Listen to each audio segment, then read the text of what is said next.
Stop drinking.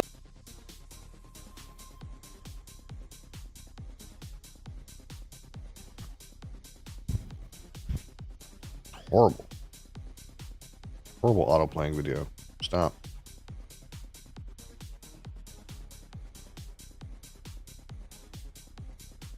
Hello.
Hello.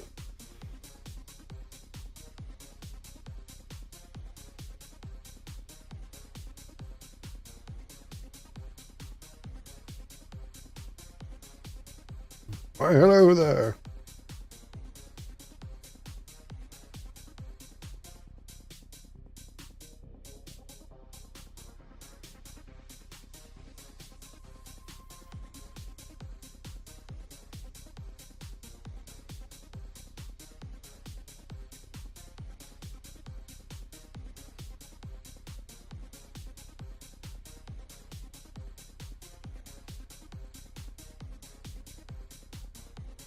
Oh, good morning, sir. How are you?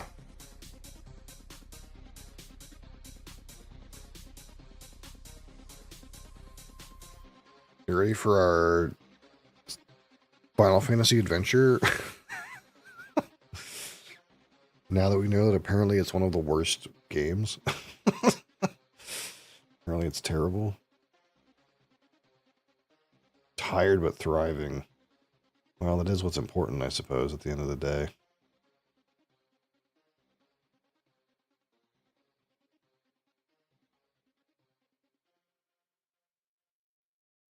So, hold on.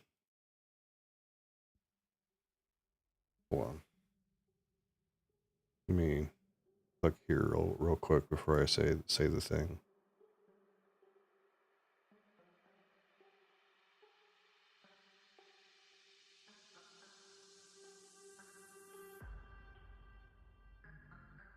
Hi, cat.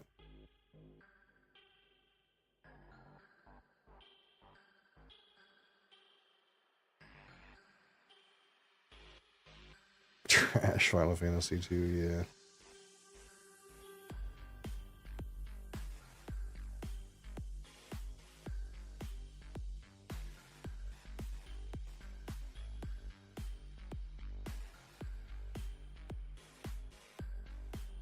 Wait, do these...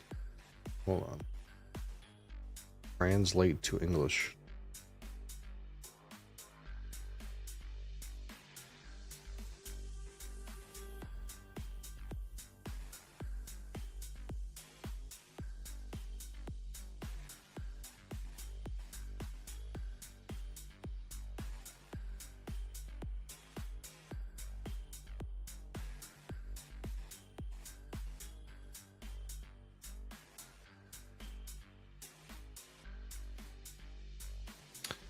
So it would seem,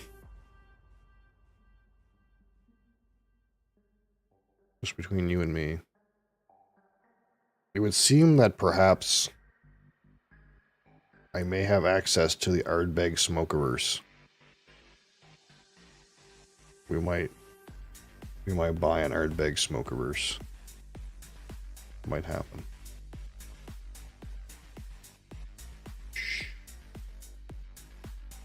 Early bird information.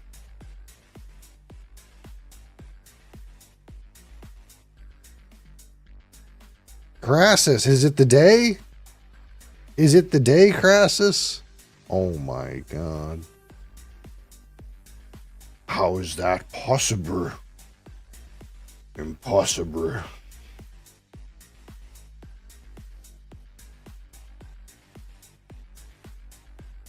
Impossible. How many hours does Crassus have left? Let's go see. 8 hours and 15 minutes. 8 hours and 15 minutes.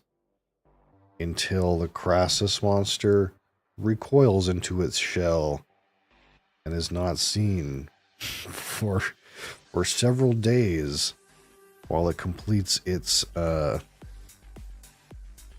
mind cleansing ritual or something. Hibernation sequence, I suppose.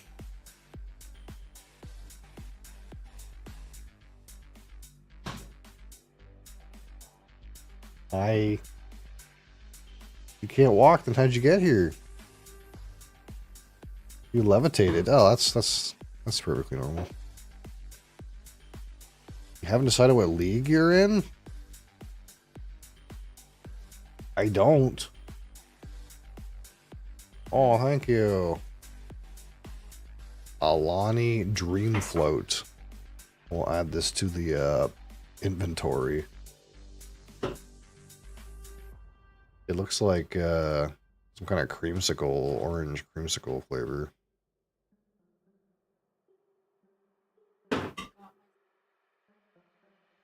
Two of the ones worth buying. Oh, those things. I just assume that you will play the league where if you die, it's bad. The question is, whether or not you want to trade with other players.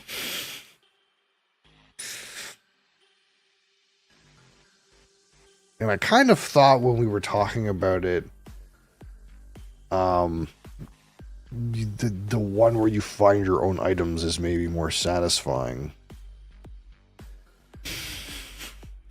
But there's always that whole thing where you die and you can't just beg for some free items from your buddy to expedite your progress. There's also that whole thing where, you know, you have to find all your items on your own. You can't, like, buy your juice from somebody else.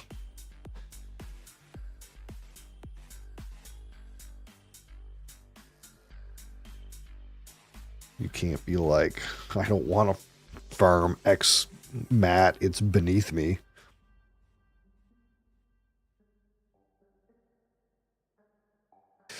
All right. Well, today I have classic Rockstar Tropical Mango, the sugar one, I think. Yeah, the sugar one. Holy shit, that's a lot of sugar. It's got some sugar in it. I think the only thing I truly gain from trade, other than time save, of course, is access to T0 uniques. Yeah. You wouldn't have to, like, grind them on your own, I suppose. If you know, really wanted to do a thing with them. You don't have to be weird or, like, you grind fucking trading cards in whatever that map is to try to get a mage blood. Yeah.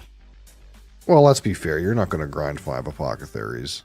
You're going to grind like 1 or 2, and then you're going to roll the dice, and then if it doesn't work, you're going to be mad.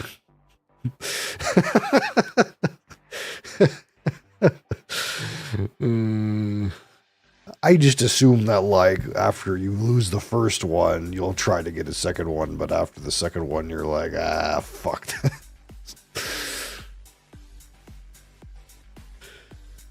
Never bought a full belt before. Yeah, I guess you could try gambling. I don't know what I guess it depends, like, what are if you buy one card, they've never, like, have they ever data mined the odds on that thing? Like, if you buy one card, what's the stats that you end up with a belt? Anyone, like, got the spreadsheet? Surely some softcore guy.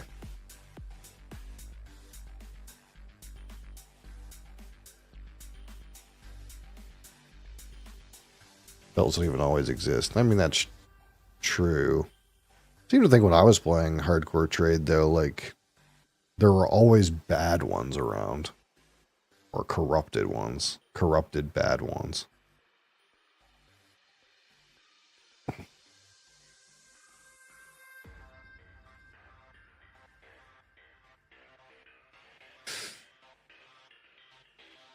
I guess it depends on how early in the league we're talking, I suppose. Something to do with that.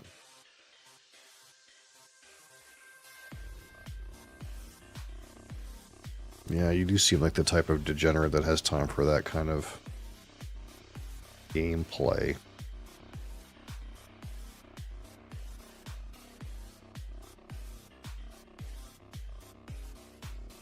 Alright, so yeah, today live review of the Rockstar Tropical Mango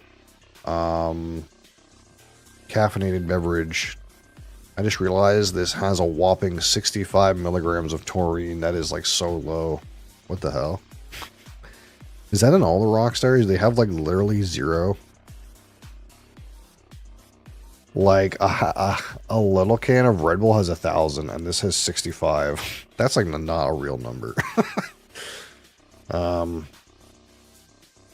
of course, it has all the goods in here. Even has your favorite sunset yellow food coloring.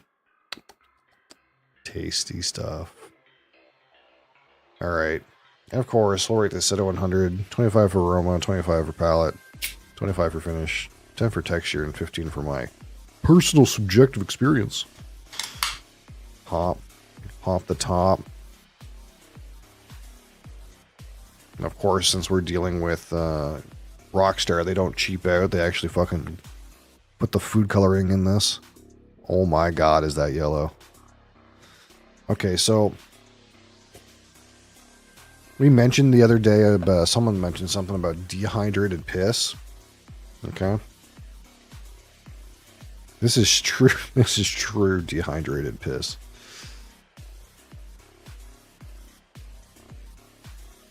Carbonation looks good.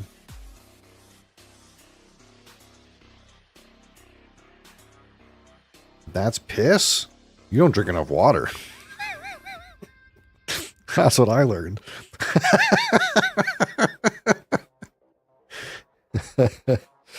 Holy fuck. You know, if your piss is dehydrated, it's more colored, right? Not less colored. A well-hydrated piss is like pretty clear, you know?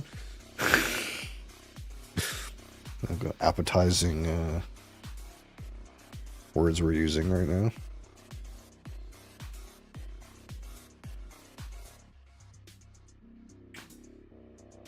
Alright. Let's get this spinning, I suppose. We'll spin this right around. I'm almost surprised this thing still works considering it was made in China. Not bad. Not bad, random Chinese product.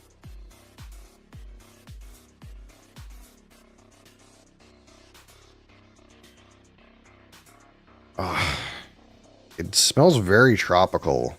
Pineapple's in there for sure. I actually don't know if I get mango. It does say tropical mango. I've been seeded with mango as a bias, but to me it's like just pineapple. I feel like I'm being wheeled into saying mango, but feels like it's almost just pineapple. The aroma's not great, actually. Like, it's a strong tropical fruit aroma, but let's rephrase that. It's not a strong, it's a clear tropical fruit aroma, but it's not that strong. Like, it's actually a little bit tame, surprisingly.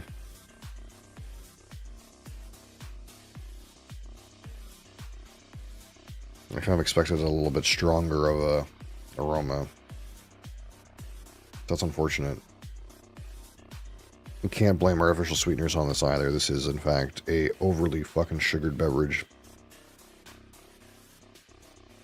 There's a little bit of that, again, like, what do we call tropical rain scent?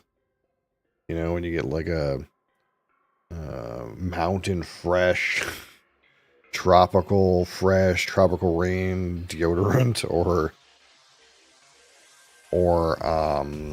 like a laundry detergent.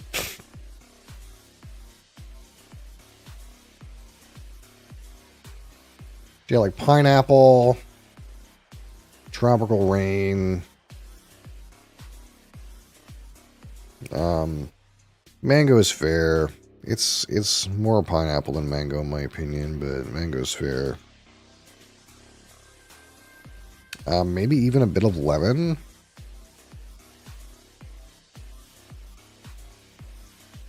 That being said, it's like we're having to dig in a little bit. It's not the like strongest of intensities. All right. Rockstar Tropical Mango on the palette. What is this guy linking me Spotify things for? What the hell?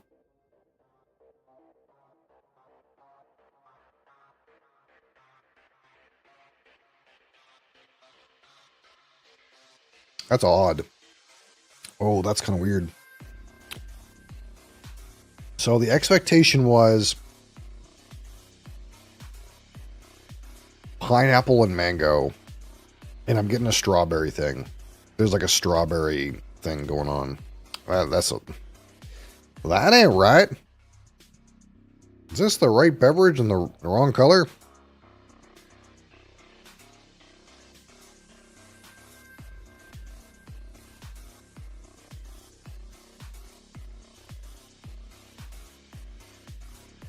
It goes like strawberry in the mid palate to finish. That's so weird. I'm not sure if I like that. Streamer, your song request redemption seems broken. You mean the one I don't have?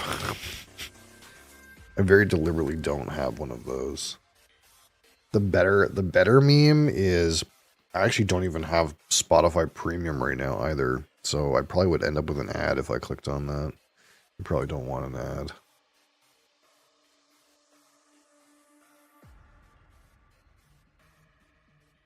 Yes, I know. Archaic, isn't it?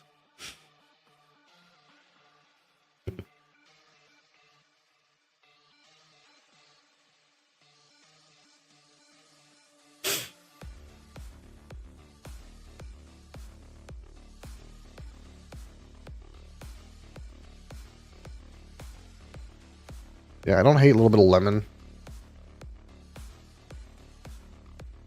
A little bit citrus. Pineapple, mango. Tropical rain.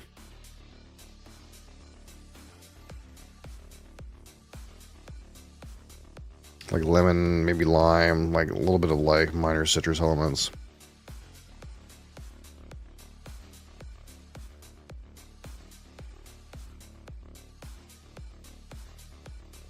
I feel like I get lime on the palate. And before that strawberry thing. There's something weird. There's something weird going on. Something happens where like after like the early mid palate,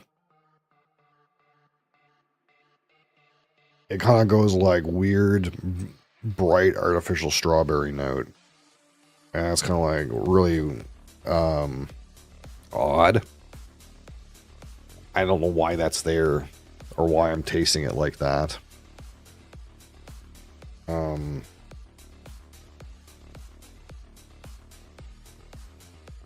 gonna be looking at this can as if it's going to give me any kind of insight into the artificial flavors they put in this thing.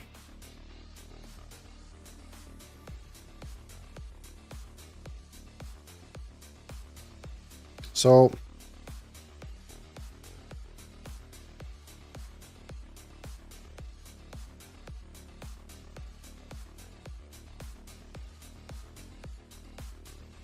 I really don't prefer this flavor profile. I'm going to be clear about that. Something in the light mid to back palate that's hitting me like strawberry. It's not my favorite thing. It just doesn't fit. I don't know why it's like that. It's got a good portion here for finish purposes.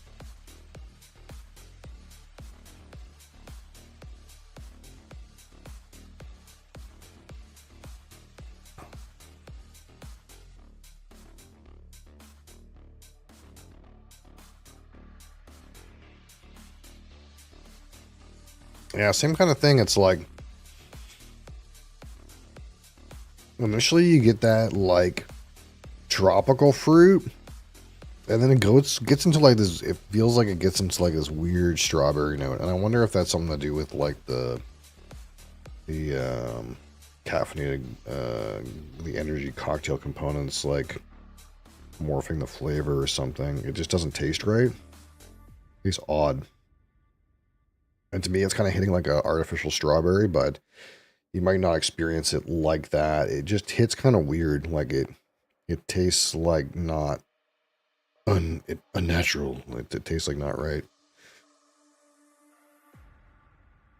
All right. Let's talk about the aroma. Again, aroma complexity, not bad. Intensity could use some work. Again, mostly pineapple, mango, tropical rain, some like light citrus elements.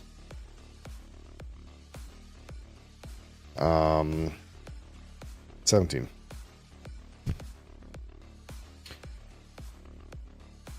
And palate is pretty expressive. Not necessarily any off flavors on the palate. Like not kind of like artificial sweetener note or like bitter note or anything like that. Or like a gunky energy drink kind of note. But they do go kind of weird, and I won't like black mark the palate for like that random strawberry kind of note on the palate score, but my experience is suffering, that's for sure. It feels like it just... What do we say about whiskeys that don't... Like, it didn't work. It feels like it didn't work.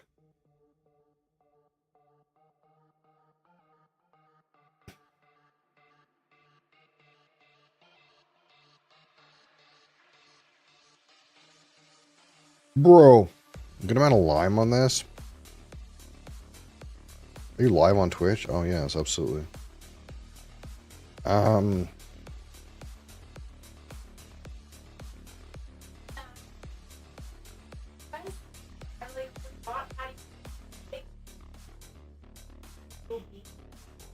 That's the coordination I'm used to from you.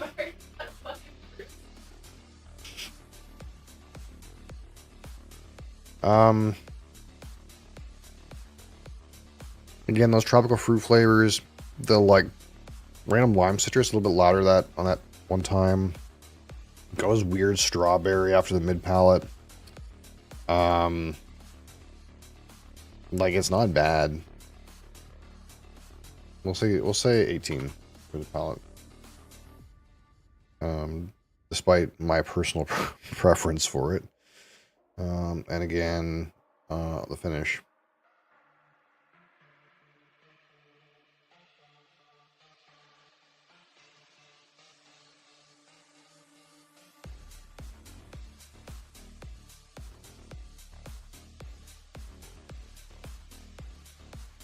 Again, mostly like pineapple, like maybe a small amount of mango. Kind of lime is growing on me for this. Then goes weird strawberry note.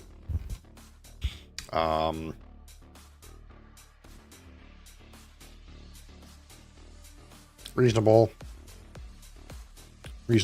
Honestly, finish is not bad. We'll go 17 on finish. All right, texture out of 10. Again, carbonation has been pretty spot on. No issues with stickiness or anything like that. It's also not like lingering around in my mouth. Like sometimes you get like your mouth gets coated in some like kind of gunk. I don't have that issue.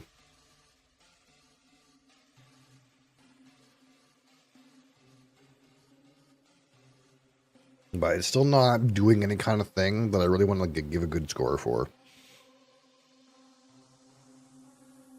We'll say it's like pretty expected. 7 is like the best I kind of give for this. I'm still waiting. I'm still waiting for like the true texture experience with these. I don't know what it is, but I can imagine it better because I've had it in whiskey. All right, so out of 15, my personal subjective experience with this one Rockstar Tropical Mango beverage here, which, despite like, I feel like this is a good set of numbers we've given it so far because there is some good different flavors going on. The flavor intensity from palate perspective is pretty good. Aroma is like a little bit medium, but good complexity there. Some like lime elements. The issue for me is that near the back of the mid palate, the flavor goes off, and it's around the same period in time where in your mouth you're expecting to receive like bitter kind of characteristics. This is like when we're talking about whiskey, you'll get a spike in baking spices or earthiness, or sometimes like the burnt bitter log or charcoal. This part of the like beginning of the back palate. But really, it starts even for me as soon as like the middle of the mid palate for this particular beverage, where like it feel like normally like artificial sweetener gunky note hits around this period, and maybe like added caffeine or or energy supplement off flavors might appear in this period, and it kind of hits in combination with the flavoring that they put in, and to me it morphs a flavor into a weird like strawberry thing. Like there's a development into strawberry, which to me, like, it does not make any sense at all. It is not my preference. It isn't necessarily, it's not objectively bad. It's kind of a weird development. But I personally don't think it works. Like it doesn't match or make sense at all. And I think they just tried to do the tropical flavor, and then in the mid to back palate, it kind of like went all gunky, but there's nothing they could do about it. And it kind of like, well, okay. So I don't know if this worked. I don't know if this worked for me. Not my preferred. And that's not to say that, like, for example, there isn't ways to do this flavor. For example, I think, if I remember right, the Mango Monster, which I haven't had in quite a while and I haven't rated yet, but I do have a can of, like, kind of pulls off mango fairly well. If I remember right, like, it's actually not too bad. This is not it. So in that way, it's an unfortunate experience that I do not want to have again. But we'll give it a 4 in case you're into like the random strawberry in the background. Not for me, but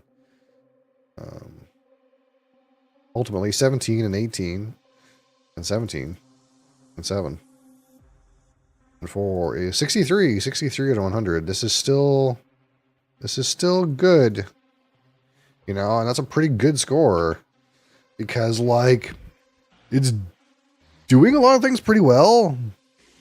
I think the experience just sucks. Like I don't think it worked, but it's got a lot of clear. Got a lot of clear aromas, even if not that strong. Palate has again several interesting notes, and it has a development that I don't like, but maybe you'll like. Finish is good. Texture carbonation is right on. Just not a flavor profile I can jam with, and I feel like maybe a lot of people might not jam with. I don't know. My personal subjective experience with this particular profile is not good. I do not like it in the same way that, what's the one we had the other day? I can't remember, that I just did not like. Oh, the Monster Vice Guava. Did not like that flavor profile at all. But, you know, I'm not going to rate it too heavily on my subjective, like, hey, I don't like this flavor. We're going to try to rate them on its merits, perhaps if you do like the flavor. So it's still a pretty strong score at 63. This is rated better for me, for example, than Rockstar Punched Fruit Punch, which I know is a perennial favorite, because it's just more interesting. It's got more things going on with it rather than red. So, yeah, not bad. Still a good beverage, I suppose. We'll suffer through the rest of it, in my personal opinion, however. Yes, sir. Would not buy again. would not buy again. All right, so that arrives with us. The time of the week. This time of the week. Your favorite time of the week and mine.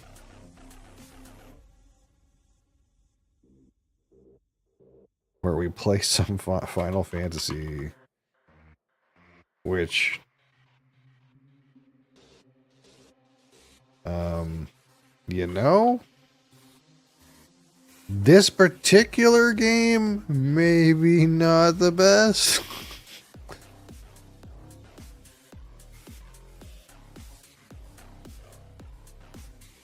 But, you know,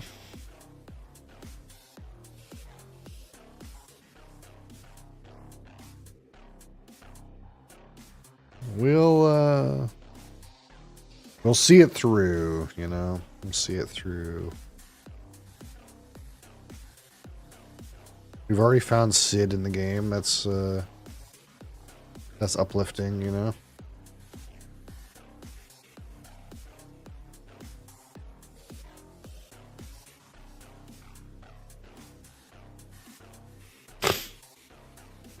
I'll kill this music.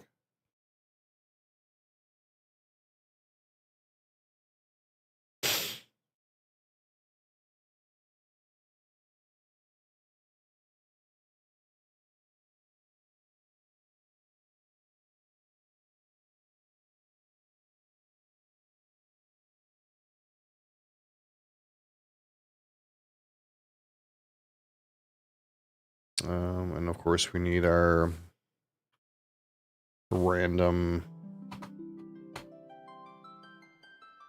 utility program from 2004 to get this to shift properly.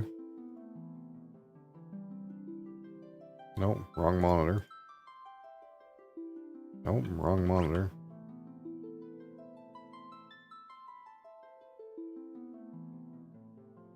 There.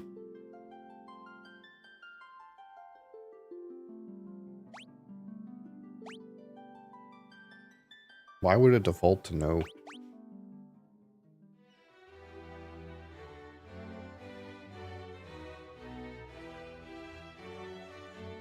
Okay, so what's happening? Where are we? What are we doing? First, we have our friend Nilo, Crassus, and Bee's Knees, and we're on the search for our long-lost brother, El Capitano. But I can't remember what we're supposed to do. Can you tell me what I'm supposed to do?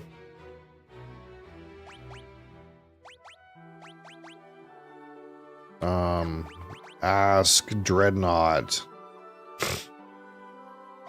Ask Airship. Ask Mithril. Ask... Okay. Nothing happens. Okay. I don't know what's happening.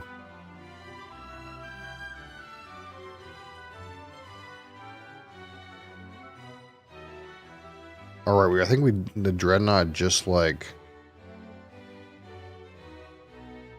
If we don't destroy the Dreadnought, the casualties will only mount. I think we just unleashed the they just unleashed the Dreadnought. Everyone that was outside was dead. There's a man in Poff named Sid who just might know if the Dreadnought has any weaknesses. Of course Sid would know.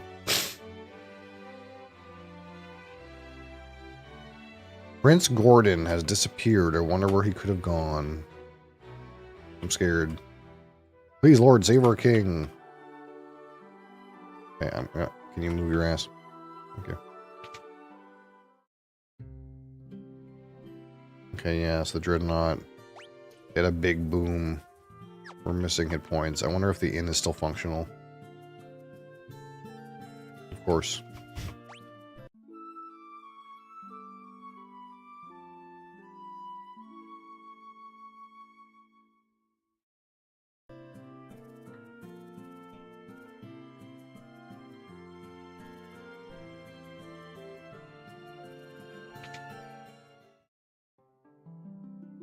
Alright, this is the church. I guess we gotta go talk to Sid about the Dreadnought. It's the only thing, it's the only lead that I have of what the fuck's going on.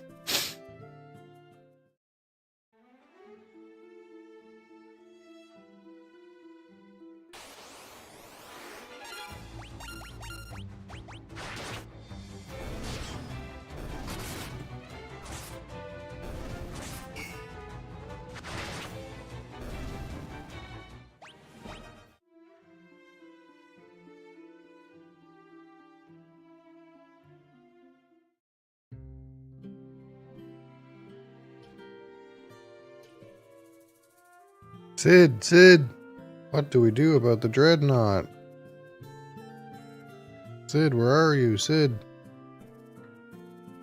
Sid! Wait, am I in the right place?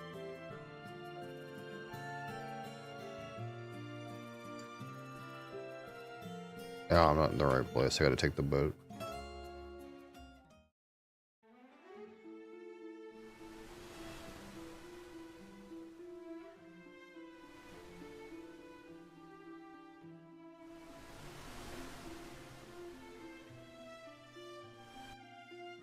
Better keep ourselves awake here. See what our time to sleep is. Oh, that's right, I gave Nilo a spear just to spice up his life.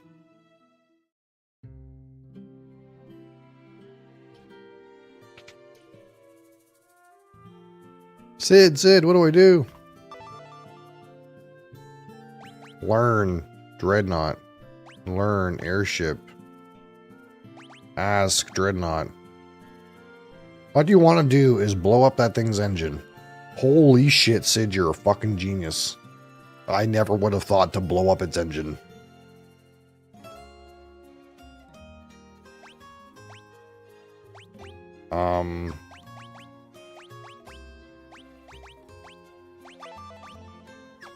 Airships are powered by sunfire. Okay. That didn't really help me. Sid fucking told me to blow up the fucking engine. Like, oh, fuck on. Is it in the same place? Do I just go back over there? I thought it, like, took off. Do I have to take Sid's airship to the other airship? How do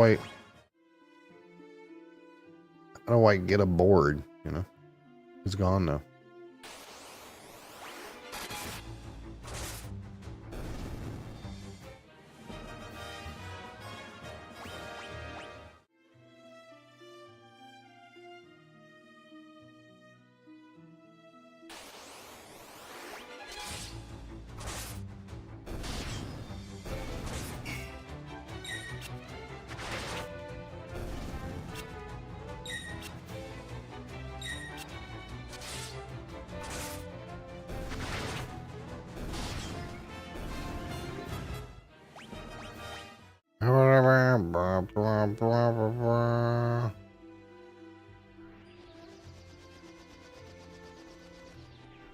That just took me over here.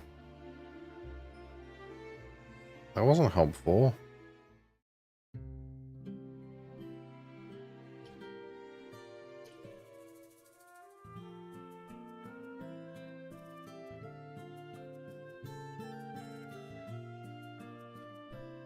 The Dreadnought is headed for Poft. Maybe it's already too late. It is already too late. But I don't know what to do. What do you have for me? Fear spell. Cure status ailments. Silence.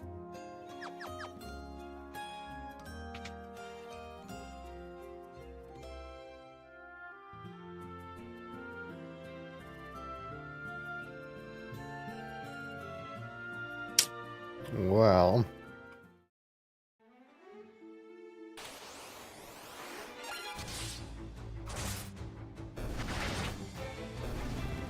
maybe I can charter the airship to the other airship. I don't know. Not sure what else to do at this point.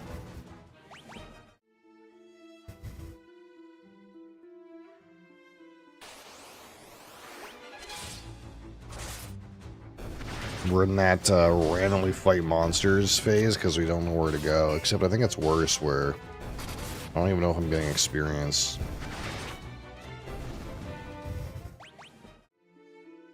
Climate's very slow.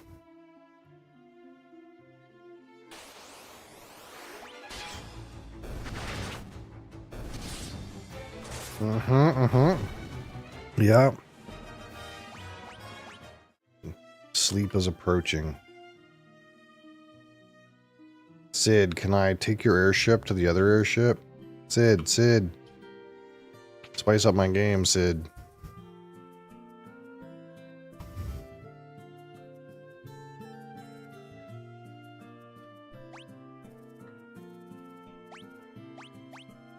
None of these say take me to the airship.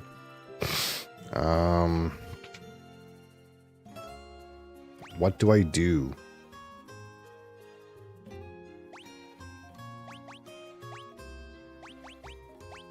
What in the fuck am I supposed to do? Huh?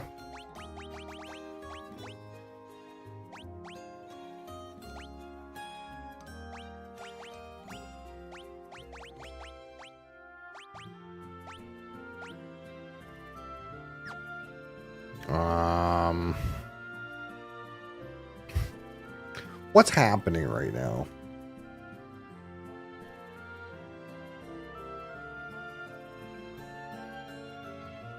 What's supposed to happen?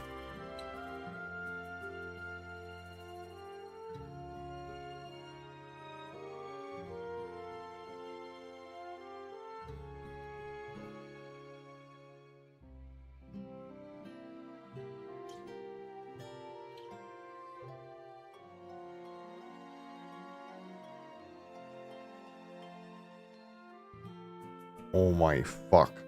Okay.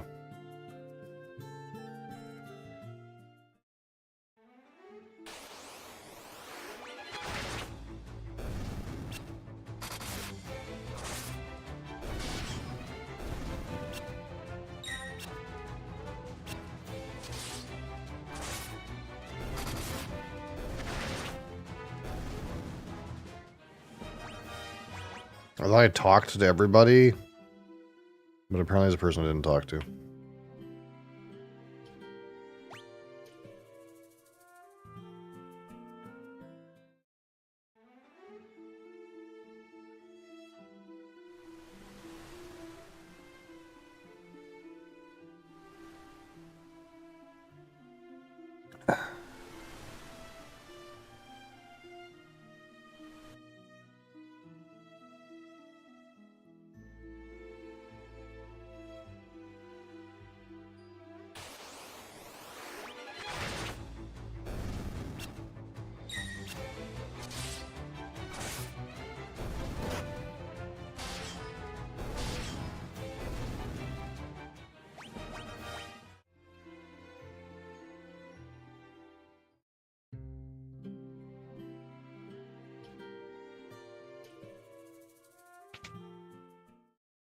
Apparently, if you don't go talk to this guy in this room over here, the quest does not proceed. I'm gonna get a Goldrum from American Act 1. Are you gonna get him? Wait, am I gonna get a Merc in Act 1 that is gonna win the game for me so I can be a sport character?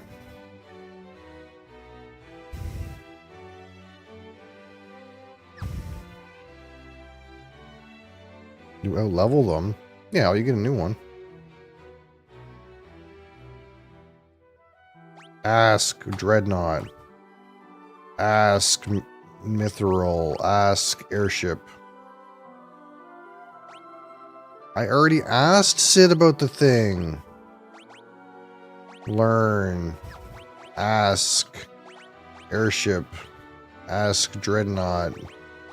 Ask. I'm asking. Ask. Oh. Oh my god. Fuck.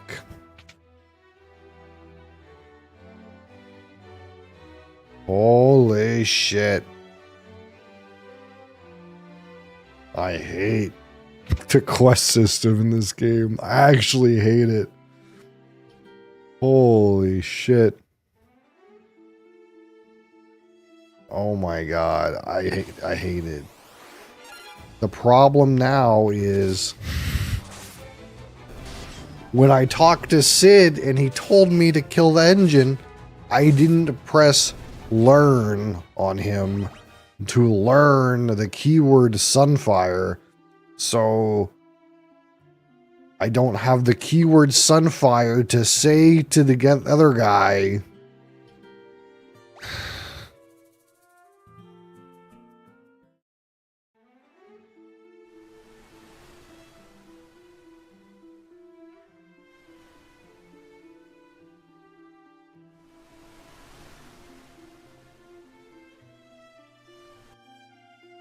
So I gotta go in here. And I gotta go, Sid, what the fuck? Sid. And then we gotta go, hey, Sid, what up? And then we gotta ask Airship. And then it says Sunfire in red, so I have to press Learn Sunfire. And now I have Sunfire as a thing I can talk to people about. So now I have to go back over there. Now that I've learned the thing I already learned.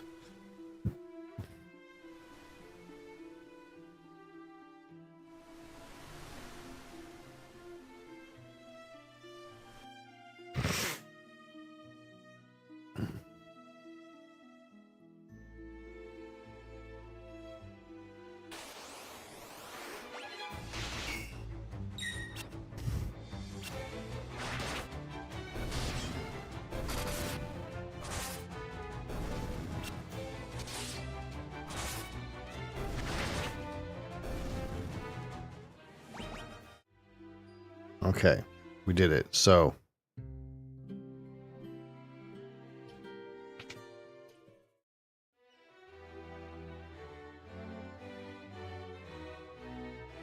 we go over here and we say, hello. Ask Sunfire. You will need the Goddess Bell. Maybe I should go learn Goddess Bell. Ask Goddess Bell. Ask Airship. Ask Sunfire.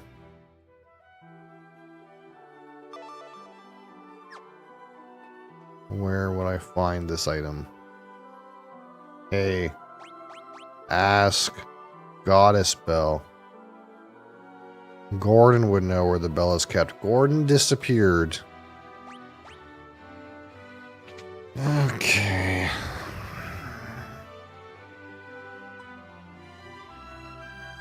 This is why we were supposed to skip this one. Yeah, you might be right, but here we are.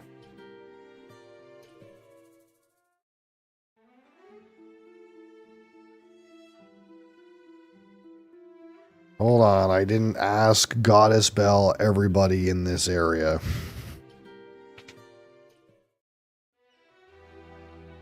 Hi. Hi. These guys don't want to learn about my Goddess Bell. I just discovered a new word. Goddess Bell. Now we're going to ask everybody about it. Goddess Bell.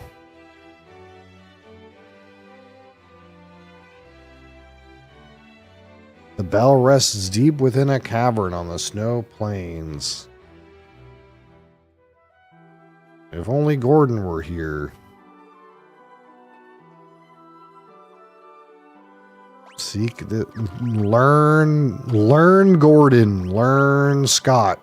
Learn. Ask Sunfire. Ask...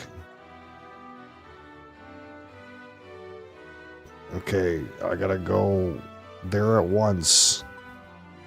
Okay. Let's make sure I don't have to ask you Dreadnought.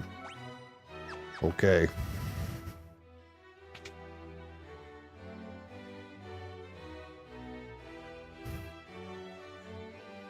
Oh, boys.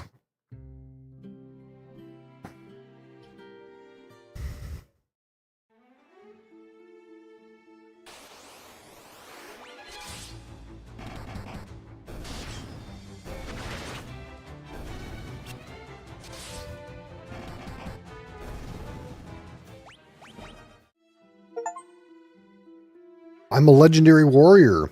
I defeated 500 monsters. That's the game just told me. I'm a legendary warrior, Crassus. Deal with it. Doesn't matter what you think.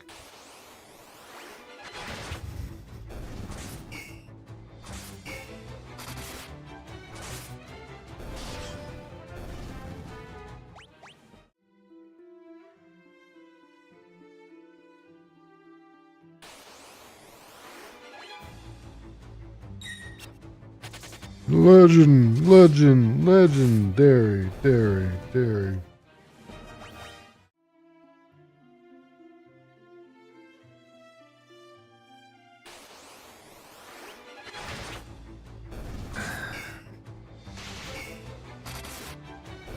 Wouldn't be a day of Final Fantasy without some needless power leveling.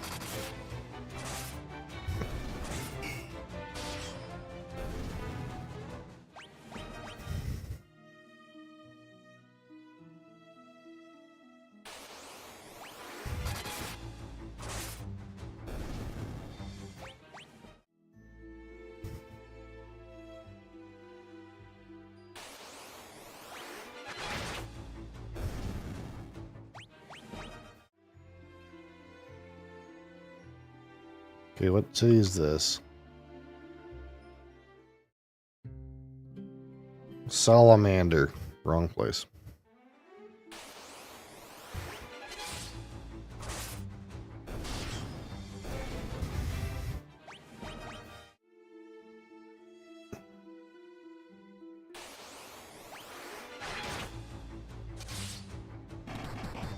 Grass, how come your bow does such dog shit ass damage?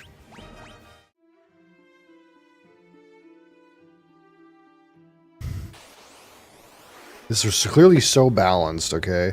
Like, Nilo's dual-wielding weapons hits for like 250 and 100. And then Crassus shoots a bow for like 30. Wait, I can't go through the snow?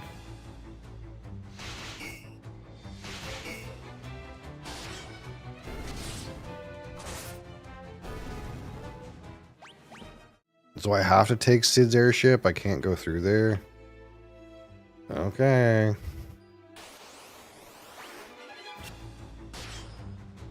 I mean, it did tell me, you gotta use Cid's airship, blah, blah, blah. I was like, okay, well, I'll just walk. And then the game's like, no, you can't walk in the snow. Okay.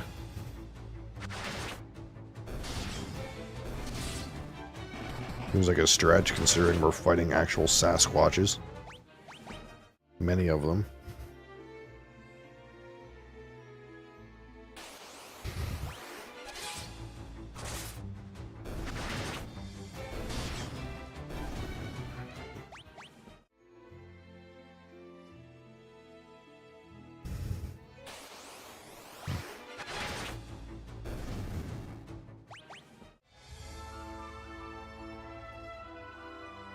Hey Cid. Hey Cid, I know that the games keeps wanting me to talk to your ass. Hey Cid, take me to the place. Take me to this place.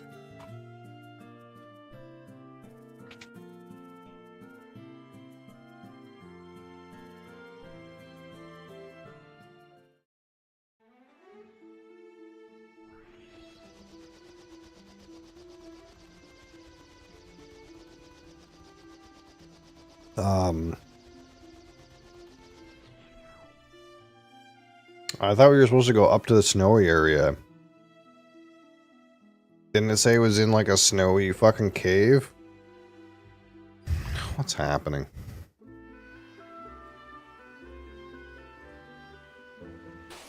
Well, apparently this is where I'm supposed to be.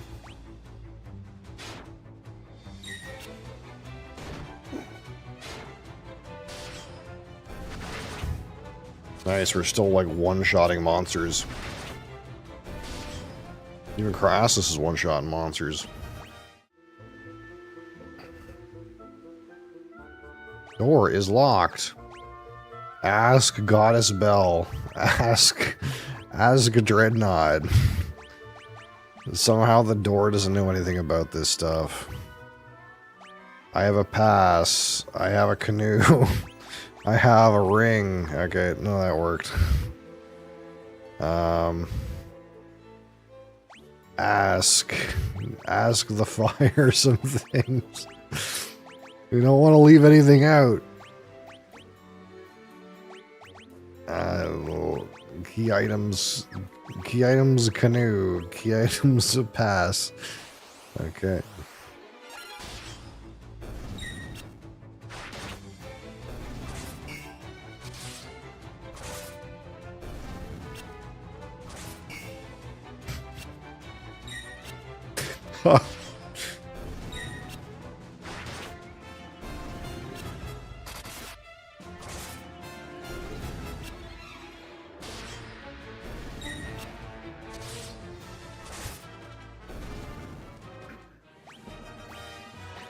I get this weird feeling like what's gonna happen is like...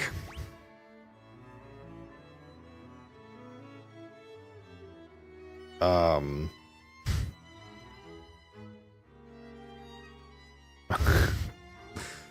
gonna have no idea what to do, and then eventually I'm gonna find a boss, I'm gonna get owned. That's what's gonna happen.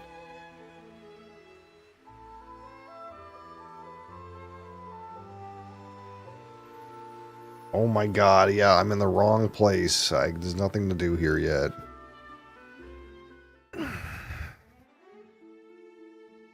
Motherfucker, man. Telling you, Crassus.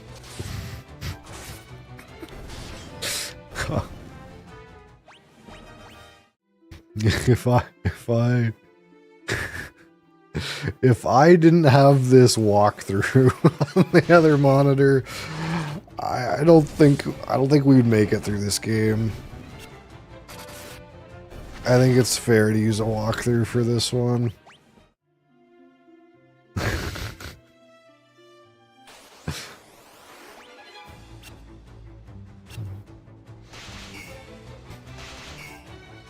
Because I would not have known to learn these terms from these random people, dude. There's just no way. And then I read some of what they said, and they said, come down here. So I came down here, and there's nothing to do down here, because I was supposed to go somewhere else first. Okay, I was supposed to go somewhere else and ask that person something first. They tell me to go somewhere else. TJ Flake, how's it going?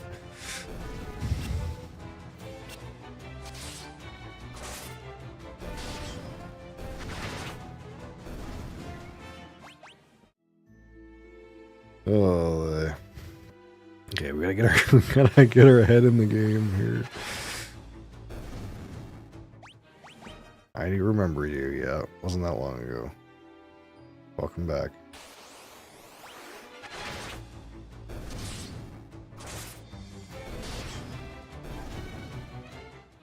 Somehow, are you, TJ Flake, are you in horizontal or are you in vertical? For some reason, your chat's coming in both of the chat boxes, and I'm confused why that is.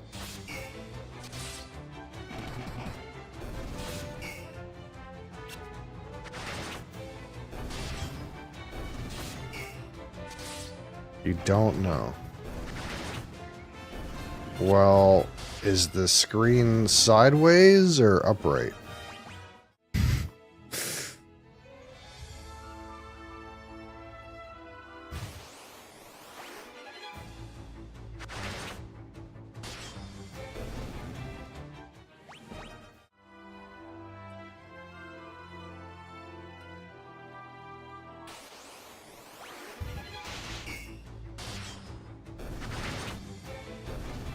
I'm worried that I'm missing chat because one of my chat boxes is missing. English is not your first language. Yeah, but you know what I mean? Like, is it like this or like this? You know, upright or horizontal?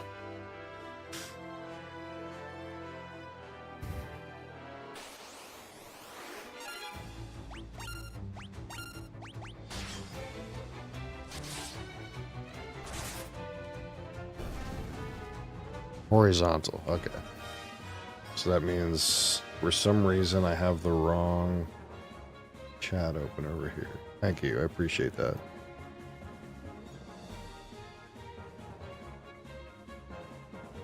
Dopamine, wow, thank you for those gifts, I appreciate it.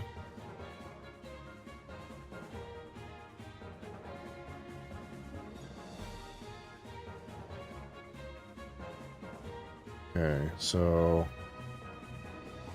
Oh yeah, I was missing chat. God damn it, I hate that. I don't know if any of you guys are still here, probably not. Johnny Hill, how's it going, if you're still there? Assuming the rest of you are not still there. God damn it, how'd that happen?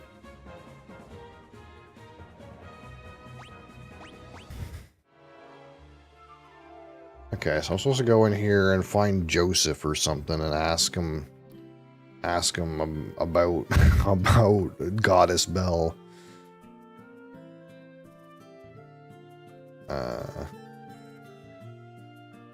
Heta? Heta, how's it going? Take the mithril to blah blah blah. Yeah, I already did that. Anyone named Joseph around here? Oh, is Joseph this guy in here? Yeah, Joseph is this old bald guy. Looks like you managed to save my daughter. And we gotta ask this guy about Dreadnought. And then we gotta ask him about Sunfire and Goddess Bell.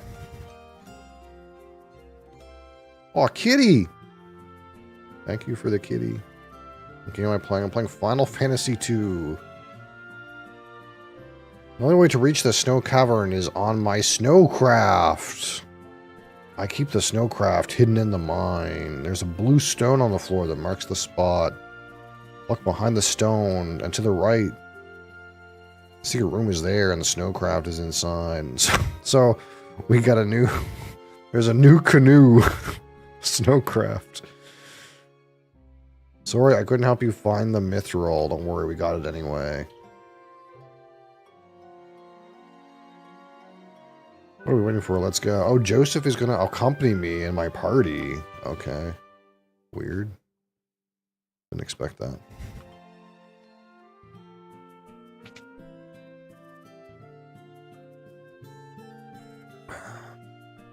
So I gotta go back to the mine?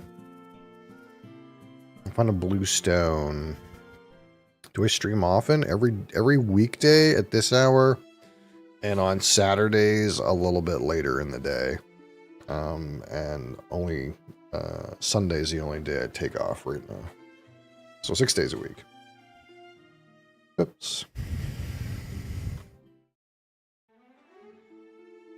So we gotta go back to this cave over here, and we have this lad Joseph in our party now. What does he do?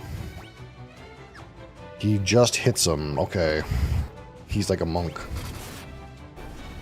What time is it here? Right now it is 9:45 a.m.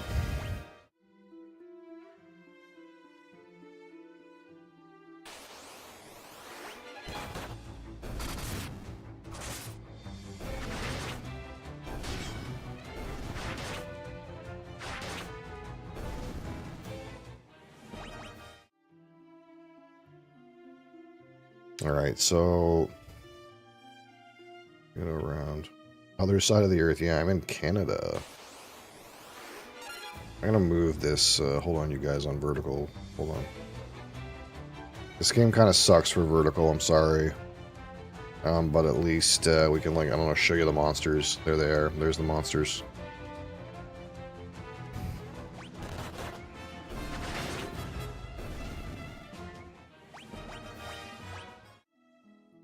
In Asia.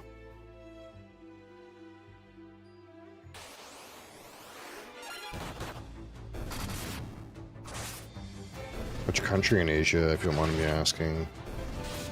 Nice beard, thanks. That's all I got going for me. I don't have anything on the top, so... That's by choice. Makes a good joke, though.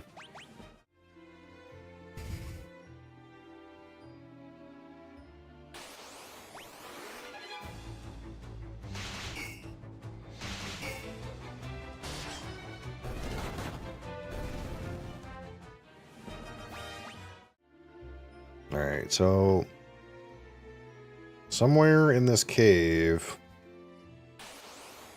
there's a blue stone, something, something. Wizard vibes? Ah, yes. I am a wizard of sorts. Oh, there's the blue stone right there. We gotta go magic. Use some magic. Some curing magic. Use some cure magic. Boom, boom.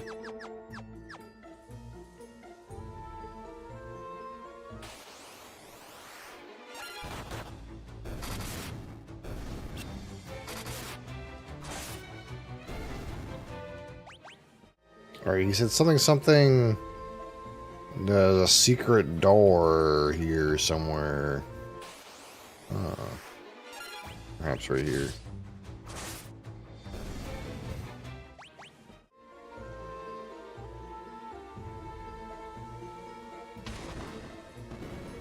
Oh my!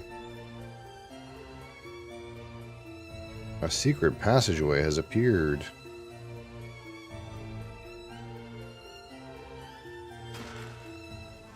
You retrieved the snowcraft. Ba ba ba ba.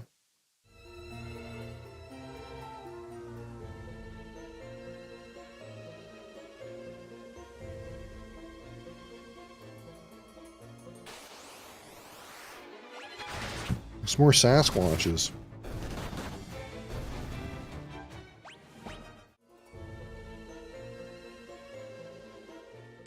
Okay, so now we should be able to go through that snow up here, I reckon.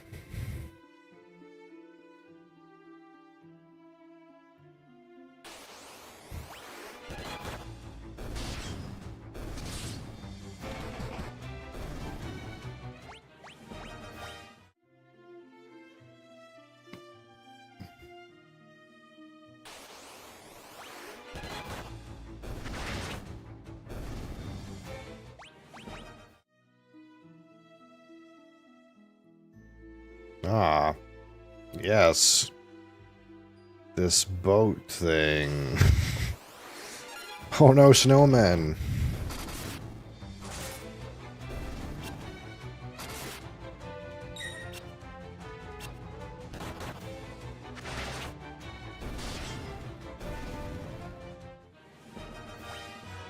What's the game about? I only heard of it, but never heard the lore or about it.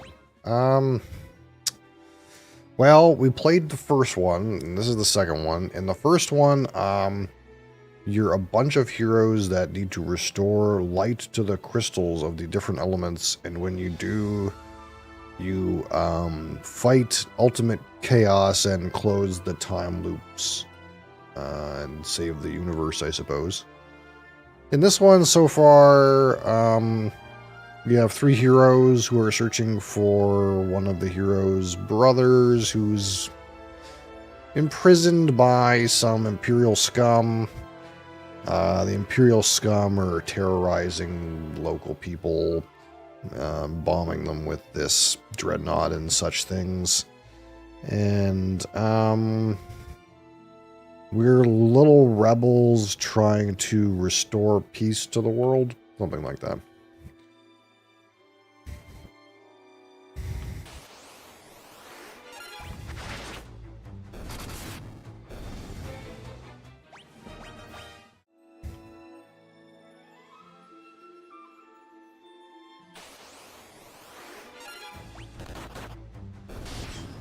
Might be a wizard. Yeah, in this game it seems like the characters are sort of Build-A-Bear. It's kind of like... In the first game, you kind of pick classes, right? Like I had a monk and a red mage and like a healer and like a wizard. And in this game, it's kind of seems like you kind of like just give your characters things to do, and the more they do the things you tell them to do, the better they are at them. So I don't really have like a wizard right now, because I was waiting to like make my 4th character the wizard. Except I don't have access to my 4th character right now for some reason. Class I choose? There's no choice in this game. That was in the last game.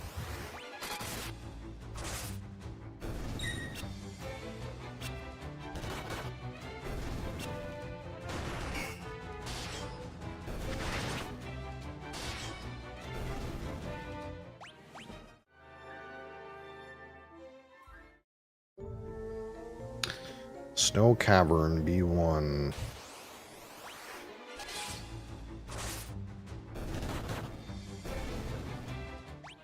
Yeah, in this game, it's like I have a guy that's like dual wielding weapons.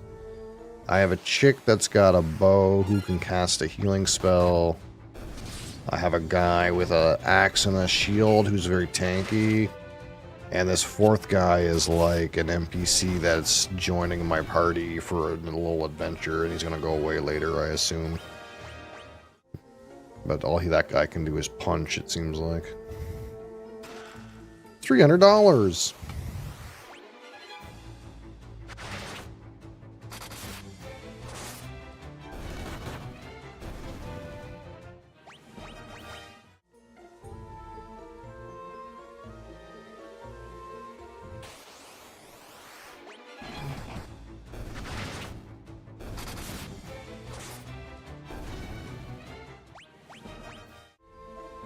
What we got here?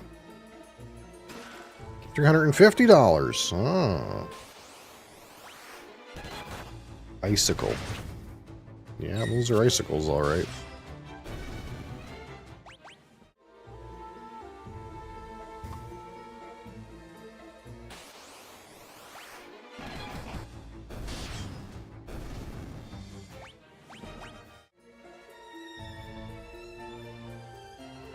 Snow Cavern B2. What did the other way look like?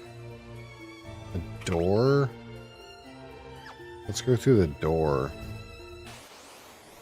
I'm curious where the door goes.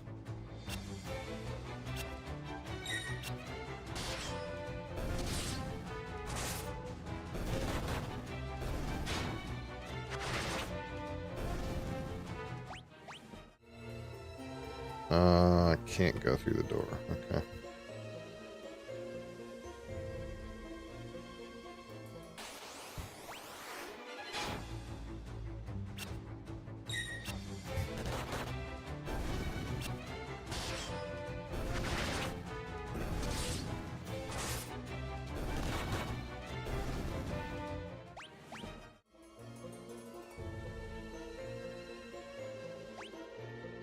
Let's see, one door go up, one door go down.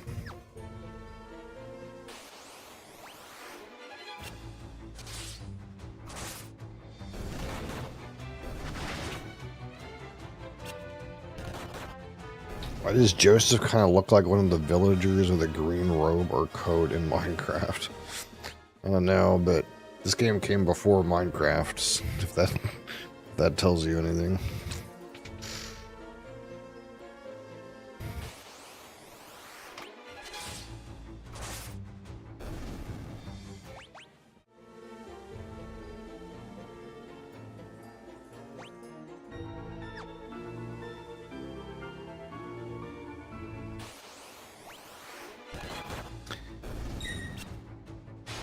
Yeah, this game came out in 1988.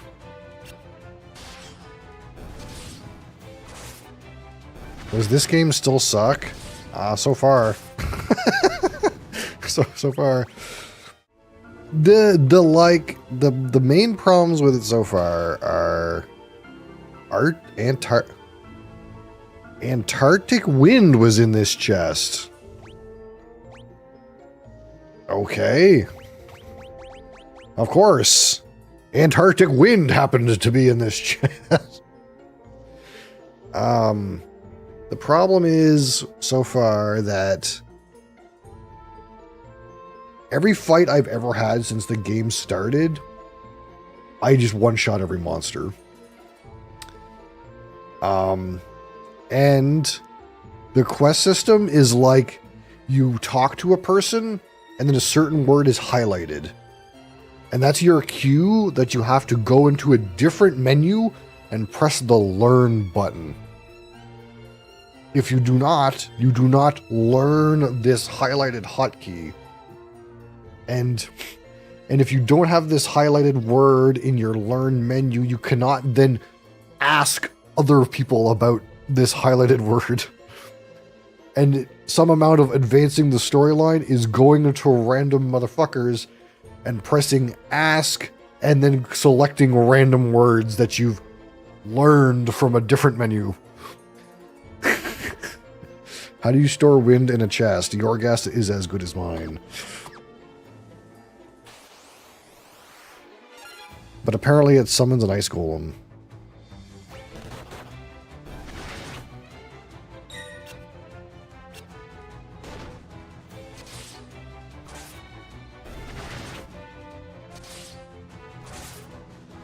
Yeah, I'm not, so far, not impressed with this particular one, and judging by the fact that,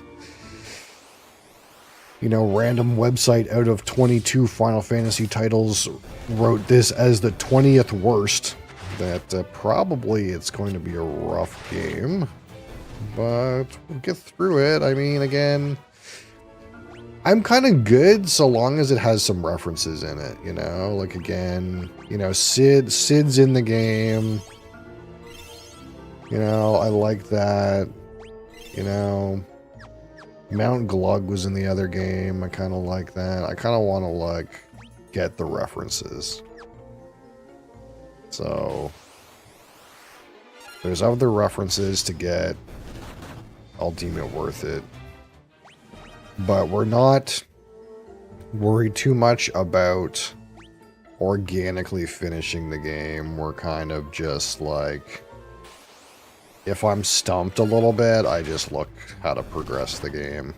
That's what's happened so far. And usually it says, hey, you didn't go to this town and talk to this guy and press the learn button, and then go to that town and talk to that guy and press the ask button for the keyword that you learned from the other guy. And if maybe if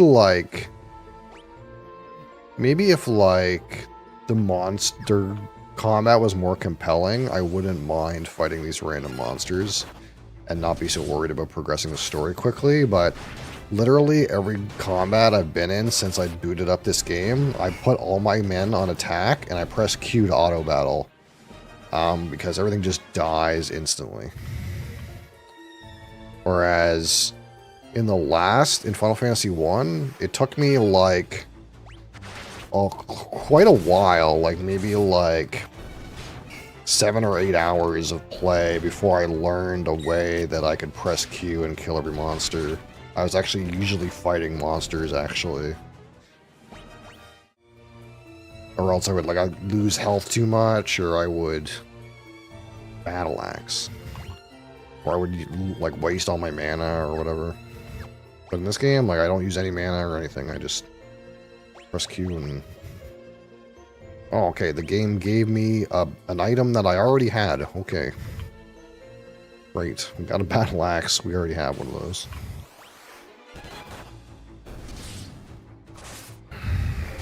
Delios is practicing his league start, surely? Delios is probably practicing his Arc Nova.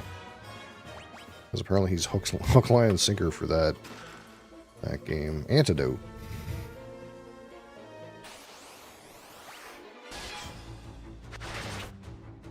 The game that I need practice on right now is Great Western Trail. That's what I need practice on. I got in some good practice on Arnak a couple of games. Also my async Arnak has been going really quickly. The guys in that game are playing a lot. I think my async Arnak is almost over. But yeah, I need to play a bunch of Great Western Trail. That's actually what I need to do. I don't have very much experience with like some of those other games, like Earth and Mithril Mace. That's not useful. Like Earth and I've played very little Wingspan, but Wingspan doesn't seem that hard of a game. Whereas like Great Western Trail is like, that's actually kind of a hard game. Like there's hard choices to make all the time.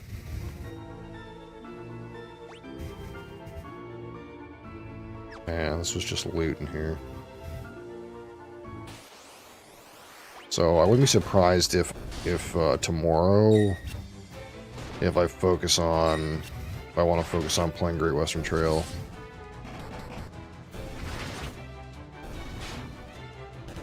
Which, of course, is a game about leading your herd of cows to Kansas City and selling them. Except your cows are cards from your deck.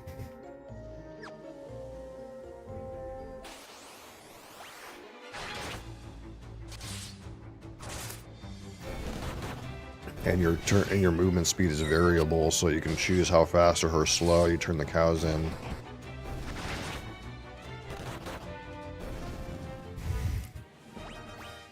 Which is a very interesting idea. You would think you want to turn cows in more often, but if you turn cows in more often, then you get to, like, upgrade your stuff less often. So it's, like, weird like that.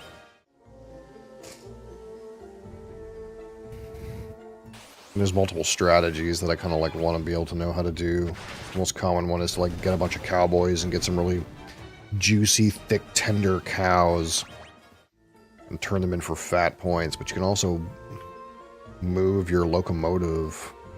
You can also build buildings. There's other ways to win.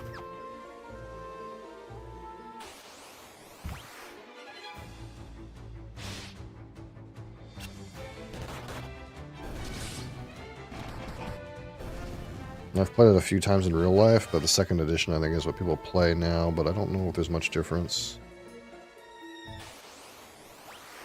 Only a classic Euro game though, Great Western Trail.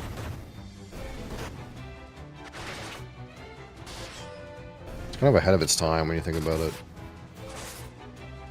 Because it's got worker placement, but it's not really worker placement. But it's got deck building, but it's not really deck building.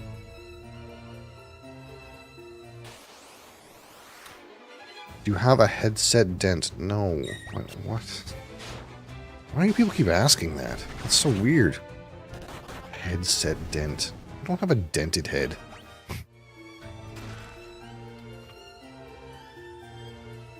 Hey, do you have a dent in your head?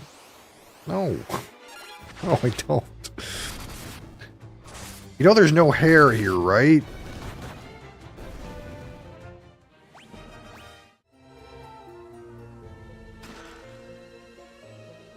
I'm taking my headset off to appease you. Ridiculous.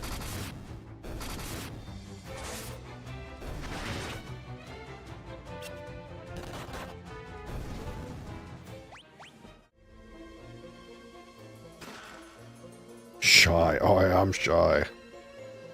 Yeah, I don't want to show the fact that I have a U in my brain.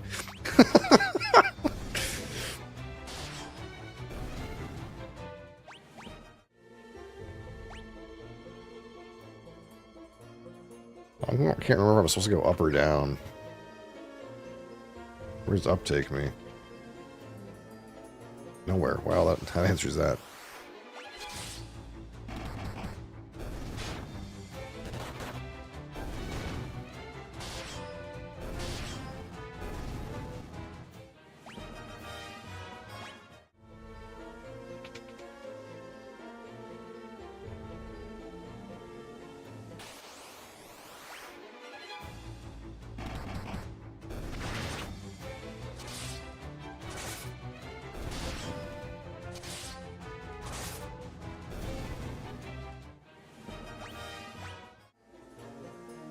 See the other chat on the left side a bit? If you're on horizontal, there should be chat over there, yeah. That's from Twitch TV. So if you make your way to Twitch TV, you will see the other chatters.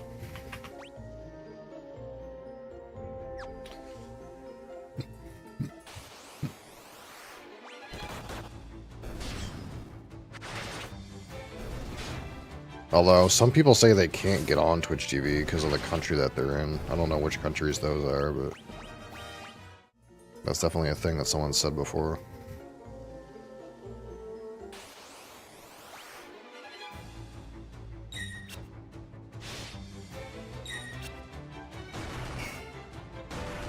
I'm taking damage. I guess I should, like, cast Cure.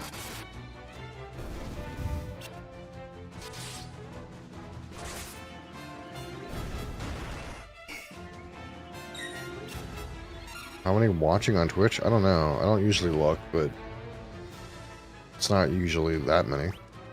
It's some amount. I'm not, like, making a living. You should get ambushed by 6 mobs, take a total of 10 damage. Yeah, something like that. I don't really pay much attention to what's happening. Typically what happens is I just, like, press Q, and then all my guys go on auto attack. And then, like, every once in a while, I notice that I'm missing some health on a character. So... then I, like, cast a heal.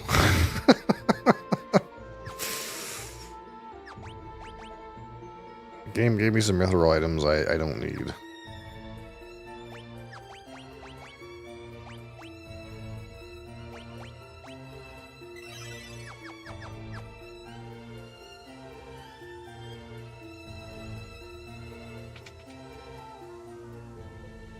Nothing here.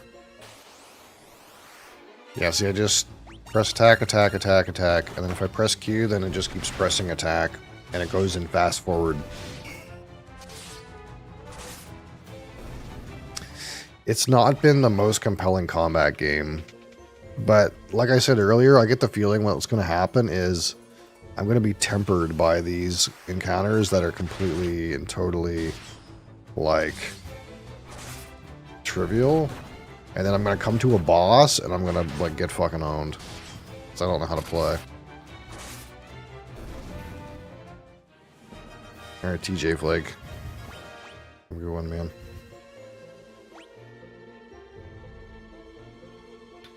There's a chest and a door. Okay.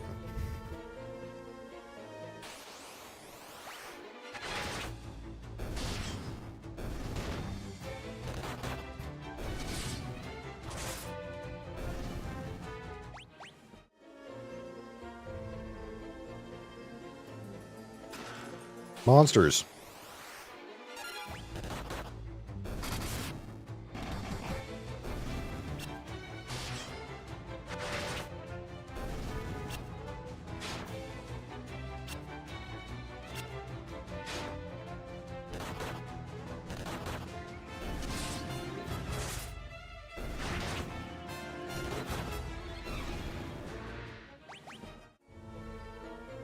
Ancient sword?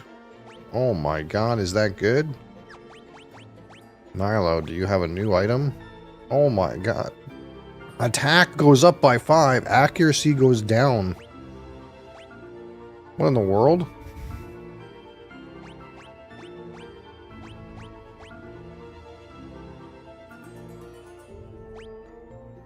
Look at the accuracy difference.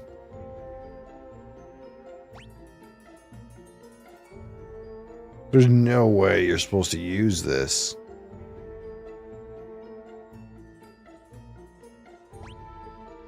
Does my chance to hit go from 90 to 45?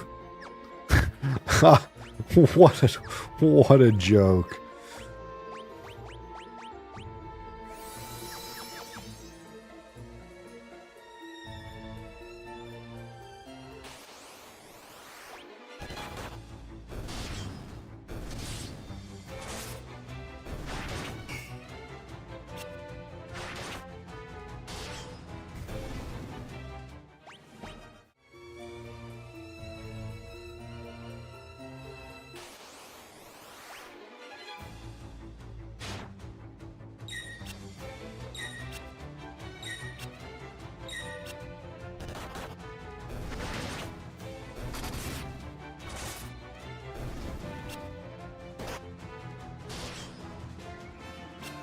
I think if I cast Cure outside of combat, I don't get any experience with it. Not sure, but...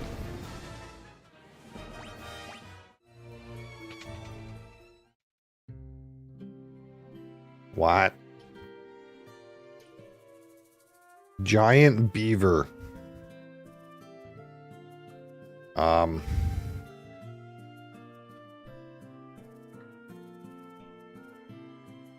Hello, are you the Beaver King?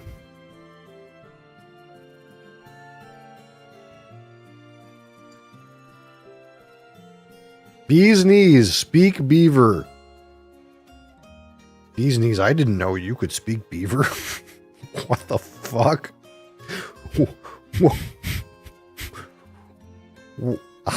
Why does this character know how to speak beaver?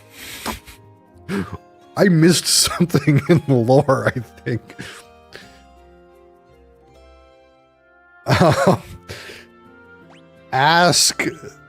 Ask Goddess Bell.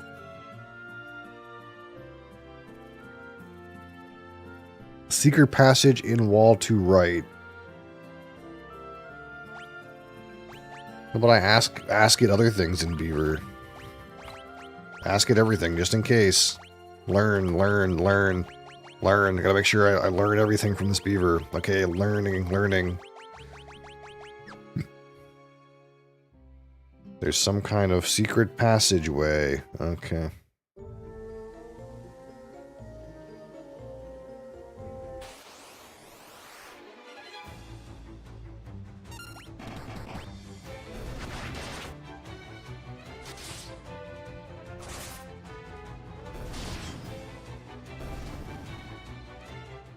Did you guys pick up in the lore when Bee's Knees' character learned how to speak Beaver? Neither did I.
It's linear, is it? Okay.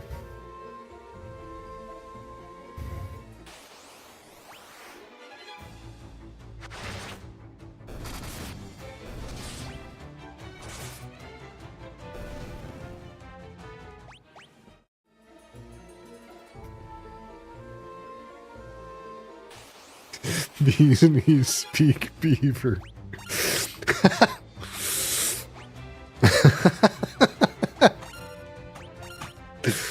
What the fuck?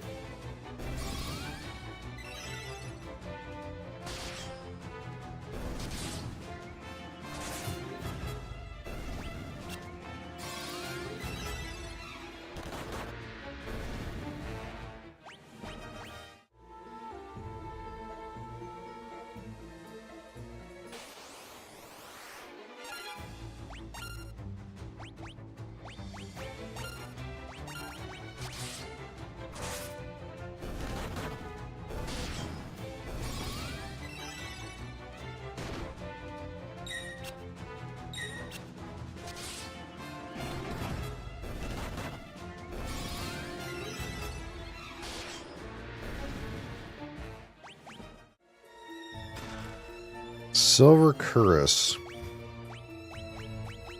What does that amount to? 10 defense, 10 magic, 1 interference. And what is a mithril? Just better. Okay, good to know. That's an Adamantoise guarding the bell. Stay on your toes.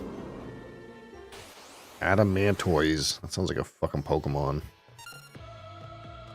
Oh, music is playing. Should I pay attention? That being said, I don't think I have anything. I don't think my characters do anything other than attack. And I have like one heal.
Ow.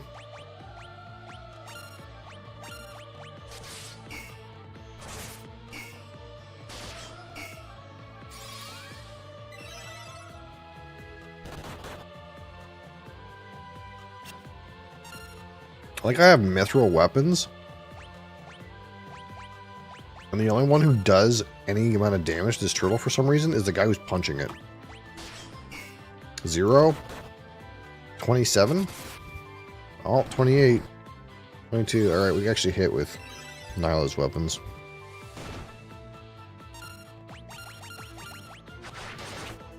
$17, 97, 0. I do.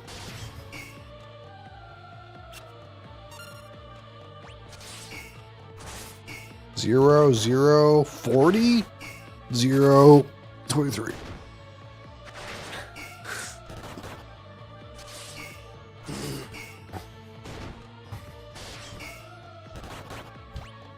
Shit, I gotta heal this idiot.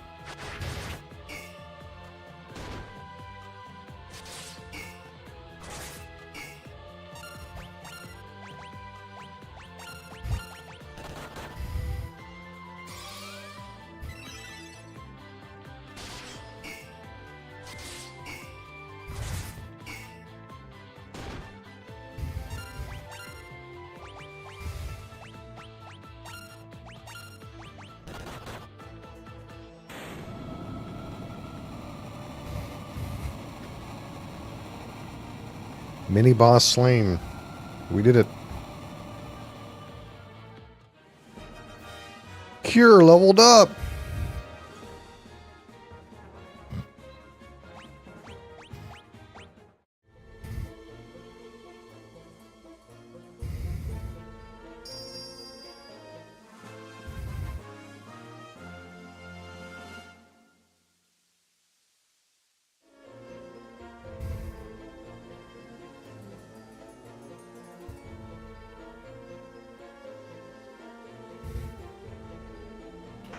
Alright, we did it.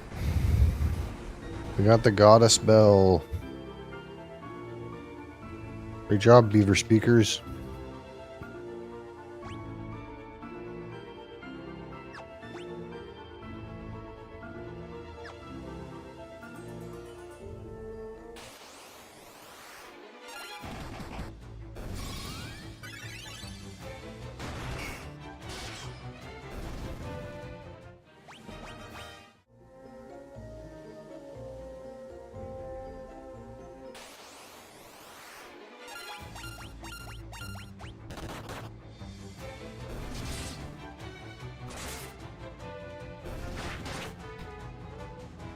Holy. Hi. You fixed an emergency problem.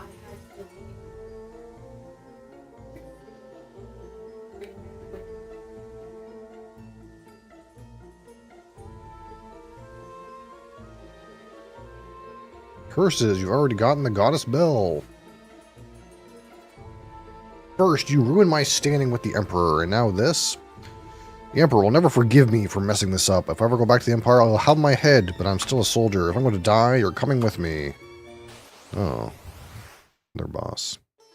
Maybe an actual boss. Borgin. Schmorgasborgin.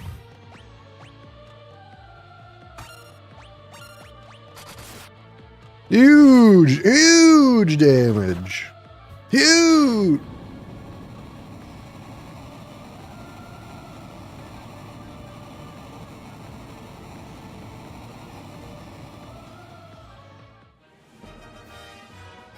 Was that supposed to be a boss?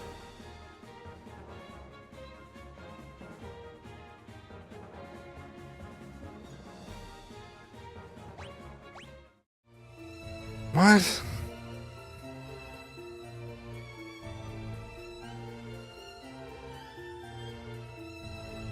I may have lost, but I don't think that you've won. I've booby-trapped this cave.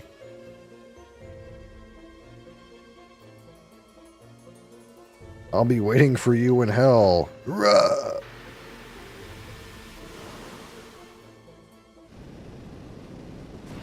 Oh my god, it's Indiana Jones. Fucking run for your lives. Damn it. Joseph, no. We not leave you. These knees, your English, impeccable.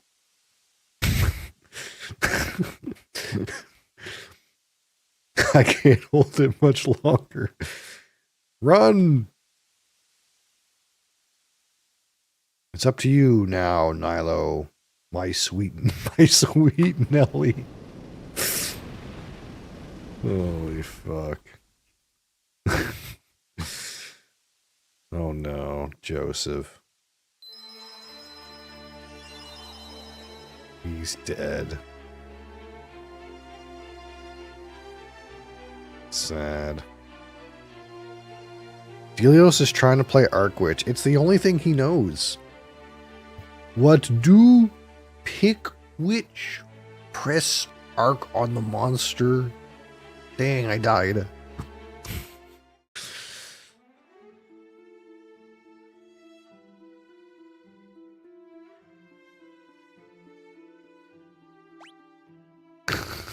What is going on in this game? Which dies before red maps? Not if you play on SSFSC.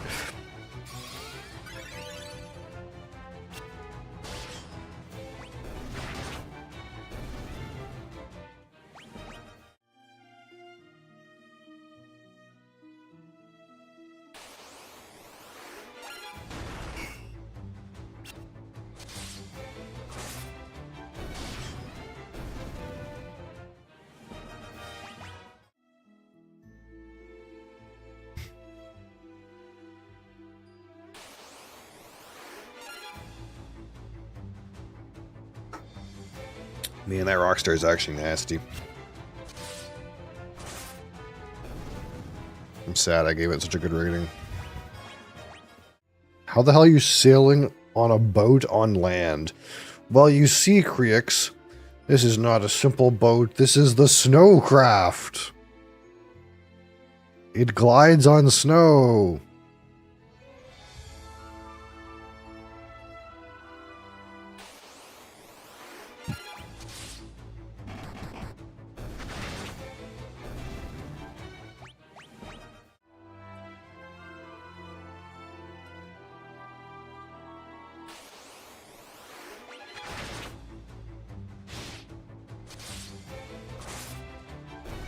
As you'll see momentarily, when I'm no longer on the snow, it stops working.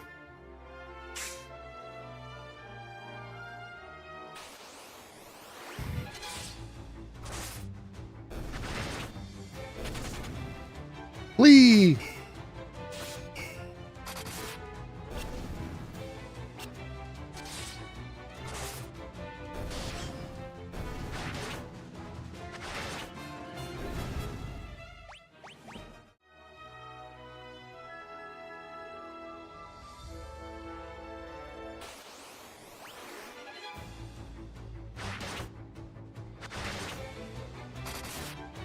I need to have a sleep. I mean in game, but in real life as well.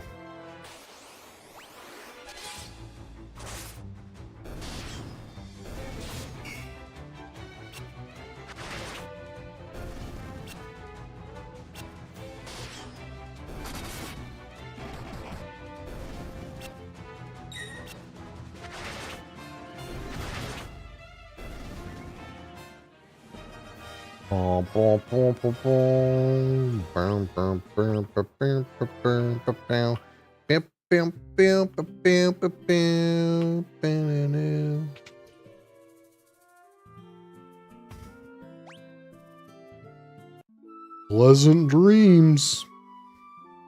So now that Joseph's dead, is his like child orphaned? What happens if we go to his house? Like, oh, okay. So this, okay. Daddy isn't coming back, is he? No, Daddy's fucking dead. Died to a boulder. And this chick, who just randomly would stand outside of his house right here and would always say, "Oh, Joseph, he's so smart, but I don't want to bother him." Just when he dies, randomly starts squatting in his house and takes care of his kid. Oh, okay.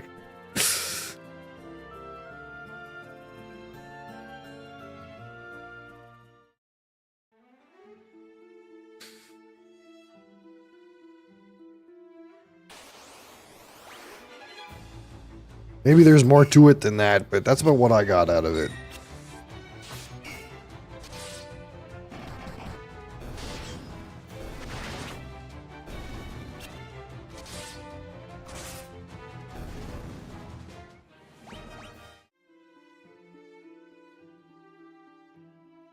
It's like akin to your, like, crazy stalker taking your child's custody over when you die.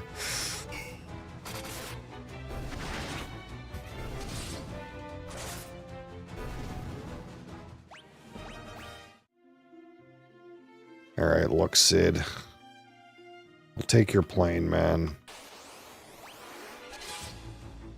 I don't want to walk over there.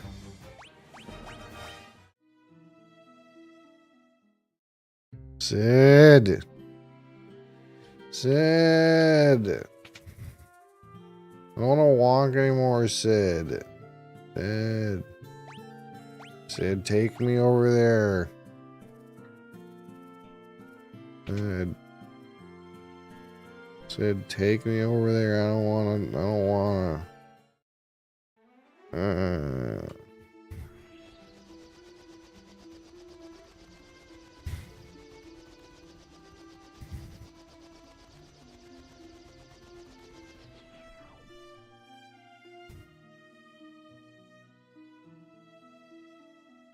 Alright. Now, if I go to this door and use Ask Goddess Bell, is it going to open?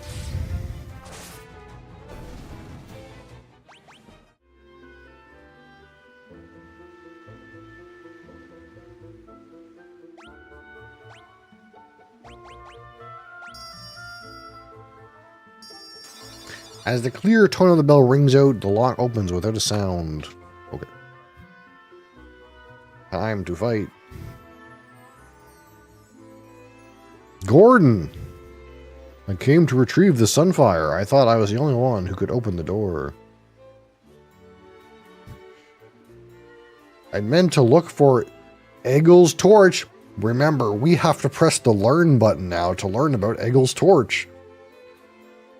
But it's a monster den in here. I can't keep going on my own, and I can't return empty-handed. I don't know what to do next. You know your way around the keep, right? You think you could help us find our way through? That's a great idea, Crassus. I'm sorry. The keep is riddled with secrets. I wouldn't know my way around any better than you. But I do want to fight. Would you let me come with you? Gordon, join the party. Alright, we've got Jeff Gordon on our team. Okay. We didn't get to learn. Fuck. We didn't get to learn. Click learn on it.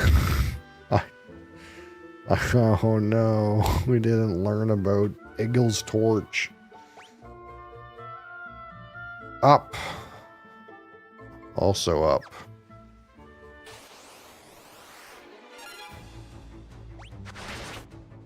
Alright, Gordon, let's see what you got in you.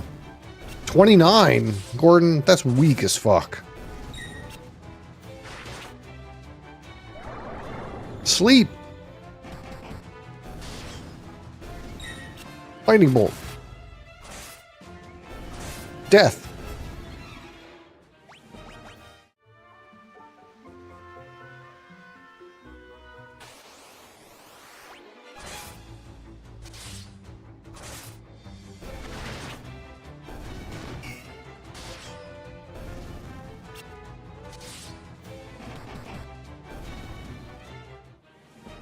Bum, bum, bum, bum, bum.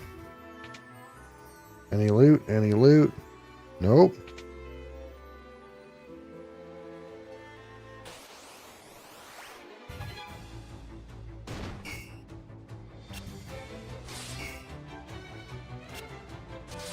Are we taking damage?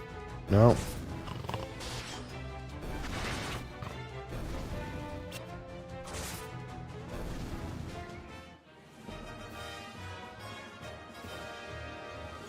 Bum, bum, bum, bum, bum, bum, bum, bum.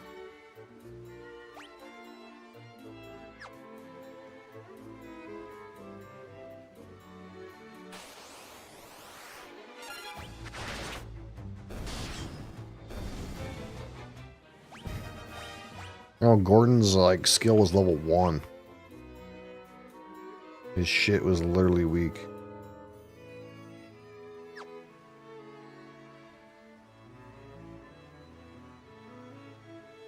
Holy. Were rats.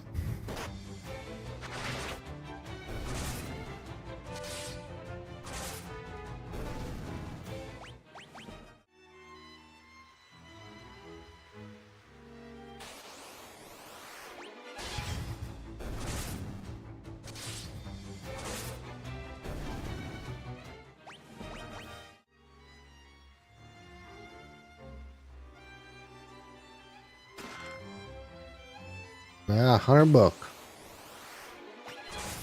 No, not all these fucking turtles again.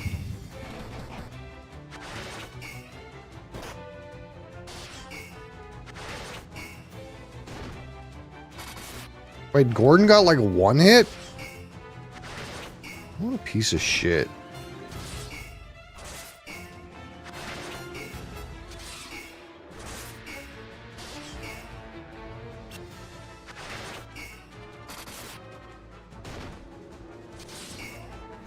Oh, I gotta pay attention.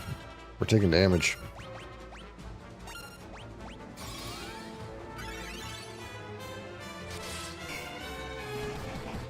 Okay, that's about all the attention I have to pay.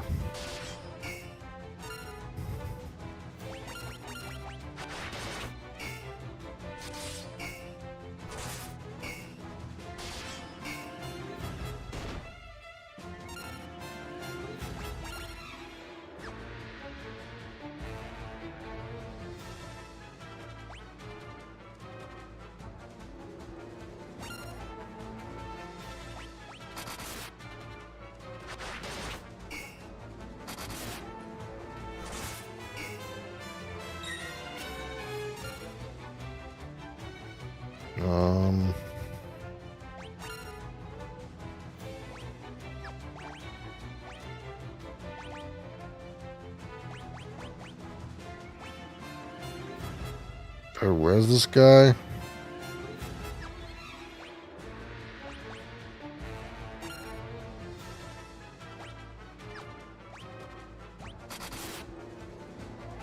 think I have a Phoenix down, actually.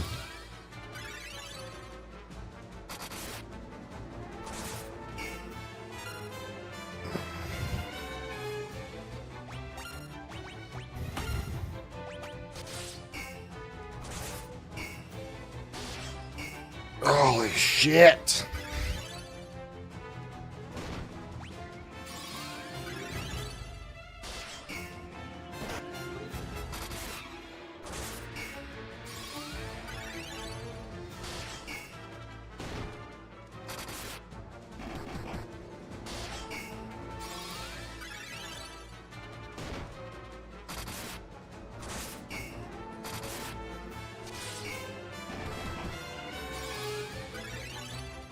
Kill turtle.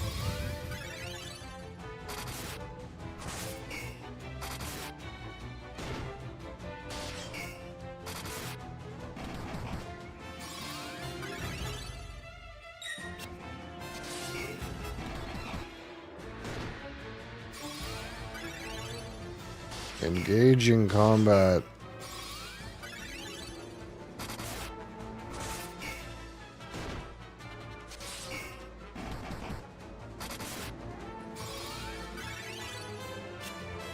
You hit turtles, sometimes it doesn't do damage.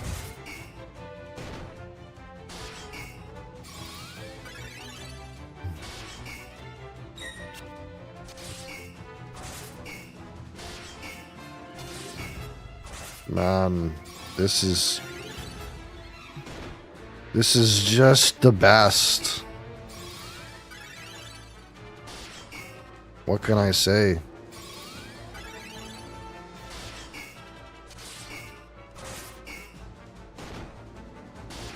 The story will save it, Crassus. Honestly, it was almost worth it for the phrase "Bee's knees speak beaver."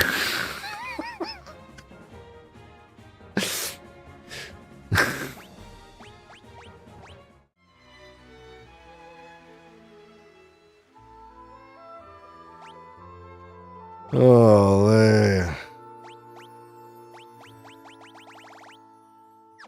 that was just a random mob encounter. That's terrifying.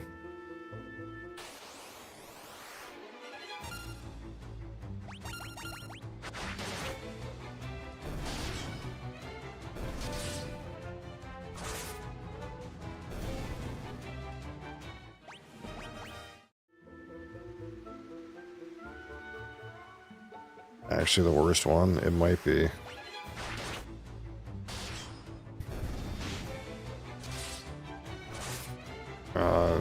Crassus has been envenomed.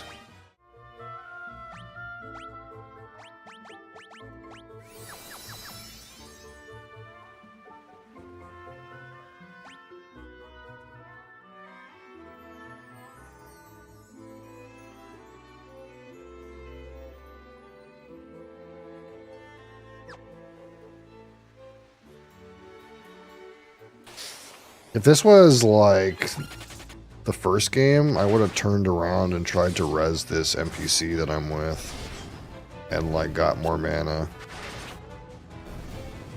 Because I think I've used almost all my mana auto playing that fucking turtle. But at this point, I haven't fought a monster that has provided any amount of challenge except for that turtle, and the only reason that turtle provides any challenge is because you can't hit it. Like, you just do 0 damage most of the time. Hey Zay, how's it going?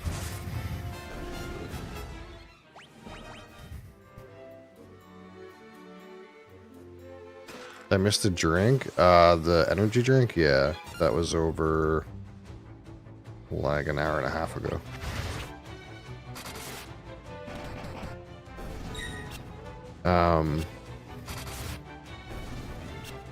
It's at the same time every day, so I know you're in a different part of the world, so it's probably not in the morning for you,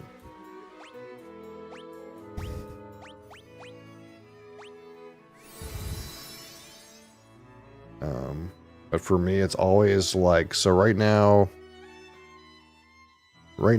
like, whatever time it is for you, 2 hours and 10 minutes ago, that's when it starts every weekday. Just so you know, if you want to be here for that.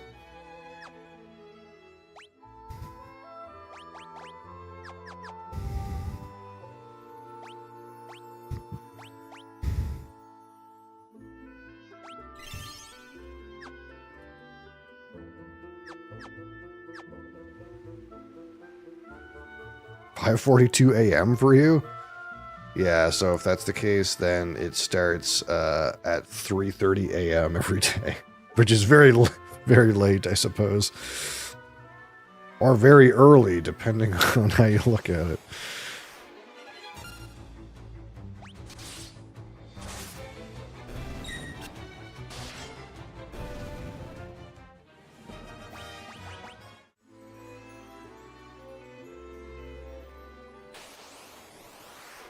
Have you played Deltarune, that new Undertale thing? No. I haven't played Undertale either. Well, am I supposed to have played Undertale?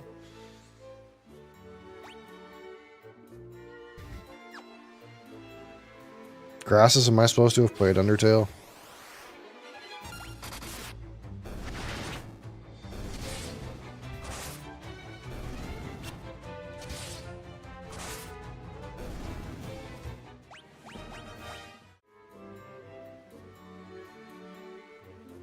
Grassus is my authority on single-player games right now.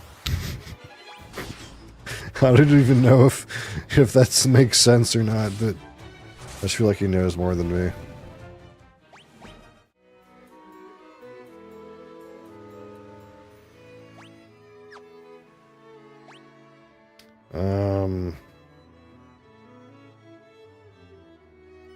It's been out since 2018?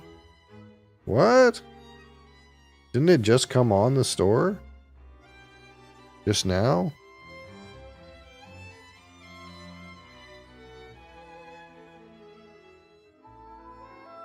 It says it came out right now. June 4th, 2025.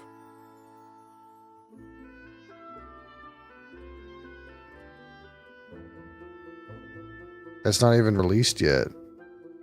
Completely. It says, Chapter 5 isn't even out yet.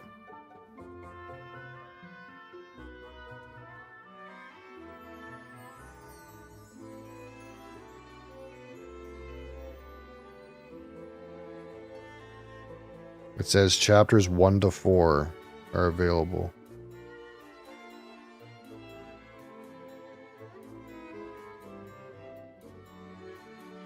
You have it? I don't know. It just says it came out right now on June 4th, 2025. So I'm not sure. I'm not sure. You probably know better than I do. I have no idea.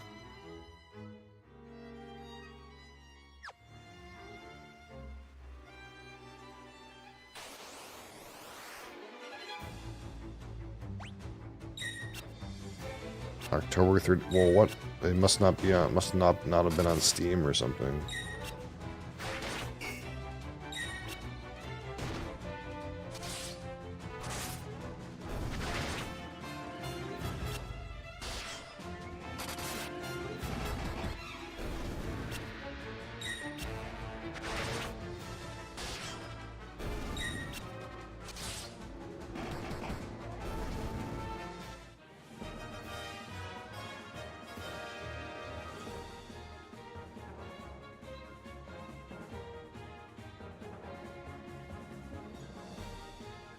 Yeah, so it was released in 2018, but there was like nothing to it. And then in 2019, it was only chapter 1. Only chapter 1 was available. And chapter 2 came out in 2020. So the Steam version that came out just now has 4 chapters. That's the difference, I guess. So, like, it's almost like an early access game. Where am I going? This way, I guess. Nothing in here.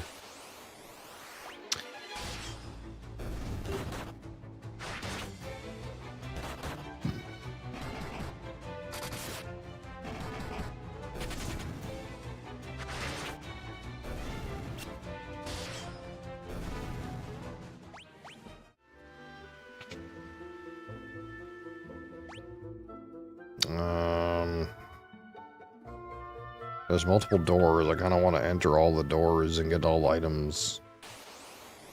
Even though the items haven't been very good so far. That is a land turtle. Am I dead?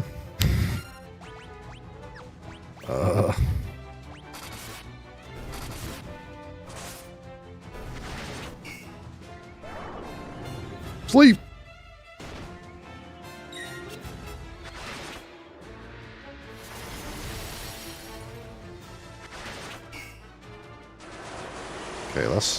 let's see what's happening here.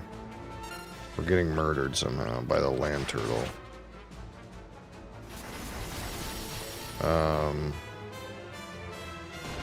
Hold on.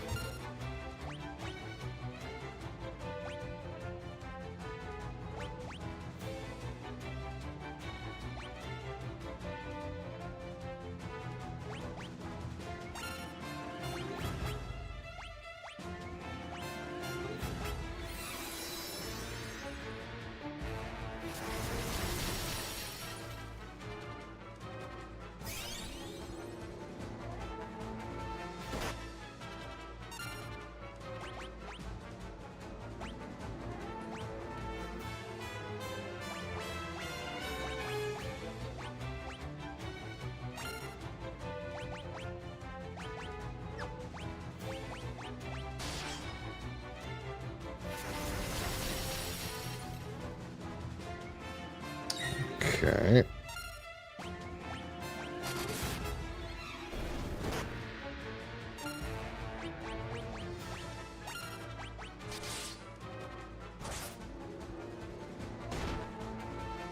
I guess we're gonna have to go back and, like, heal up and shit. Unlucky.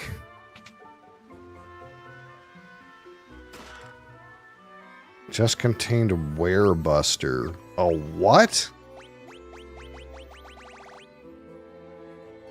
Of course, a Werebuster.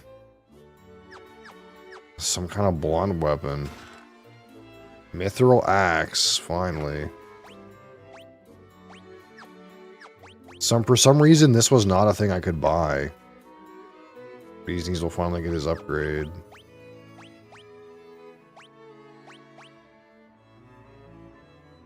$40.97.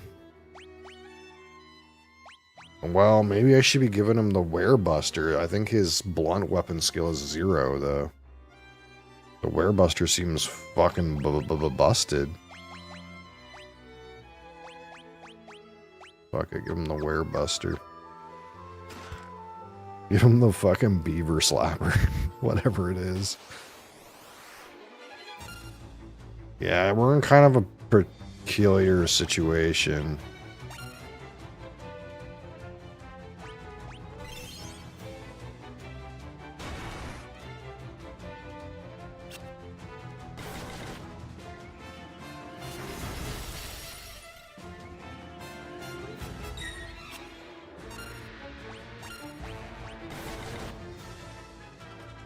Ever since I fought that random, like, Adamantoise, that just random spawned one, things have been kind of shit.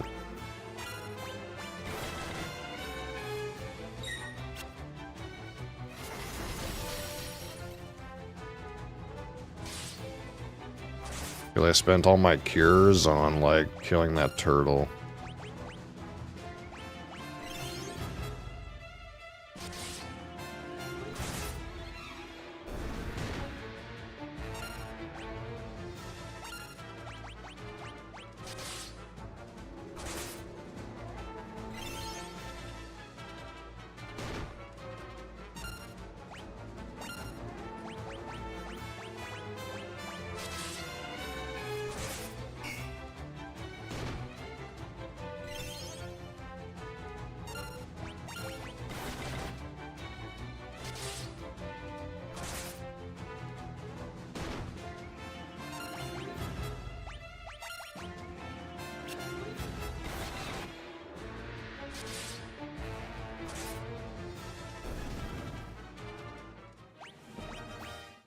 Mithril helmet drop.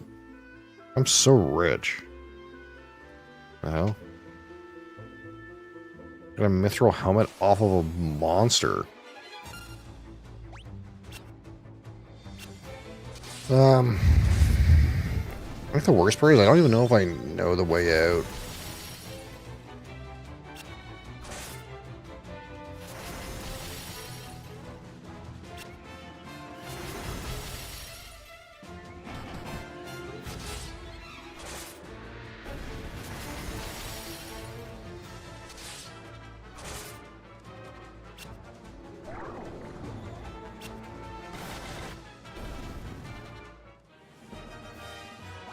Bee's Knees staff leveled up. Yeah, Bee's Knees is using the staff right now because I don't have a wizard character. Man, I kind of hate this game. I don't have a wizard because apparently I'm waiting for undiscernible amount of time for my 4th character to appear.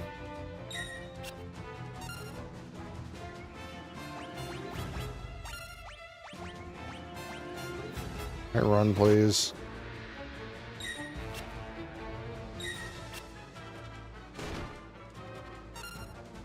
What the fuck?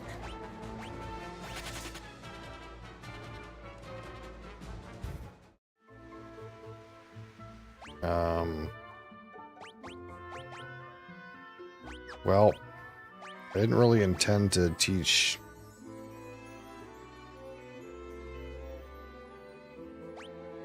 teleport to Bee's Knees, but, you know, sometimes it's good to have a fighter that can teleport.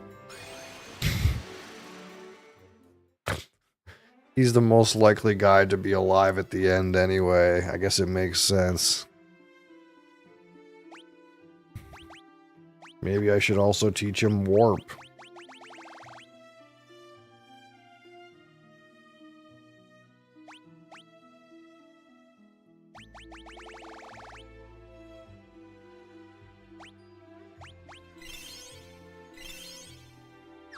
We have to somehow get to an inn from here. How do we manage to do that before? Do we just walk?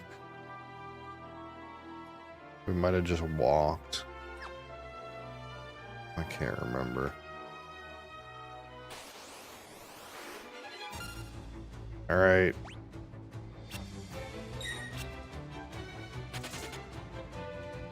You know, realistically, I probably don't have to run. I could probably just... We could probably just spend this time for Bees Knees to power level his blunt weapons.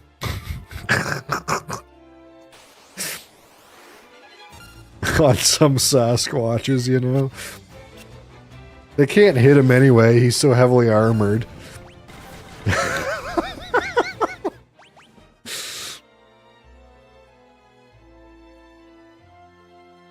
Don't forget, he also knows how to speak beaver.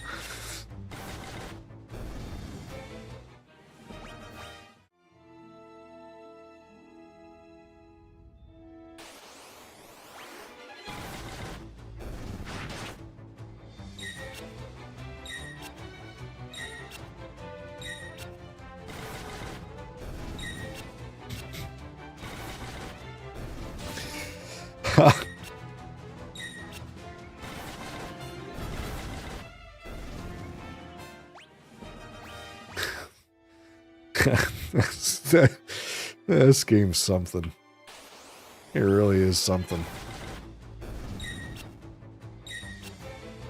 This game's a mess. This game's a fucking mess.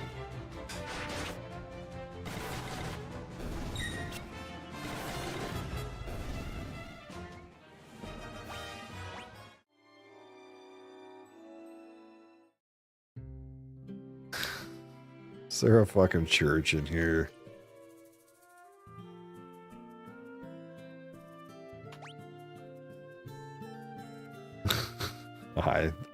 Maybe this building over here.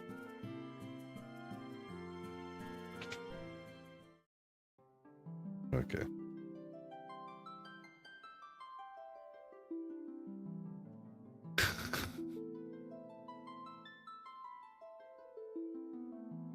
Great job, Bees Knees. You fucking resurrected a bunch of corpses. Guys dragged a bunch of corpses on his back from the dungeon.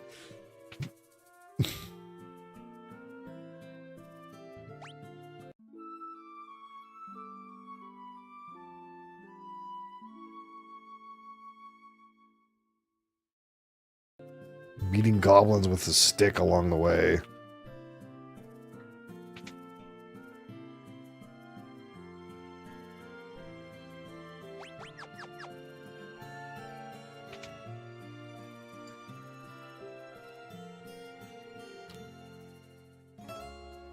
Okay, where's the consumable shop? Here we go. The screen is partially cut off. Yeah, there's not a lot I can do about that on vertical because the game is doesn't take vertical very well. So this is kind of the best we can do. If I put it centered, then when the combat happens, you don't see anything. I would recommend that you go to the other stream in my channel that has the view on horizontal. You'll see the whole screen. That would be my recommendation. The game just doesn't stream very well in vertical.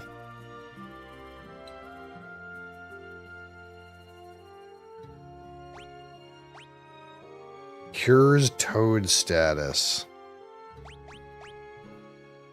You know what? You never know when a guy will turn into a toad. Let's buy one of each.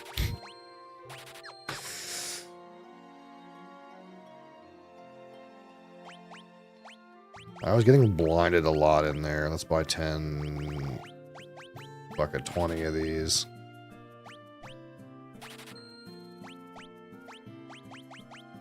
Maybe 5 of these and 10 of these. I don't know. I need to sell some stuff.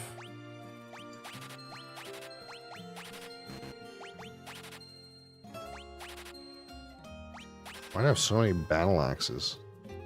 I can throw garlic at the undead. I wonder how much damage it does. Mithril sword, mithril spear, mithril shield, mithril helm. You know, we don't need any of that shit.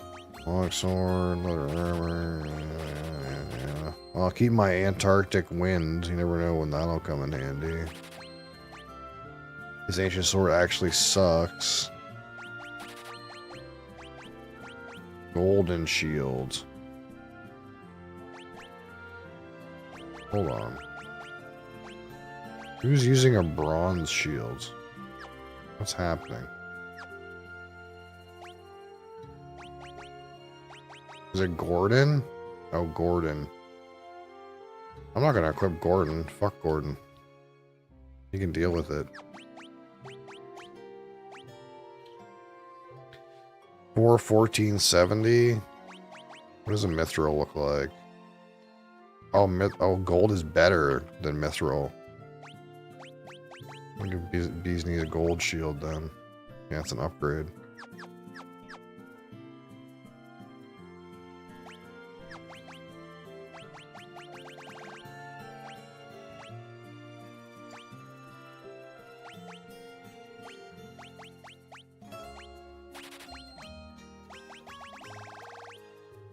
Alright, sounds good. You know what? Let's just buy another 10 of these and 5 of these.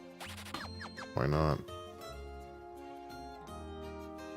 You know what? I think I might need some Phoenix Downs considering what just happened. I'll buy 10. Why are ethers so expensive? Holy. 1 cottage, please. 1,000 for 1 ether? Okay, that's a fucking ripoff. What in the world?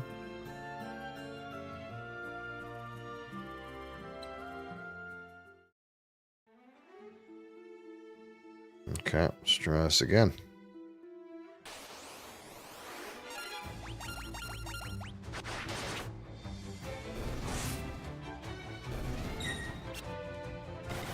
Get him with your beaver slapper.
So why we bought antidotes, I suppose.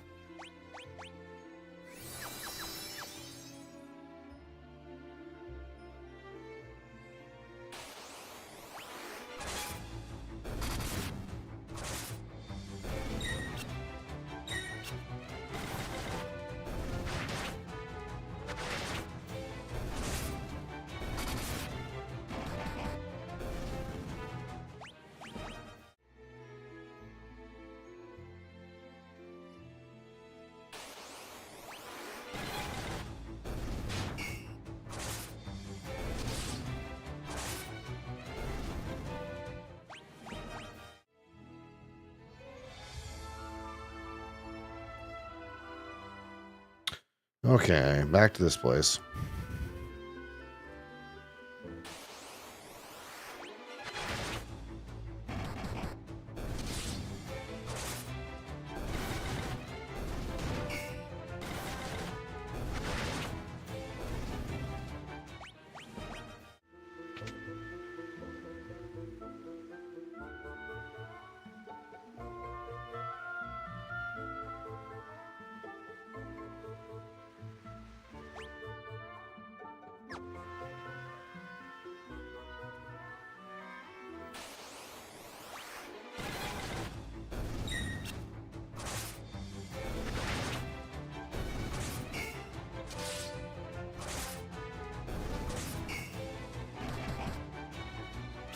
I'm curious, how far in the storyline am I?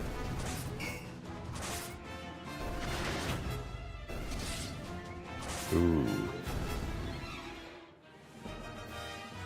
Okay.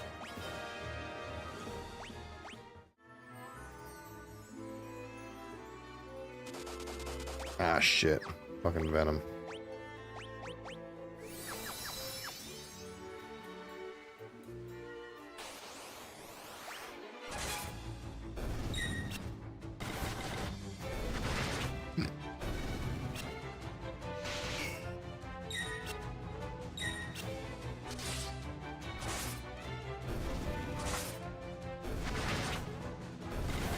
You feel refreshed?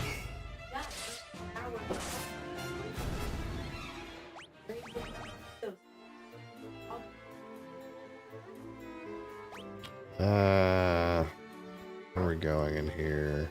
Up there, it's the only way to go.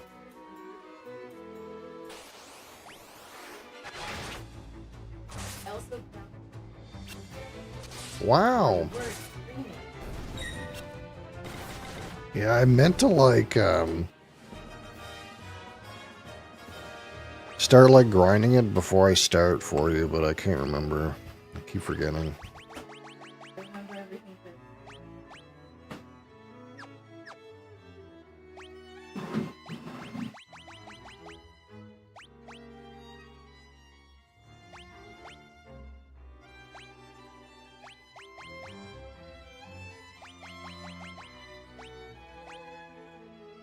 $16.62.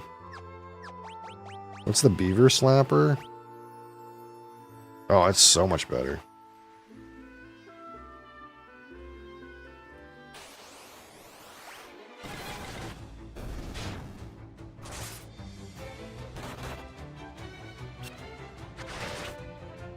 We gotta put Gordon in the back. That guy's just gonna die. Again.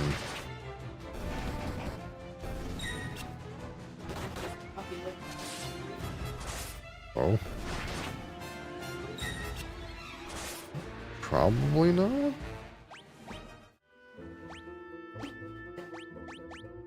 You need 3 beverages. Somehow I'm not sure that's true.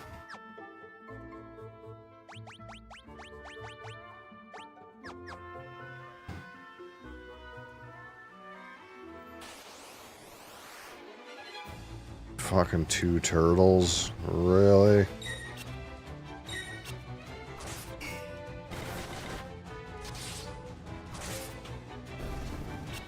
Okay, they're not hard to kill turtles. This guy sent me a cat on TikTok. How much money is that worth? Yeah, a cat. No, a cat. You're too old to do anything. You use TikTok, though. Thirst trap. That's it. I don't know what.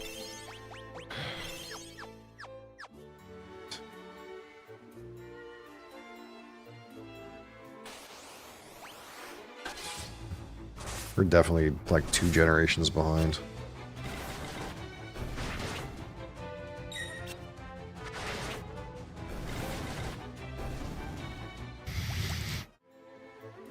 What's one that he said last? You had to ask him what it means. What? What's the last time you did that? The other day, she used some expression. What the fuck is that? Not know what that means, but I. No. So you're double old, is what you're saying? Yeah. Don't you meant like serious? Not saying. No cap? I always have. And I know what Riz. You know what Riz is. Nice. They went to work. I was like, Riz not the boy. Fuck. Riz not.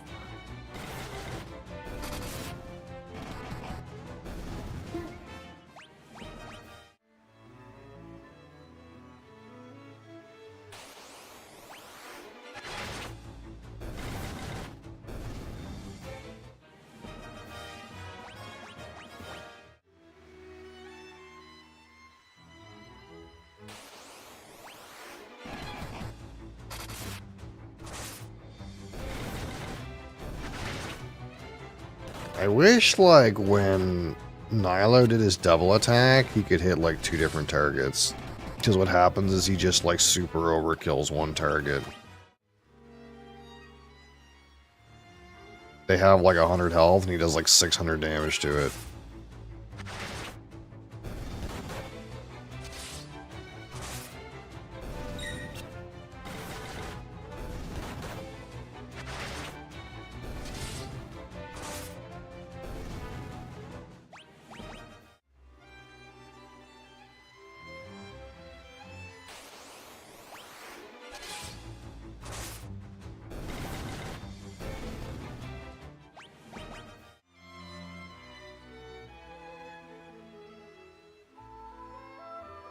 Okay, we're back where we were before. We did those 2 rooms. Did that room. So we gotta do this room on the bottom. Go upstairs.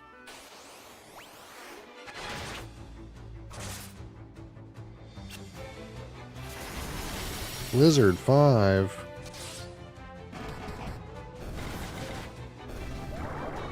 Sleep!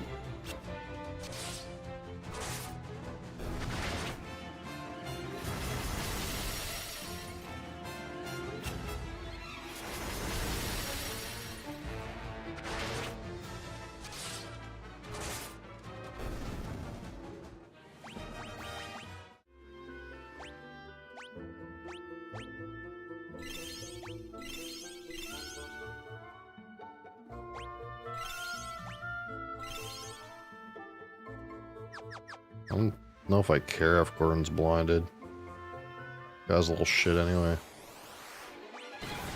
Oh no! Fucker!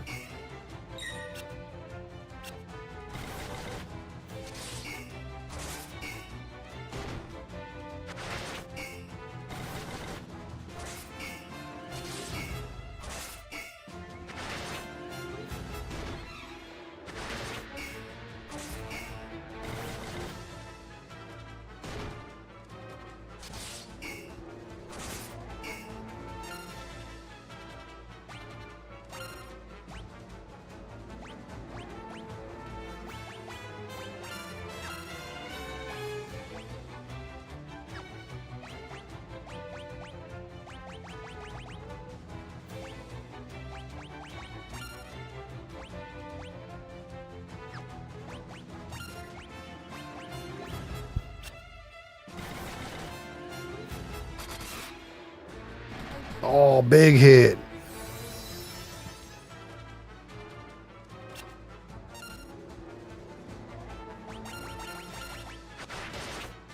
Please die. Hardest monster in the game right now, this fucking turtle.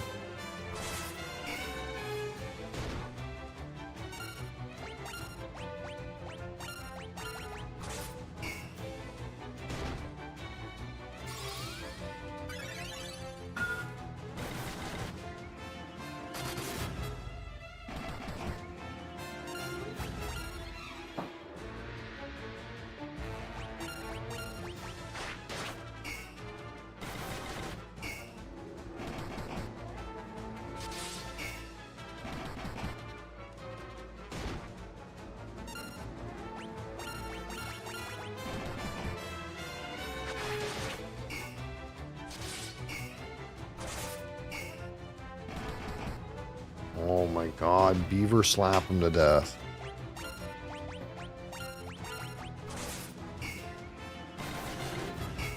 No.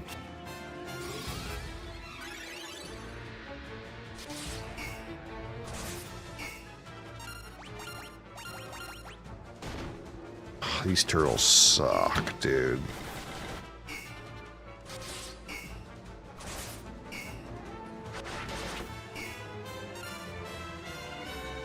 I'm probably supposed to have spells. Like, I'm probably supposed to cast fire on it or something.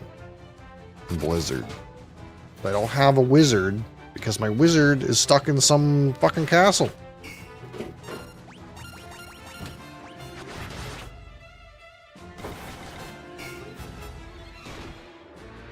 Gordon, you're gonna fucking die.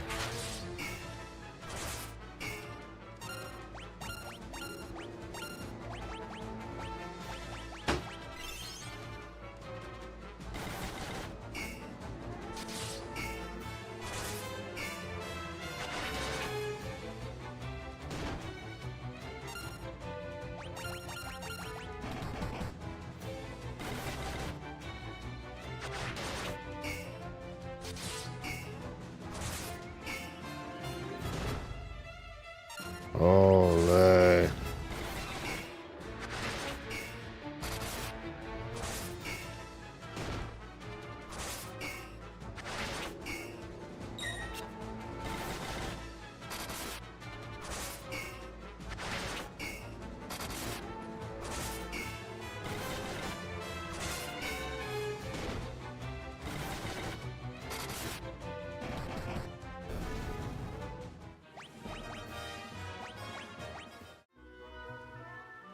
These fucking random turtles, dude. They're so pain.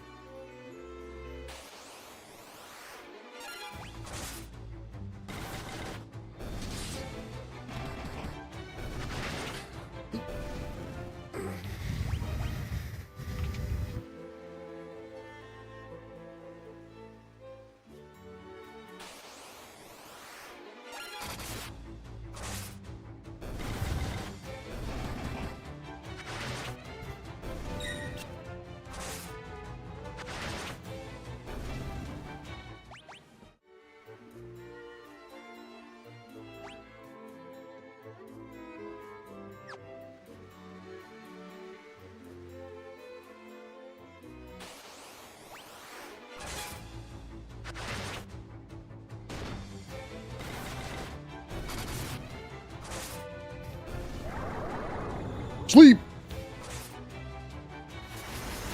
You can't sleep, the beaver man.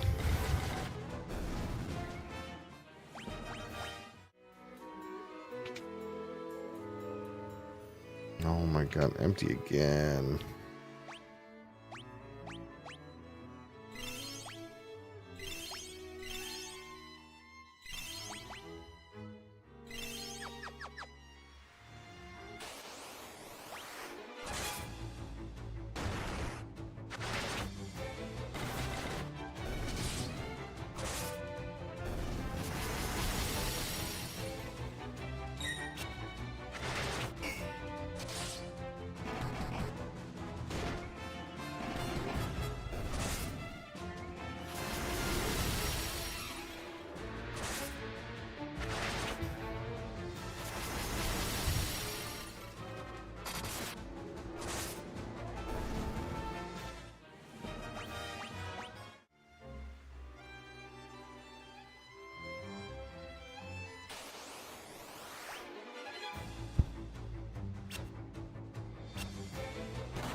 Need some water.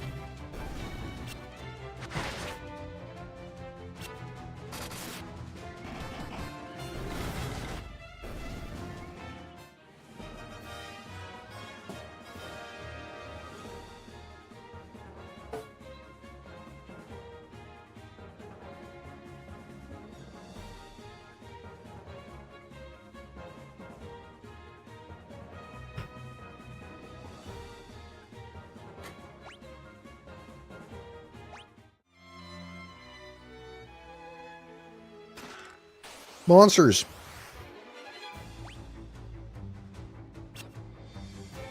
Self-destruct, missed. Self-destruct, missed. Self-destruct, missed. Self-destruct, missed.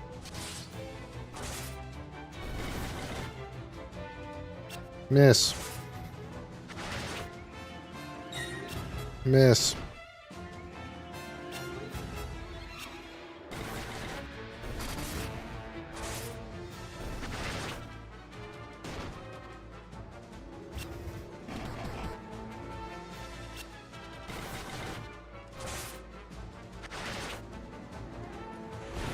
Oh!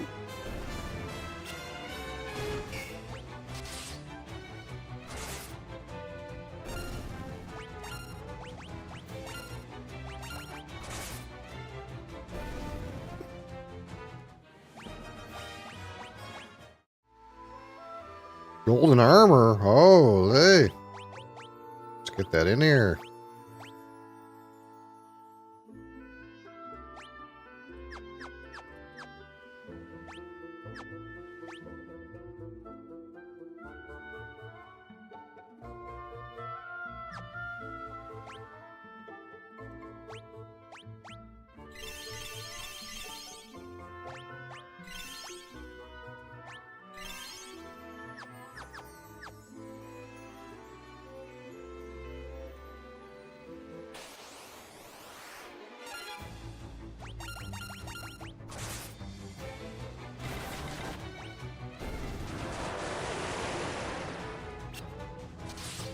Dang, that's annoying.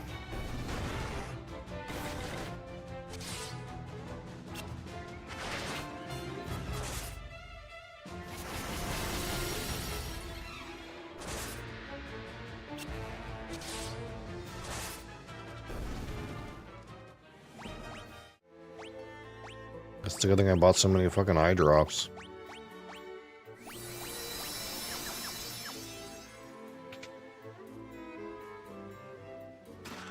Antidote, mallet, eye drops.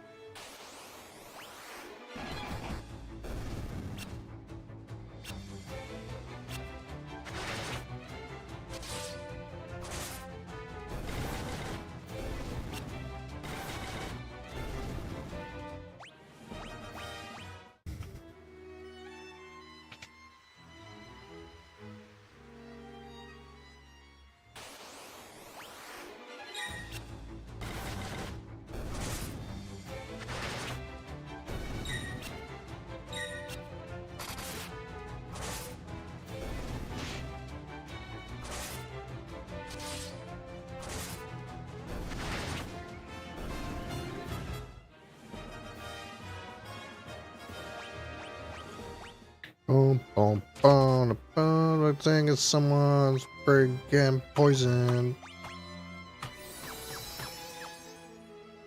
Alright. Surely we're near a boss. A real boss, you know?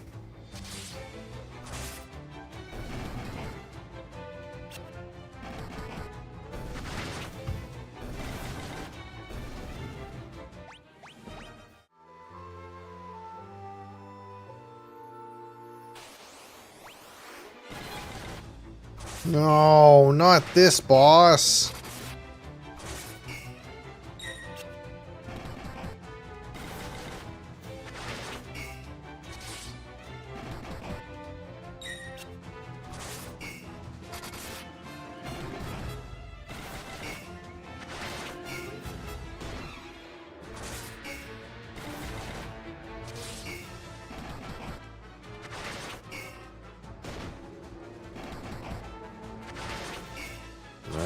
Feels like it's going better than normal. I could just run away, I guess, from this idiot. Instead of, like, fighting it. I wonder how much health it has. Like, I just hit it from 95, like... Can't have that much health, right?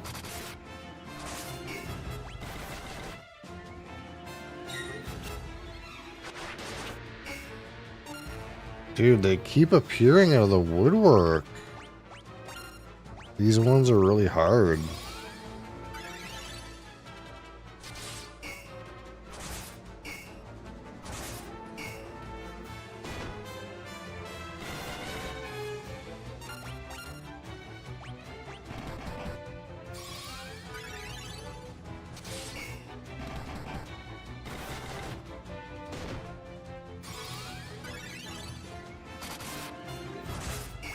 I'm gonna stop pressing heal.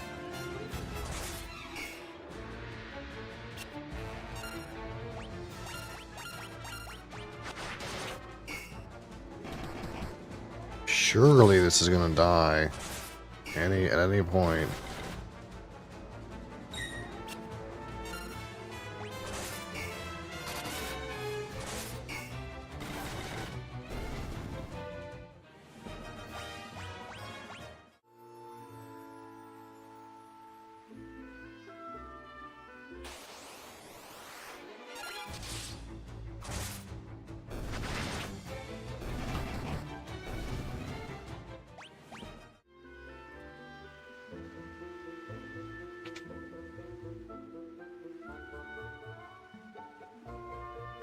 Oh, I've heard there was a monster guarding Eggle's torch. Now I've seen it with my own eyes. It's a red soul. Okay. Is this the boss?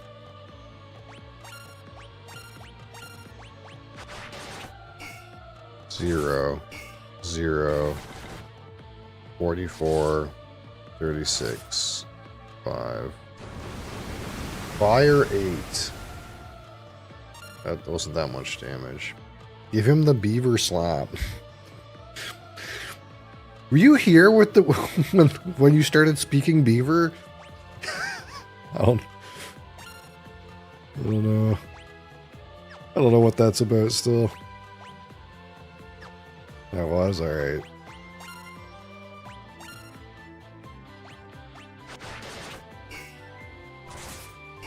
Can I teach my character Blizzard? I might have to teach a character Blizzard. I get the feeling this... I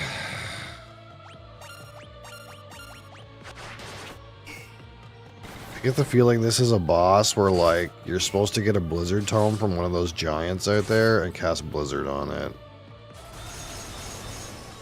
Although I'm still trying to figure out why this monster is like a fired soul and it's casting Blizzard. That's also kind of odd.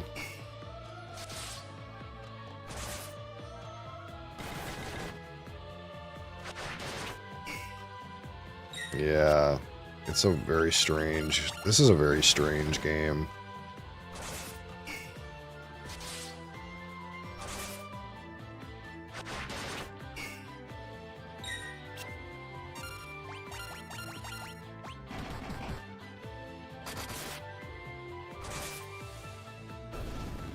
That was the boss, guys.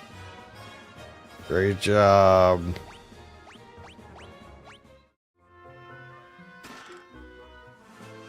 We found Eggle's torch.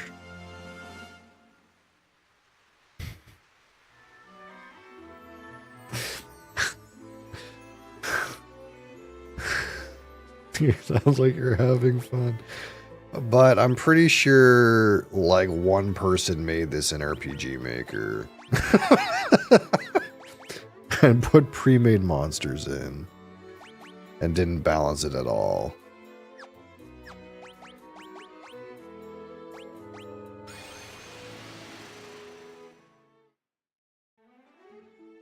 Now what do? We have Eggle's torch.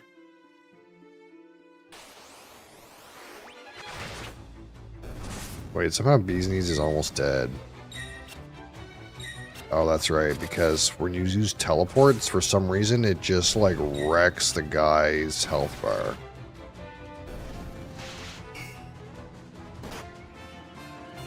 I actually don't really know why that is.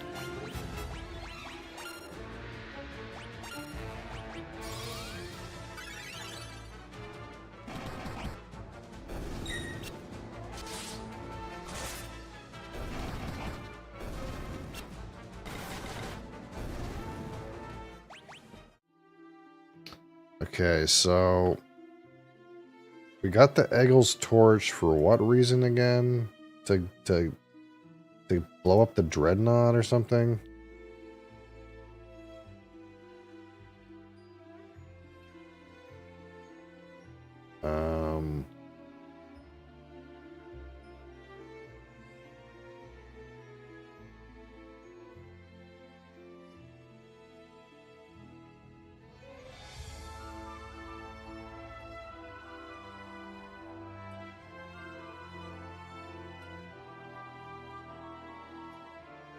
Happy Friday the 13th. Oh, it is Friday the 13th. Look at that. Playing the wrong kind of game, I think. Upon leaving the keep, there will be a short cutscene of Cid's airship and the dreadnought catching it. Oh, did I miss a cutscene? By using teleport?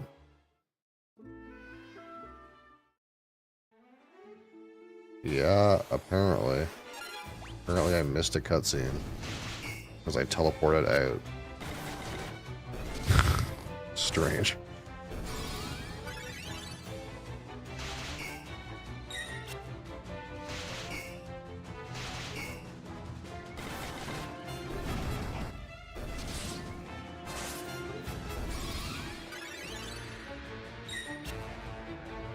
Oh shit. I have to go back inside. Never mind. I didn't miss a cutscene. I actually didn't realize I was supposed to do this. Thankfully, I'm roughly following the storyline on this other monitor, or else I would have no idea what's going on.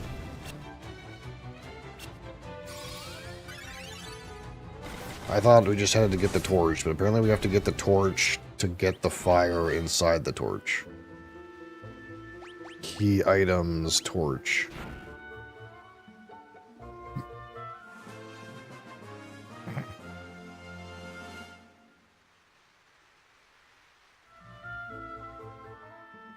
And now there's a cutscene.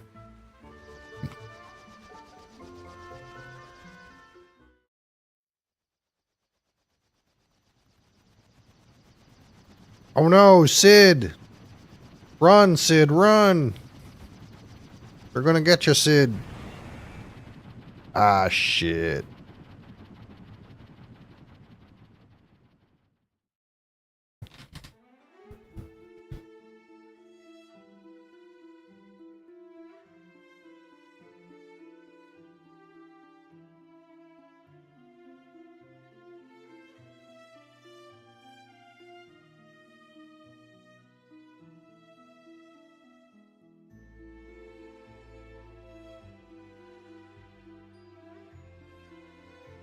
Oh, okay. Well, I'm glad I was told this. We found it, Crassus. Crassus, we found it. This is where the chocobos come from, Crassus. You there? This is where they got invented, in this fucking game.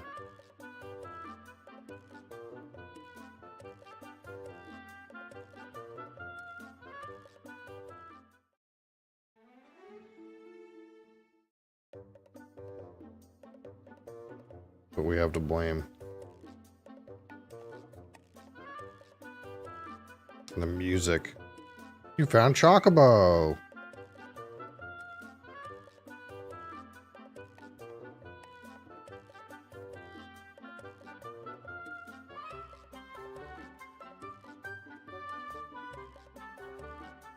Wait,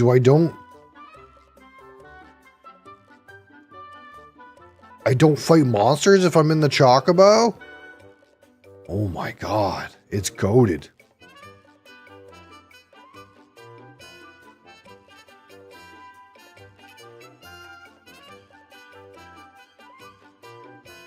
Fucking goated, man.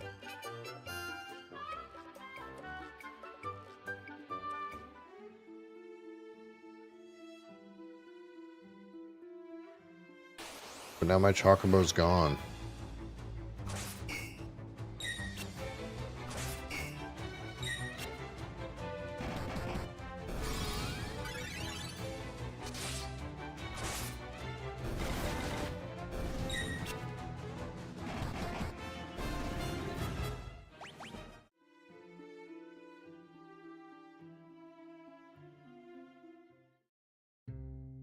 Okay, now what am I supposed to do?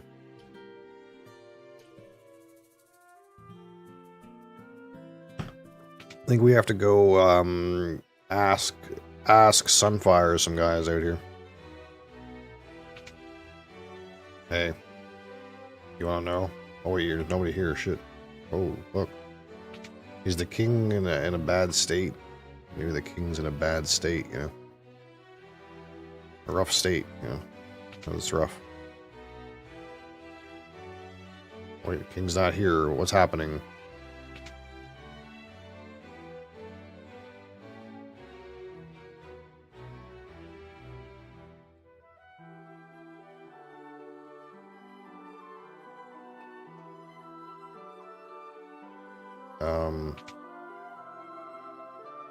What? What happened? Oh, this is not what's in the walkthrough. Or is this the wrong room? Just kidding, I was in the wrong room, guys, no problem.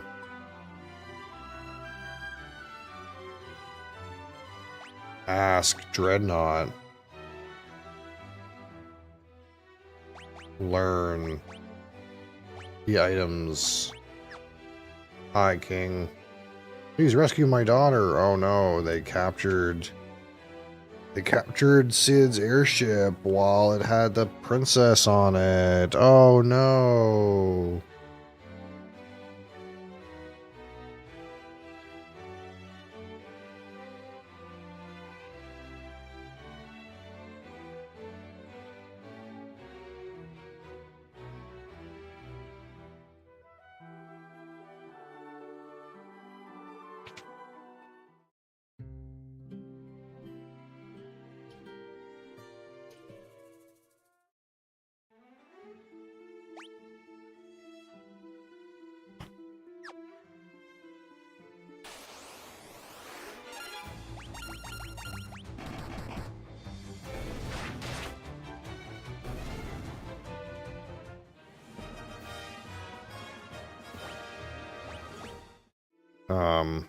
I should use the inn.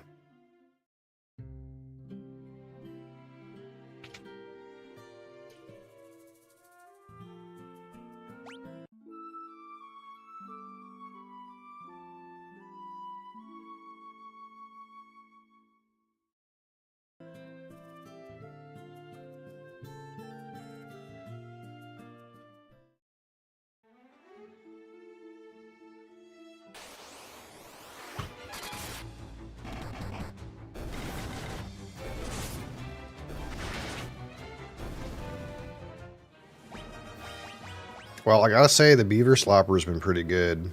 That one random item we found. Fucking slaps. 400 damage. We're in, dude. Can't wait to get rid of Gordon. Fucking useless piece of shit.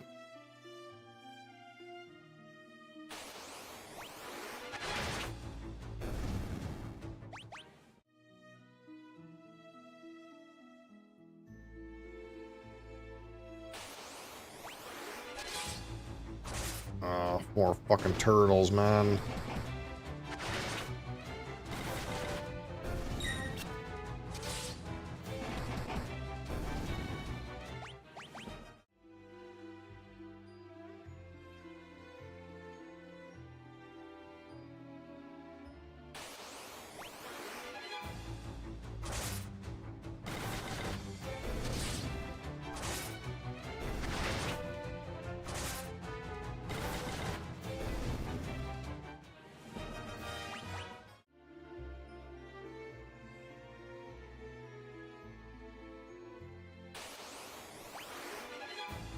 What is that? A magician?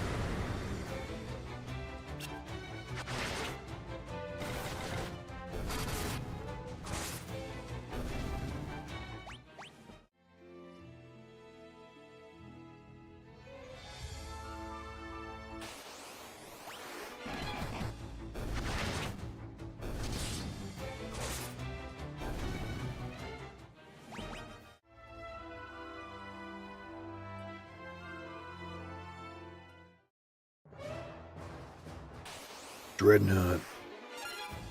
Why is there ghasts on the Dreadnought? Didn't they get their Dreadnought, like, you know, pest controlled? Why would there be ghasts on it? Why is there zombies on the Dreadnought? You know? Well, what do you want? Ask Wild Rose. Rebel curs. Am I dead? Maybe I shouldn't have done that. Oh shit. Yeah, I forgot. These guys like can't die. Ugh. Okay, let's flee.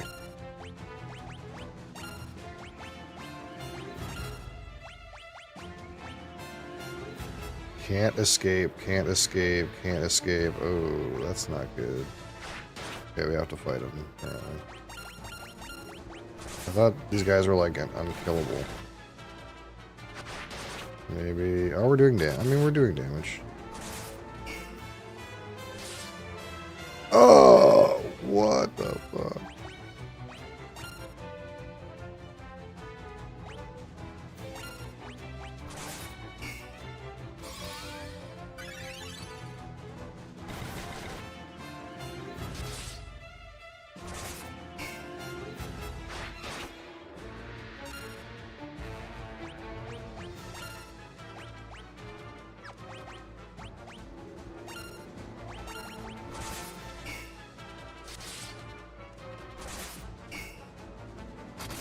How much health do these things? Okay. Yeah, nice.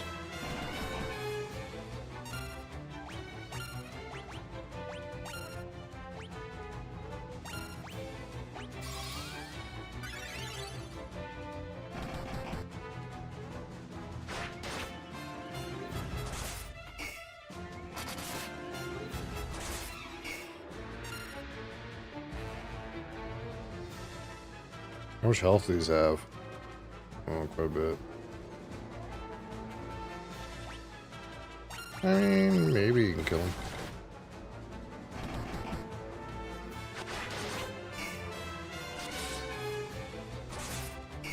This is not how you're supposed to do this.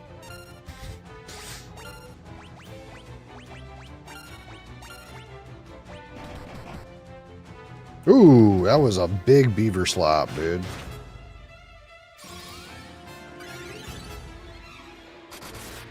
You're supposed to use a pass to get on the ship. You're not supposed to do this. I do have a pass, but I just wanted to see what happens if I told him the rebel password. And I guess you fight him, but we killed him anyway, so everything's okay.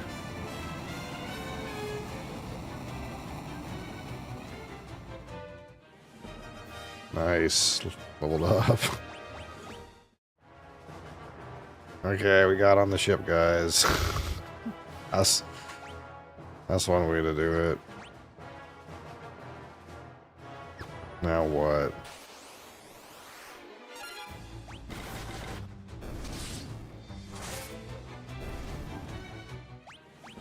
We have to blow up the engine. Where's the engine at?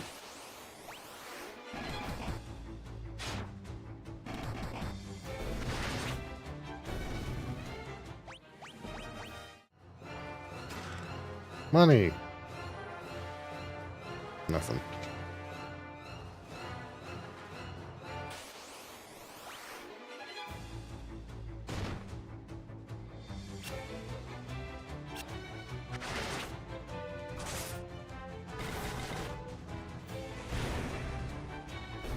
Ow.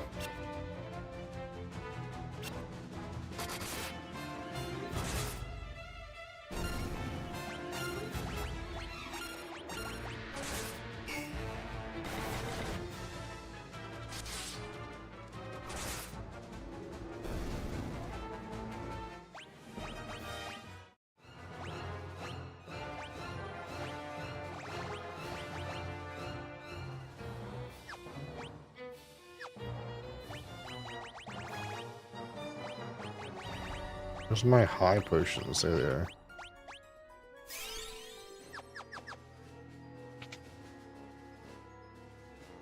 Empty.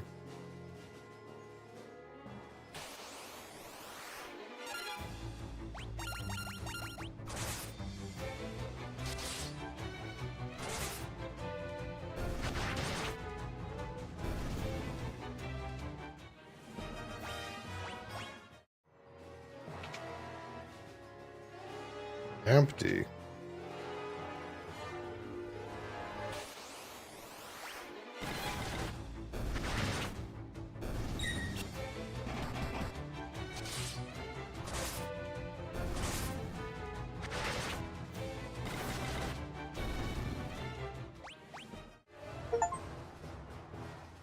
Obtained 50,000 gil. Yep, we're rich, all right.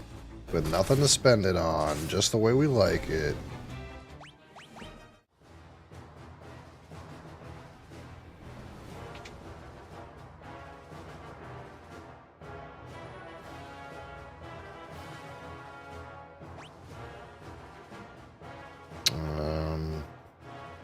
Okay.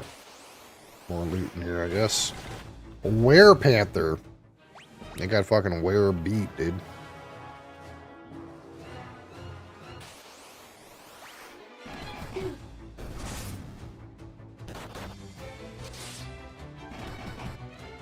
They want to know something about this fucking beaver slapper.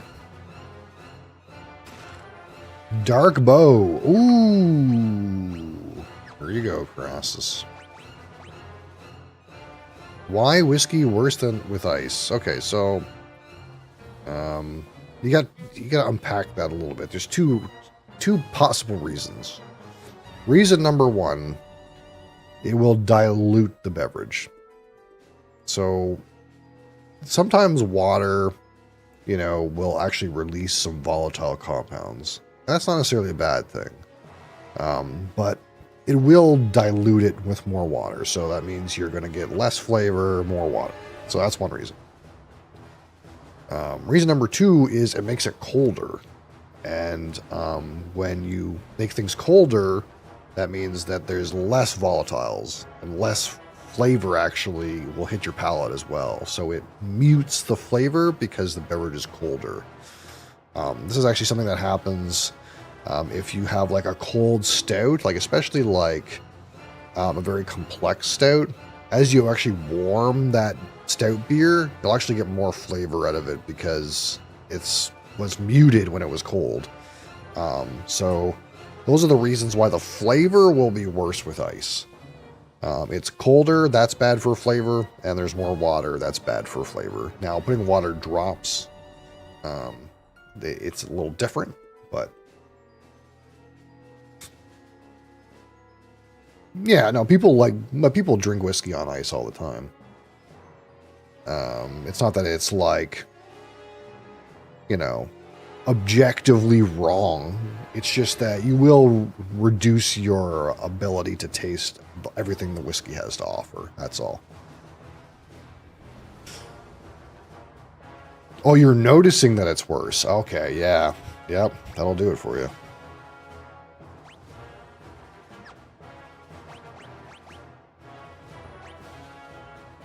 Man, 19 to 30, big damage increase. Wait, can I put a mace in the other hand? No. What a shield. I think this is a two-handed weapon. Yeah. I'm missing a pair of mithril gloves on this character. I forgot about that. Alright, let's see that in this new Crassus dark bow damage. Okay, that wasn't that impressive.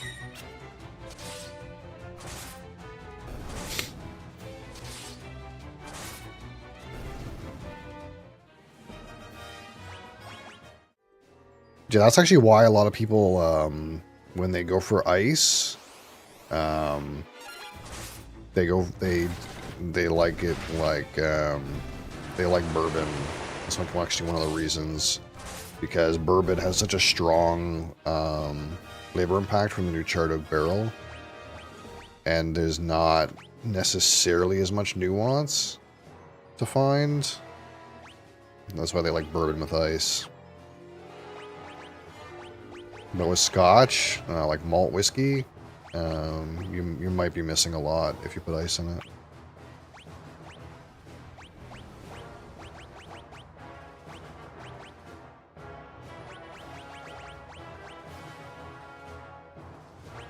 Doesn't feel like this is the same drink, yeah.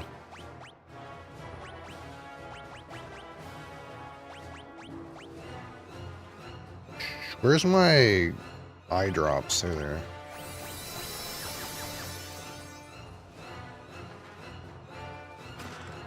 Thief's gloves. What is this now? has plus agi? Agi make bow better? Oh. Sort of. Let's go with these gloves on Crassus.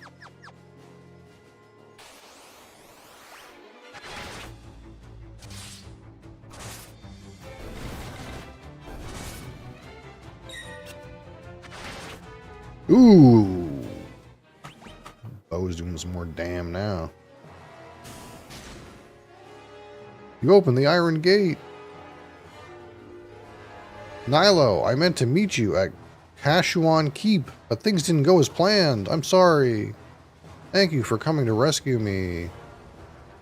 I sell stones you can put in the freezer. Yeah, so...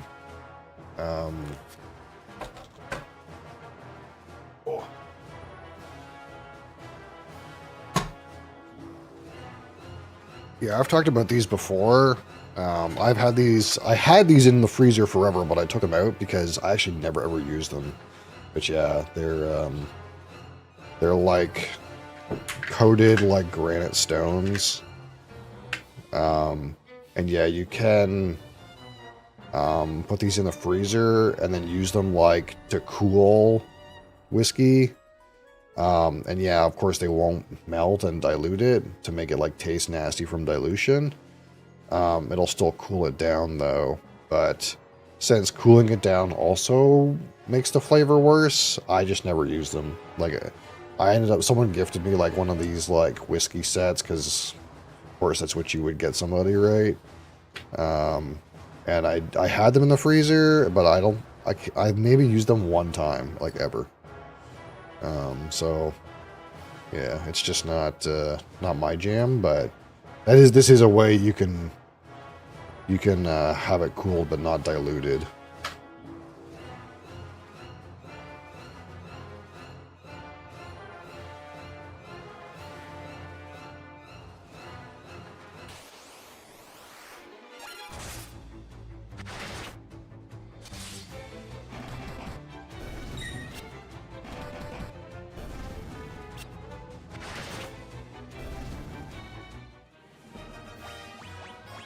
Alright, Sid. Let's save the thank yous for later. I'll head for the airship with the princess. You find the engine and toss the Sunfire in it. Got it? I gotta get the airship ready for takeoff. I don't plan on waiting around long. Alright, Sid. Get the fuck out of here, man.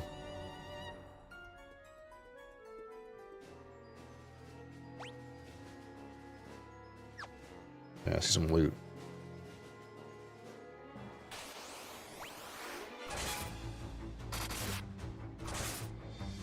We're pretty close to saving the game time, though.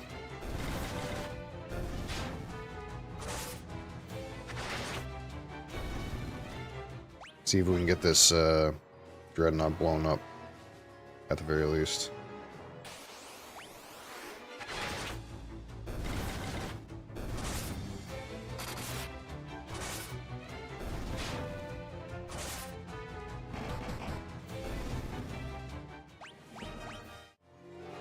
Actually, come to think of it, like, probably another, like, whiskey you could get that, like, stands up to water pretty well is probably, like, Canadian whiskey.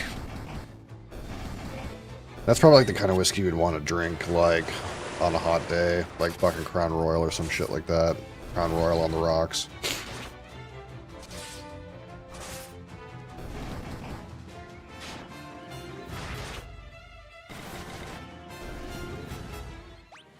Or like a blend, you can get like a blended scotch too. That probably would work too. Like Johnny Walker or anything.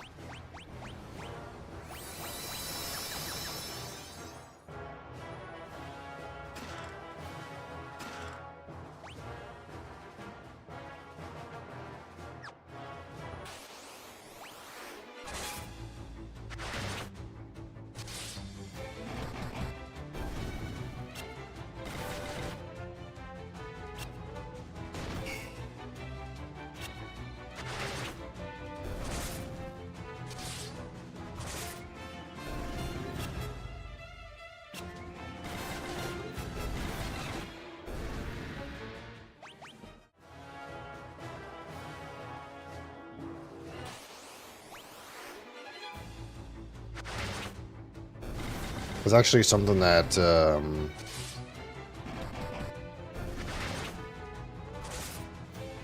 I was watching an interview with Charles McClane, and that's what he said is like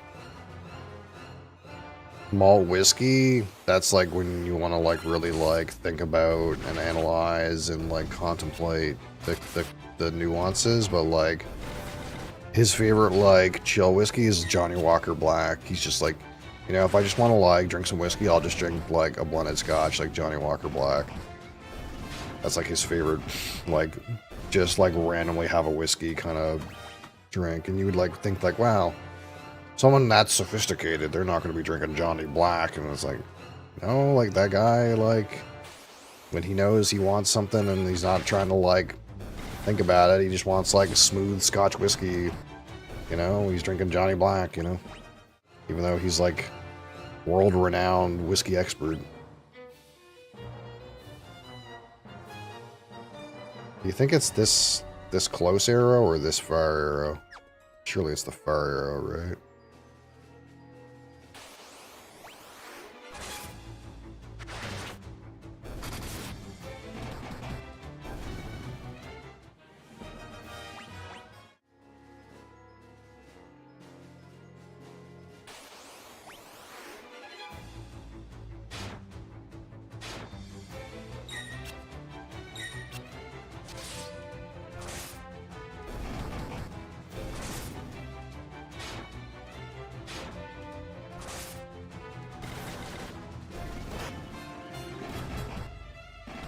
Man, Gordon's gotten a lot of hit points. Like, he must have been like level 2 when he joined my party or something. Because he had like 150 HP, now he's got 429. His like stat line has like gotten a lot better. Getting carried. Fucking Gordon. He got shit gear on, but I don't want to give him any items because I know I'm going to lose him eventually.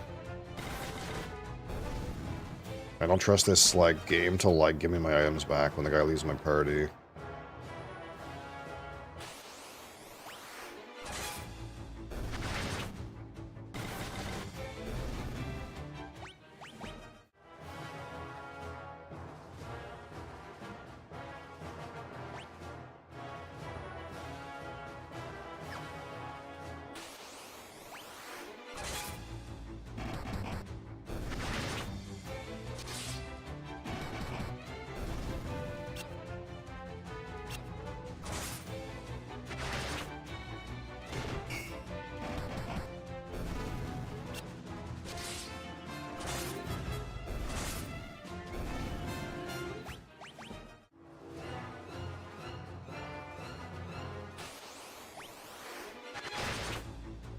Man, these like bombs are kind of annoying.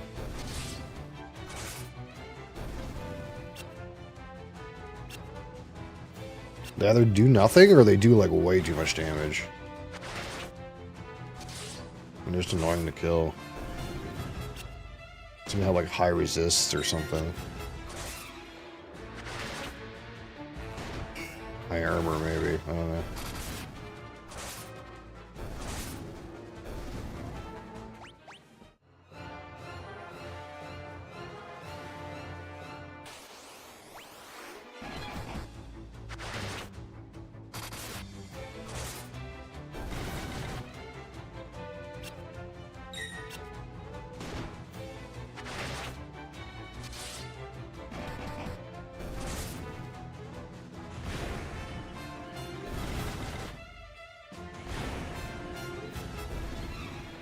How annoying.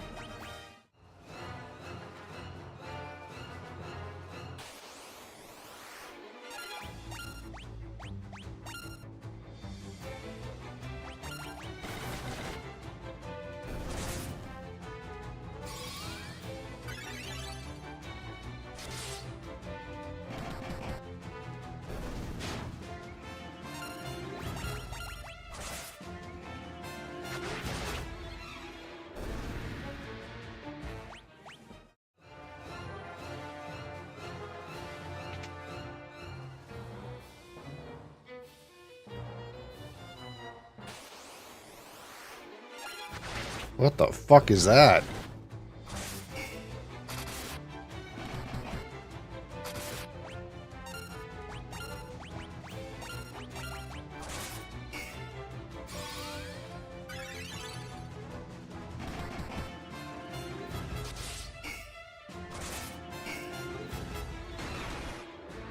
Yeah, I kind of felt like it was gonna slap.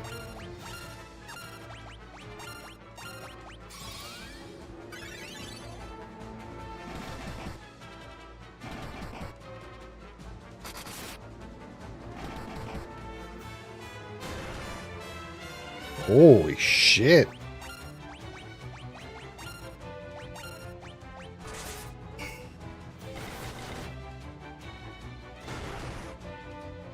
What the fuck?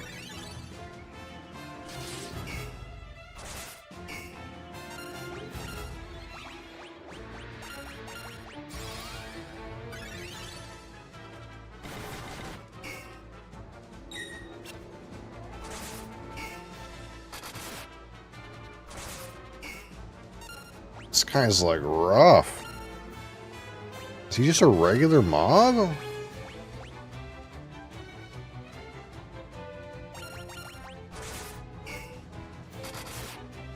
The balance in this game is like really cooked.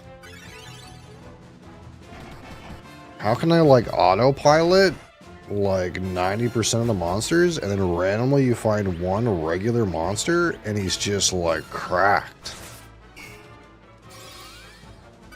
Doesn't take any damage.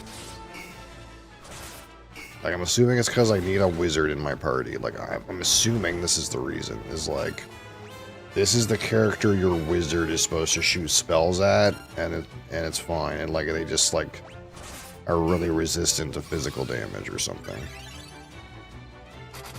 But you're not really given a good character to be a caster with by default, unless you like put it on your like warrior type characters in the meantime.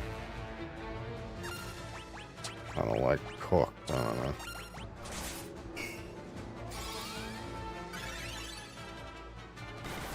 Like nobody has any mana except for my character that has a heal.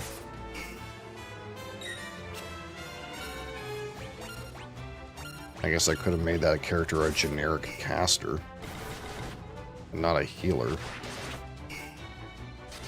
But this is like getting to be a little silly. I kind of thought I would like unlock my fourth character like pretty quickly into the game. Like I thought it was the kind of thing where it's like, oh, they captured your brother, and then you like go get him right away. But that's actually not what happens at all. You don't get him for a fucking country minute.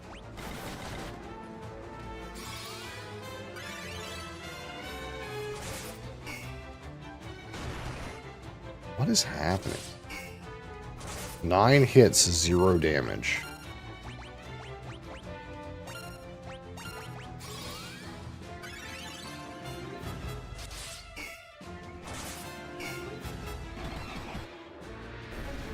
Okay.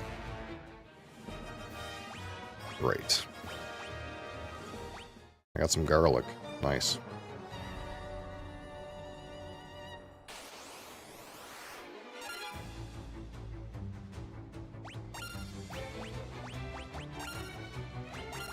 Well, kind of was hoping to just quickly, you know, get this Dreadnought done real quick, but I guess that's not happening.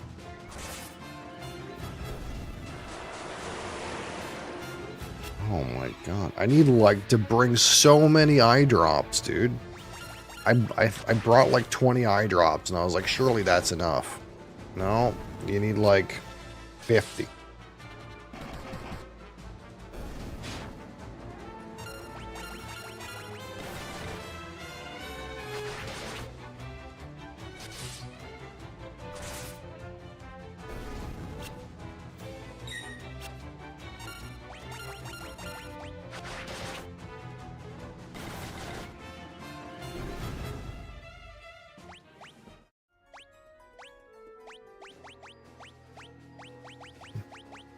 Three left.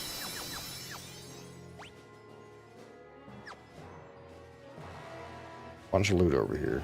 surely we can just click on this loot and then go up the middle and skedaddle out of here.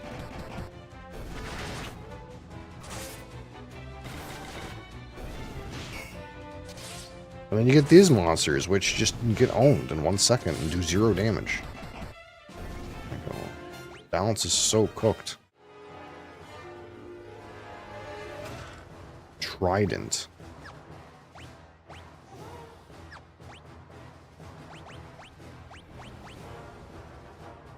Okay, that's an upgrade apparently. Mangosh. Offhand weapon. I'm assuming. 32 attack?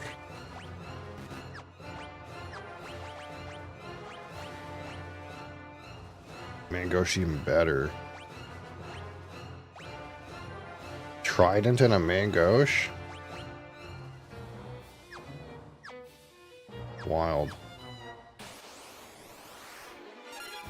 Are you fucking me? I just don't even want to attack that thing.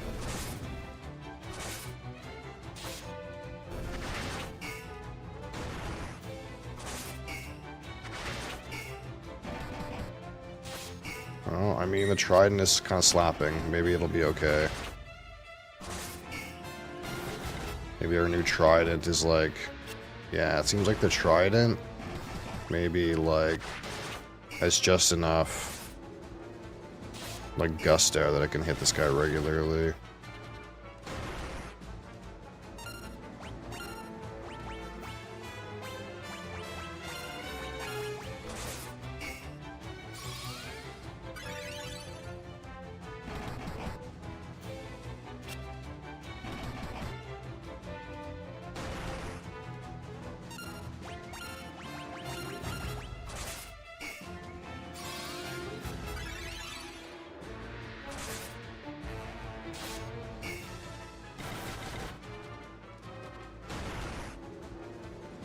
Holy.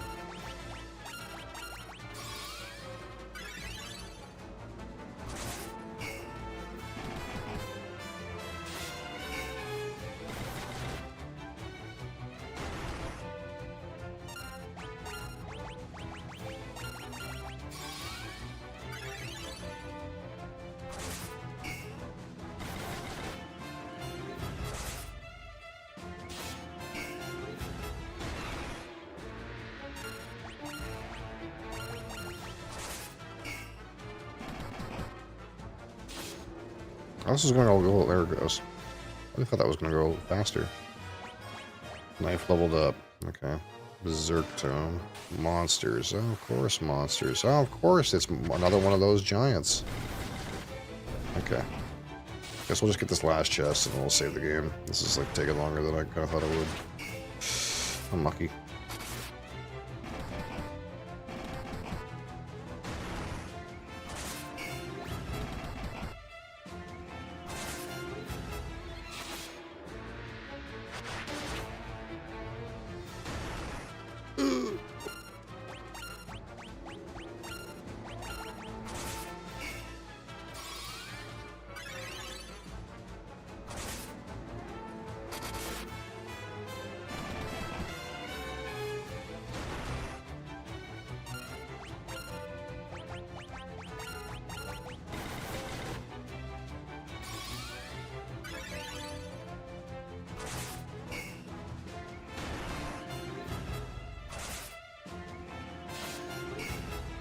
Grassus is out of mana.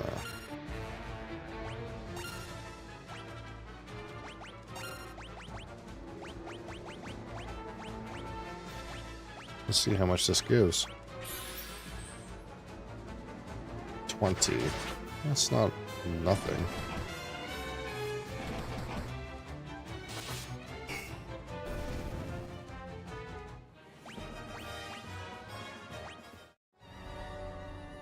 Ice Shield. Giant's Helm. And we got some good fucking items here.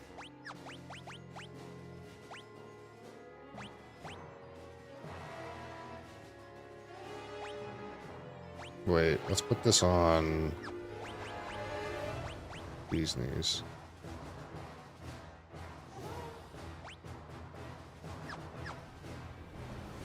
Oh, we got the shield too. Is this an upgrade? Oh, it's the same. It's the same as the gold shield.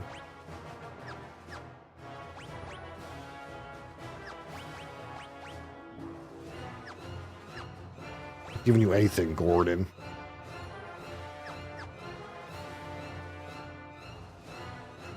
Alright.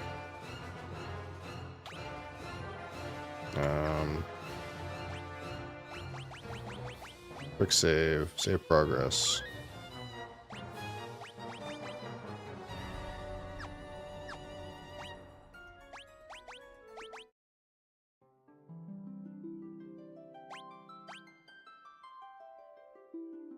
Alright, that's where we are. Wild stuff. Another week of Final Fantasy in the books, friends. I know you guys can't wait for next Friday's rendition.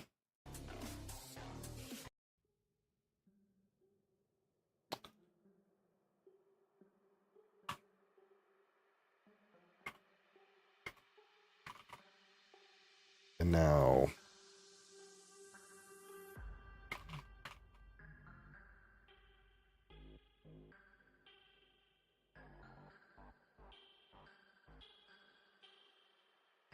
you may join me in talking about alcohol. We will find some alcohol. Wheel of Alcohol. Show us some alcohol that's not reviewed yet.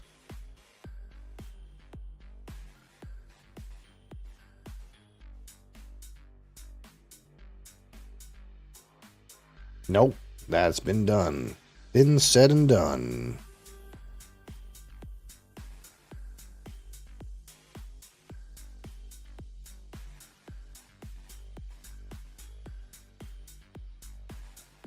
Oh, that's one. That's one and undone. La Santa. The La Santa.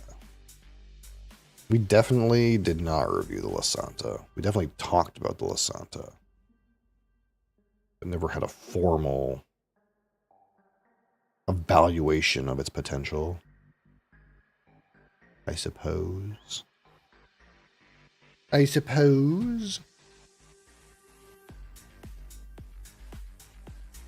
It's in the other cabinet.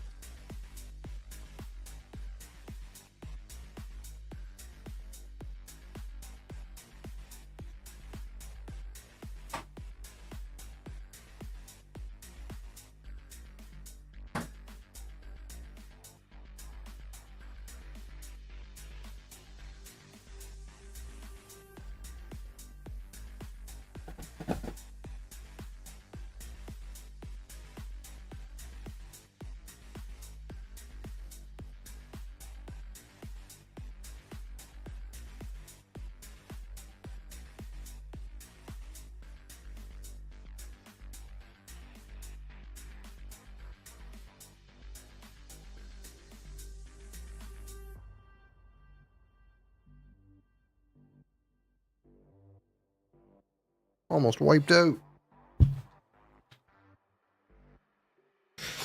I do remember being slightly disappointed in La Santa, but we'll see how we feel about it. Meow. Today is the day, that's right.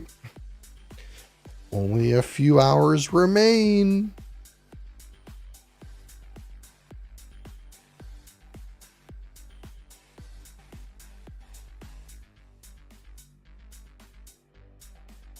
Let's get rid of that.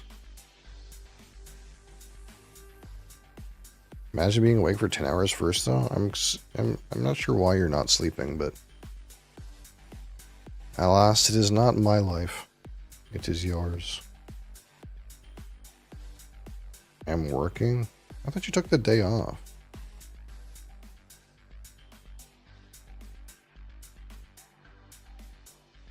blank sheet.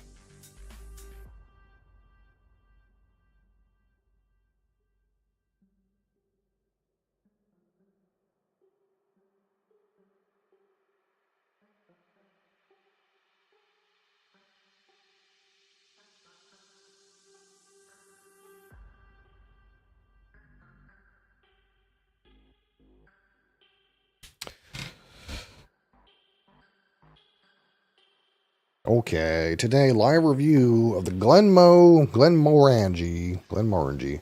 Lasanta 12-year-old Highland single malt Scotch whiskey from the Glenmorangie Distillery. It's a Louis Vuitton product. It is 43% alcohol or 86 proof. It is chill filtered and does have color added. And this particular whiskey is first aged for 10 years in first and second fill ex-bourbon cask.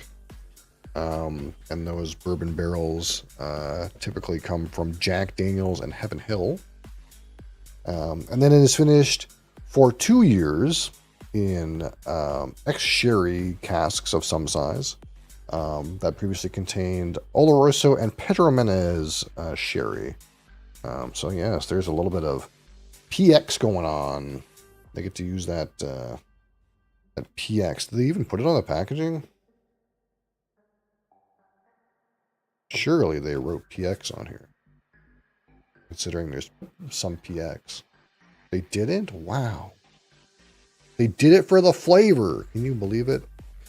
Yeah, a mix of Oloroso and PX sherry finish for 2 years. So it's quite a long finish. 2 years finished in ex Oloroso and Pedro Menez, but not long enough to be considered a double maturation. Though 2 years is quite a long finish for sure. So again, we'll rate this out of 100. 25 for aroma, 25 for palate, 25 for finish, 10 for texture, and 15 for my personal experience with this one Glenmo Lasanta. And again, like I said, I remember trying this and I was like, kind of like, on it, but you never know. Sometimes with sherry, a little bit of air, a little bit of time helps for the first little bit. It's not quite the same, impact as port. Usually sherry is like pretty good from the beginning, but maybe a little bit of something do some good. So we'll get that going. Here we are. Boom. Bada boom. So here we are. Unfortunately, though, this is color added and chill filtered. So whatever the actual color of this is, I could not tell you. But it is obviously darker than like the original, the Glenmo, the original, even the Glenmo 12, the original. We might say it's because there's a sherry finish, but we don't actually know the original color of the spirit, sadly. So I'm going to give that a little bit of a minute just to chill out, but not forever. And of course, this is Glenmo. They also have they have it on here. Yeah, they have these little giraffes everywhere. For they have the tallest stills in Scotland. That is what they say. The tallest stills, very, very long neck, lots of copper contact to create a light and effervescent body. Remove all that sulfur. Perhaps the opposite of Craigellachie distillate. And of course, yeah, the barrels, the bourbon barrels here again, Glenmo, and I suppose to a lesser extent, Ardbeg, kind of source their own barrels from Missouri and get them leased to Jack Daniels and Heaven Hill, where they get them returned to them afterwards. So very good wood policy in securing rich and viable ex-bourbon barrels. I kind of like neutral ex-bourbon barrels, to be honest, like really like kind of like inert barrels. I've had some really great, really refill bourbon whiskeys, but of course they're using premium ex-bourbon barrels around here.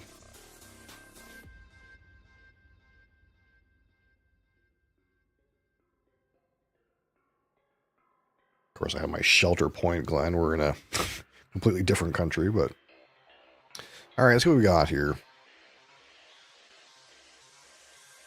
Right initially on the aroma, there's that kind of like raisin character you kind of expect.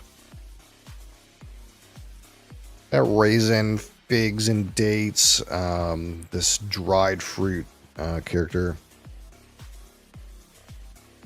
It is like slightly rich, though, slightly richer than you might assume. And we kind of want to go in our brain to like think, okay, well that's like the PX. The PX barrel is having making it like a little bit richer, a little bit thicker and juicier. Pretty good aroma today. The only thing about it is not a whole lot else hit me. We'll give it some time though, ultimately. There's like a little bit of sweetness there, but not a whole lot.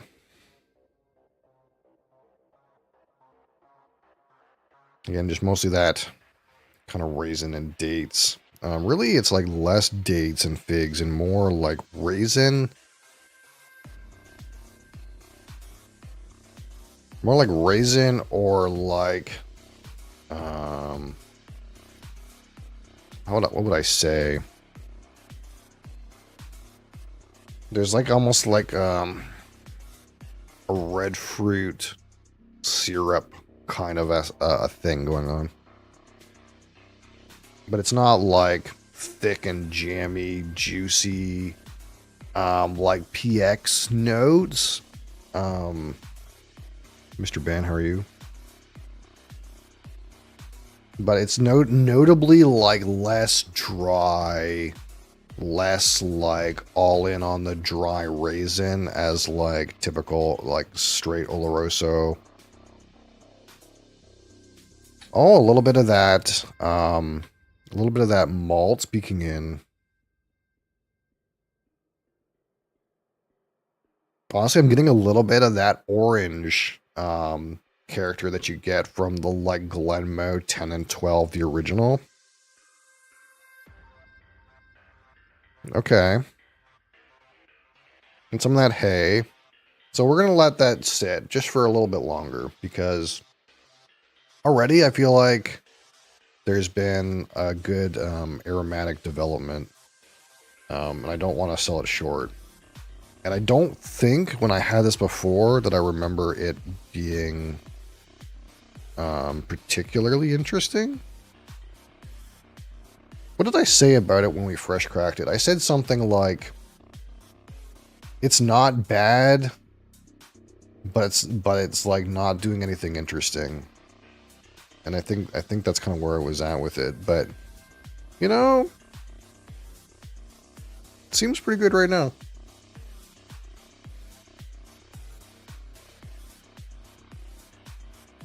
We'll see what about the palate. Again, it's only 43% alcohol. I'm kind of liking this nose, though. Again, there's like that typical sherry raisin character, but there's also like a richer, like almost like,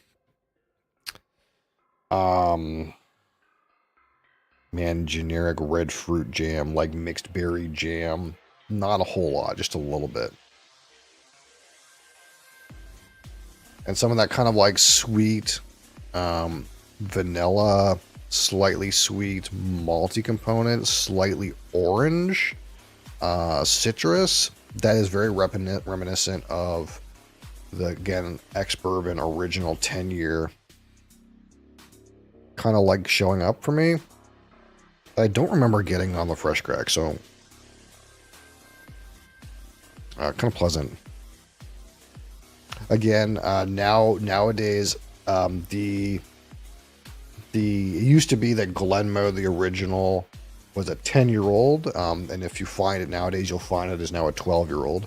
So the Lasanta is kind of like the 10-year-old, but they then finished it 2 years more in Ex-Sherry, Oloroso, and Pedro Menez.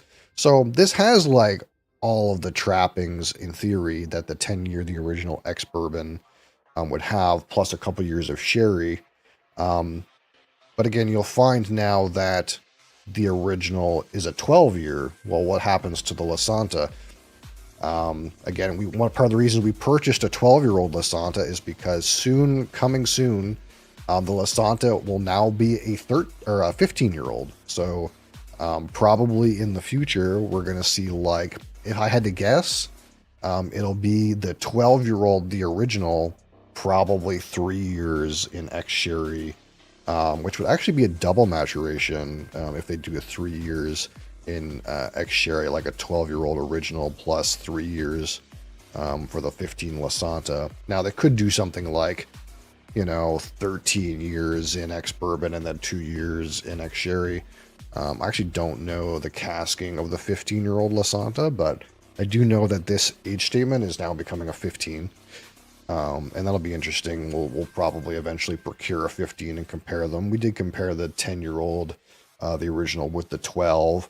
And the 12 is slightly better. It's not a world of difference, but it is a little bit richer and a little bit nicer. So obviously things going up in age statement is always good. We like that.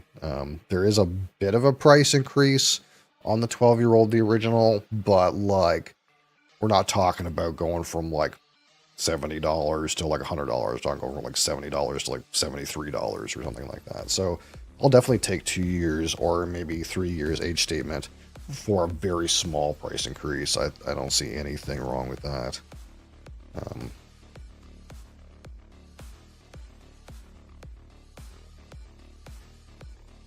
But yeah, some nice aromas. I actually like the aroma today. All right. Glenmoe 12 Lasanta on the palate. Cilantro.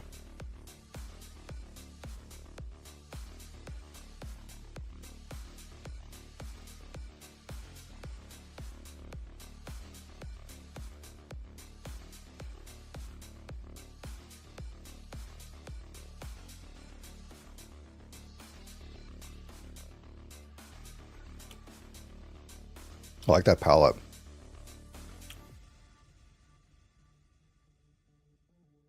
Finish, maybe a little wanting. We'll have to keep our eye on that because that was not the best. Red and white bottle Lasanta, coincidence? There's actually a weird thing I noticed.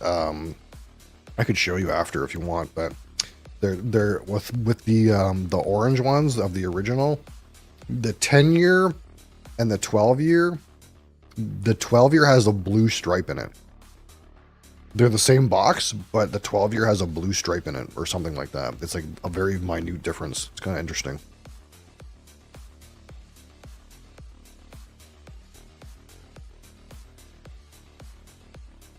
So immediately, especially on the attack for this, I get some of that orange and I get some of that like malty, sweet orange character that would be like straight from the ex-bourbon, like the original maturation.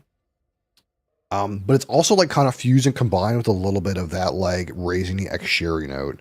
So quite nice combination of notes on the palate. Kind of hits like all of the like check marks I'm like wanting to see on the palate. The problem is as soon as I got to the finish on this, light spice note, light oak note, not much there, not much of interest there. So I don't know if that's the first sip or not. That being said, again, this seems like a lot better than when I first opened the bottle. I was kind of like a little bit disappointed, but I kind of like I'm enjoying where this is right now. And I don't know that I remember getting that orange, that little bit of citrus that the original 10 and 12 are known for, being like that marmalade, orange creamsicle, peaches and cream kind of notes. You do get a little bit of that in here, and I think I wasn't getting that on the fresh open, and that's kind of really like enhancing the experience for me. Some like deeper sweetnesses present. Kind of like, I like to go with table syrup.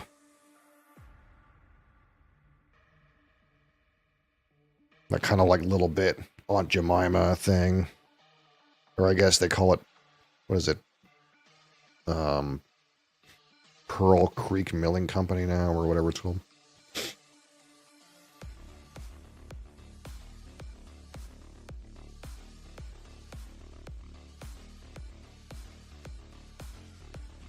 Not quite honey, not quite toffee. I kind of like table syrup.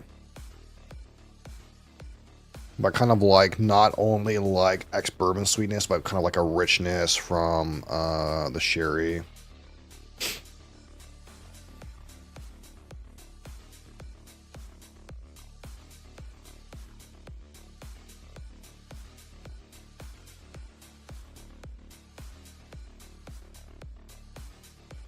Yeah, and I feel like I get a good mix on the palate of like slight citrus, the raisins, the like syrup level sweetness, a little bit of malts in there. Honestly, you get to the back of the palate, like early back palate, late mid palate, you kick in with some of those baking spice, a little bit of spiciness in there, but not like offensive, good complementary amount of spice. But you get to the finish and it's just, man, it feels like it drops off a cliff. Not that, and I don't mean that from the perspective of like there's no flavor and it disappears, but like it just like, it goes from like something really like tasty and interesting to like really boring, you know?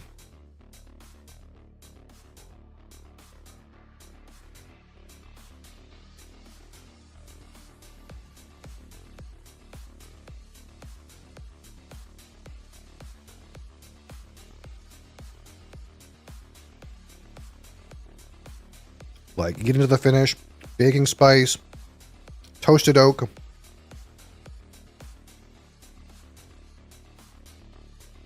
You might be able to squeak in there and say there's like a slight malt note. Very minor. But to me, it's all like spice and toasted oak on the finish. Missing like, I don't know, like a sherry related like dark toffee note, or like a chocolate, like a vanilla, or like fucking anything. Like, give me anything. It's kind of like blah. Like the finish is kind of blah.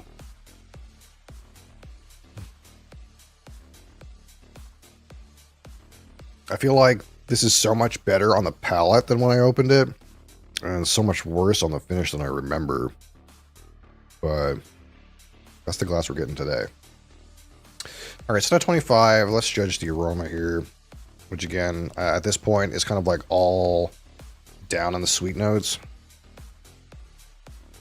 And there's some good malt there. Table syrup. You still get a little bit of the orange. If you can hunt, you can probably get the raisin, but it's mostly, again, in those very sweet notes now at this point in its development, but definitely got more of that raisin on the outset.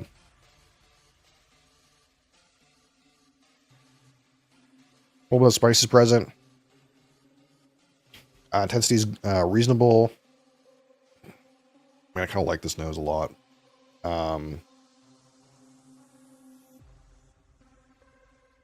It's not quite excellent. It's 19. All right. So a palate, again, pretty good.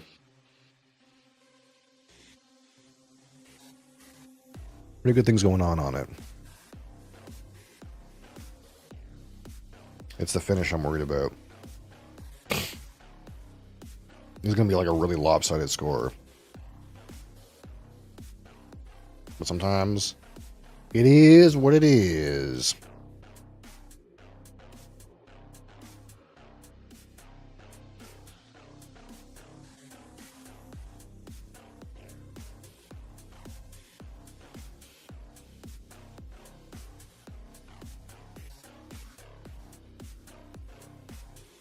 despite it being 43% alcohol, it's great with flavor on the palate. That's something I've also said about the original. Is the original I think is at 40% alcohol, and it's still like you cannot argue with like the level of flavor. Again, you get raisin, you get some orange citrus, maybe even a little bit like vanilla, some malt character. That spiciness kicks in. Good level of sweetness. Maybe a bit like thin, but in terms of like the intensity of the flavor and the complexity of the palate, 19. But all good things come to an end.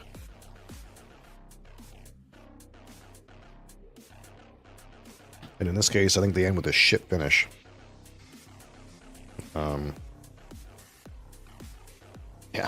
Yeah, man. I'm really enjoying the aroma on the palate. I'm severely disappointed in the finish.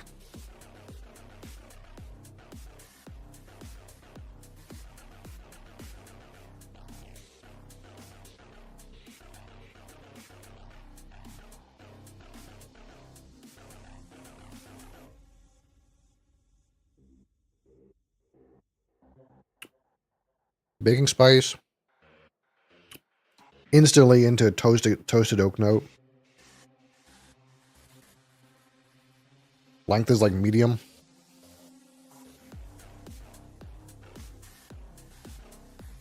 Yeah. Oof. 13.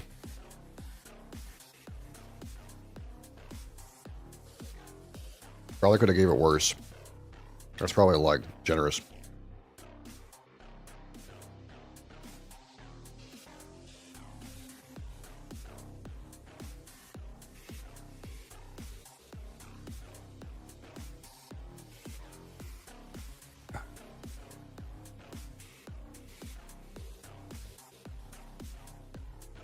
All right, so texture out of 10. Again, this is kind of like pretty light on the palate. It's pretty on the thin side. Again, it is 43% alcohol. A lot of copper contact.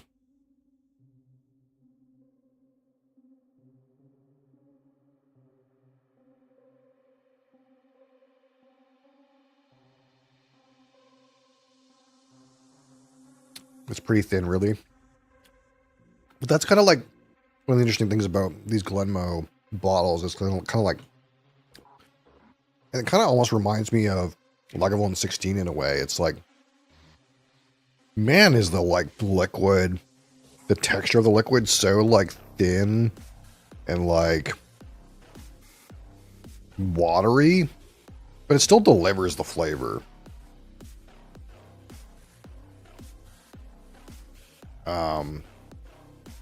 For me, texture is like a 2. Like it's non-existent. Okay, so out of 15, my personal experience with this one, the Glenmorangie La Santa 12-year-old Highland Single Scotch whiskey.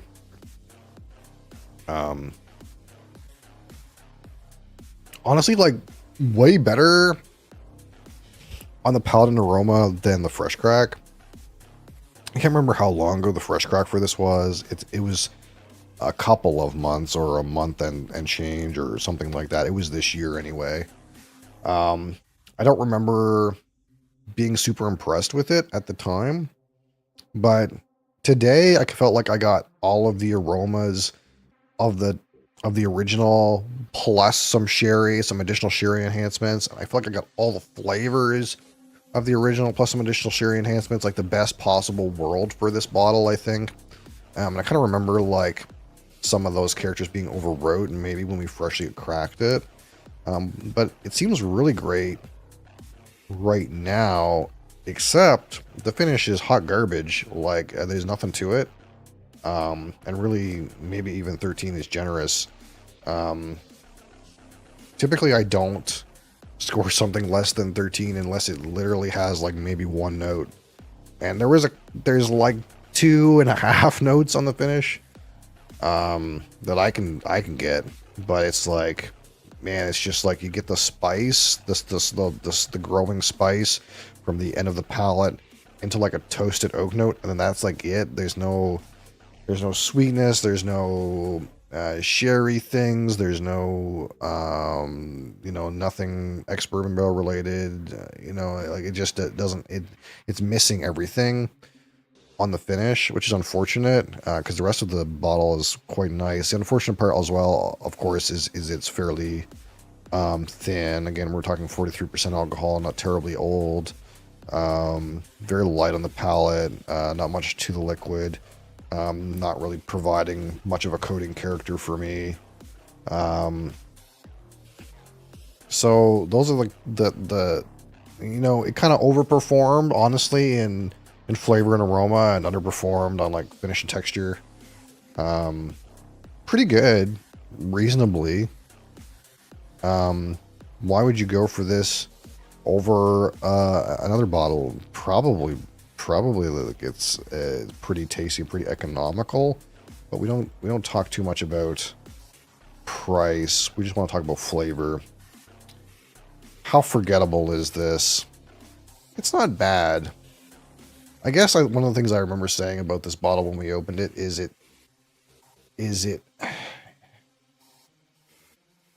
it's good, but it's not doing anything interesting. It's not doing a thing where you're like, hey man, I love this part about the Glenmoe 12 La Santa that no other bottle does.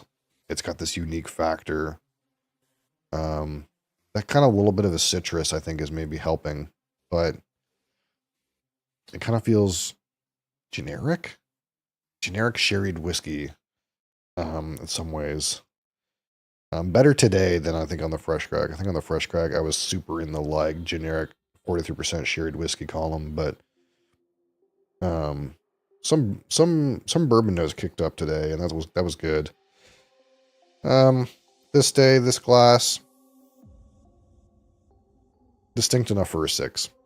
We'll call it 6. So, if we send these together,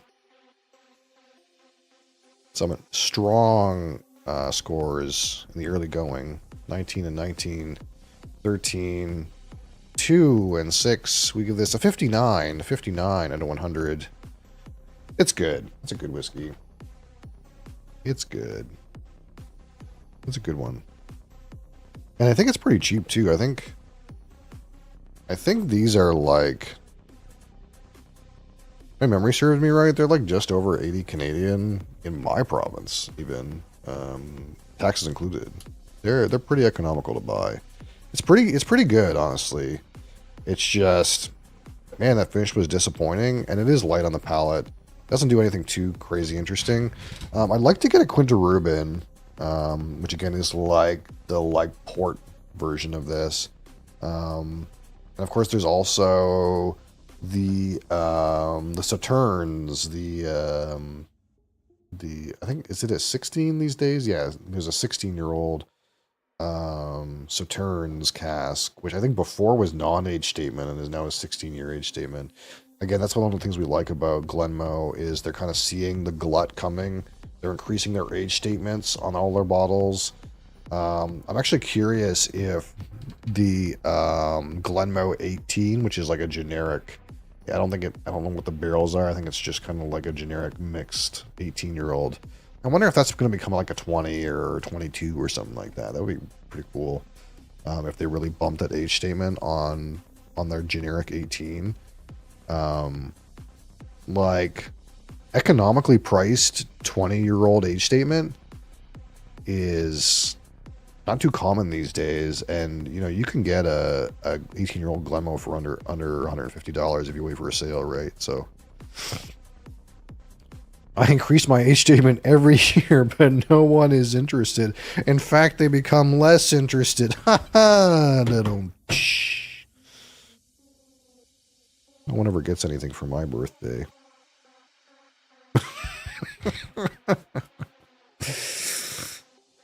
Got him.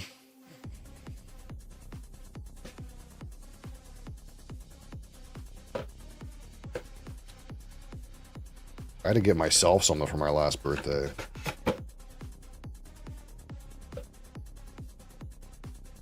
kind of weird actually, because normally I would just not get myself anything for my birthday, but last year on my birthday I bought the Lagavulin 16, and I remember that now so clearly, that I brought home a Lagavulin 16 and had it on stream on my birthday. Redbreast, like Redbreast 12? Is it just straight 12? The 12. 12's okay. My wife likes it way more than I do. I really liked. I don't know if you have access to the Listau. I liked the Listau better. So the Redbreast 12 is 40% alcohol. The Listau is 9 to 12 years, 46% alcohol, I think, and it's kind of more sherried. Redbreast 12 is very smooth drinking Irish whiskey. Probably my preference would end up being the Redbreast cask strength, but I haven't tried it quite yet. But I know that when Mark was in here, he talked highly of the Redbreast 12 cask strength and recommended I also try the Blue Spot, which I don't have right with me, but I did end up getting a bottle of Blue Spot, and I liked it way more than the Green Spot, or I think even the Yellow Spot. The Blue Spot was definitely my favorite by far, so I wouldn't be surprised if Redbreast 12 cask strength is where my preference ends up. But for me personally, I liked the Listau better than the 12. It is a little bit younger, but has like more oomph to it. I kind of felt like the 12 was just very smooth, and lacked a little bit of like oomph on the palate, oomph on the finish. But you know, it's still tasty. Like it's still got like a buttery kind of like cookie kind of flavor. Very like shortbread, doughy kind of thing. Sometimes you get a little bit of like the like bourbon buttery kind of note into it. But it's just like very approachable and soft, and maybe that's something that would be a pro for you, right? But it wasn't my favorite personally. I can't remember what score I gave the 12.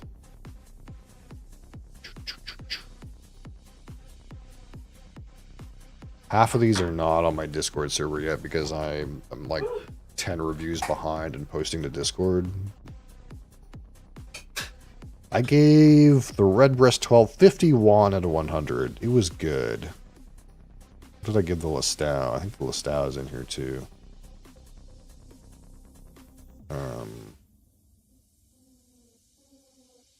I gave the Listau a 60.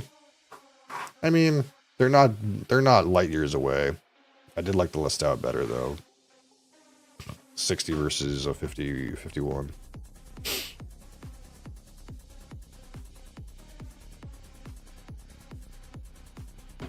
Talk about this a while. Oh, right, yeah. We did discuss this a little bit. Yeah, that's right.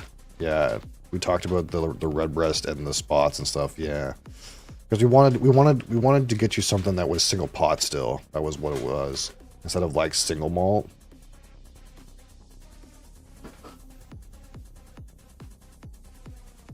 Yeah. Yeah, like probably like while it's tame, the 12 is probably closer to like typical single pot still Irish whiskey than like the Listau is, because the Listau is again like it's a heavily sherried whiskey. That's like the difference. It's like it's a sherried Redbreast basically.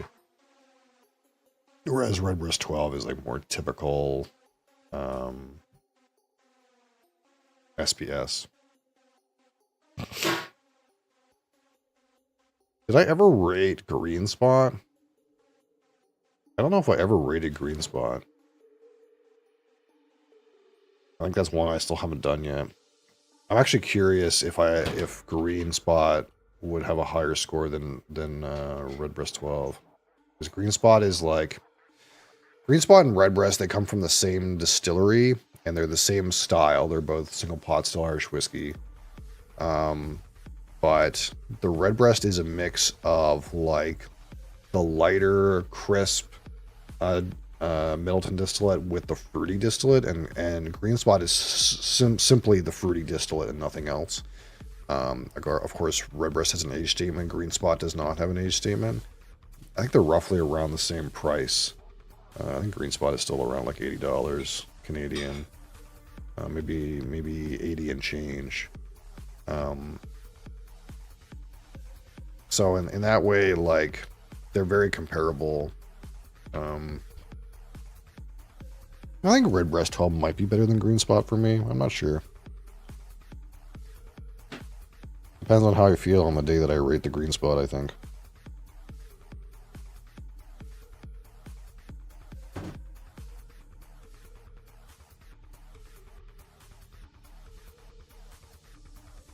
But yeah, that's I think the next purchase I think I would end up making an Irish whiskey is probably Redbreast 12 cask strength. I think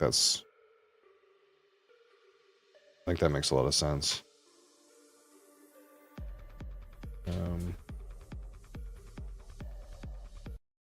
But I bought a lot of Irish recently, so I think the next thing I'm gonna buy that I haven't bought a lot of is, again, I need another Japanese. I'll probably buy another rum too. Hey Mosley. It's hard for me to not buy IBs because I love a lot of the IBs, but I want to like try to like not just talk about stuff that's hard to get. And IBs, despite them being like, IBs are not hard to get, like in terms of like any old IB, but to get a specific IB, it's hard to get. If the one that I get is not going to be the one you're going to be able to get. What? So I'm trying to still like get stuff that's pretty generically available to everybody. One of the there's a distillery that's not typically expensive that I want to try called Loch Lomond, and basically what I heard is that what was there was someone who described some of the notes as like industrial or like machine oil and stuff like that, and that stuff like excites me, you know. So when you hear about like a bottle of scotch that's 12 years old but only costs like $50 and it sounds like machine oil and industrial, I'm sure that's like a turn off for most people, but for me I go like, oh, that sounds good. So I want to try some Loch Lomond next. I think they use Lomond stills, which are like a little bit different too, which might be responsible for some of the character. I don't know. Again, I'm still like,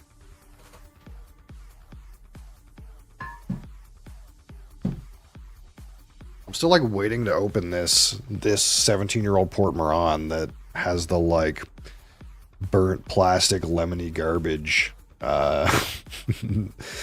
notes to it that I've read. A lemony garbage, lemon garbage, burnt rubber. These are the notes we want.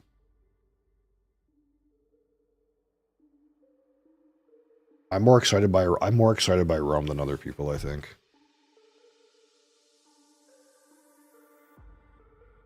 But it's something to do with the fact that I've had so much whiskey now that you want to try like something new and interesting. And new and interesting is like rum, like weird rum. Where's that? Hold on. I kind of want to pour some of that Smith & Cross.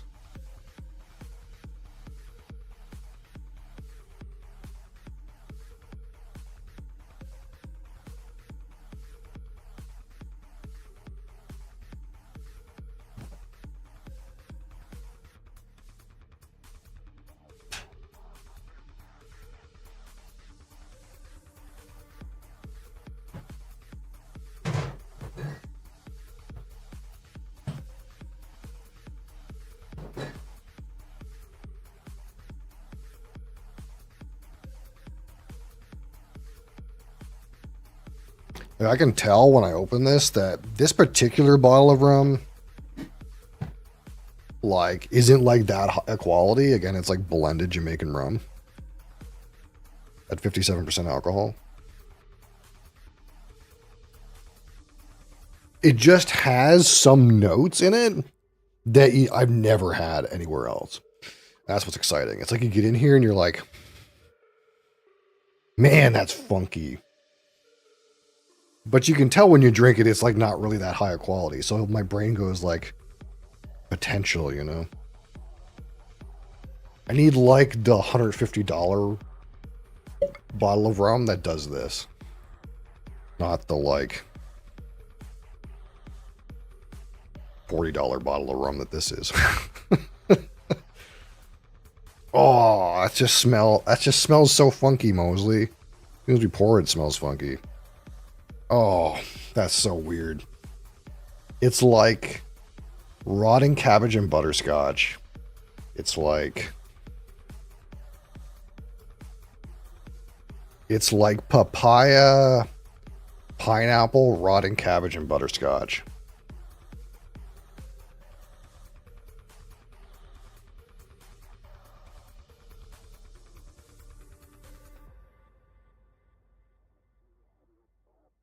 It's like tropical fruit and sweetness and like something that's not quite right. Something that shouldn't be. Something that's gone bad. But it's so fruity. And in not the like orchard fruit scotch way or in the like red sherried fruits way.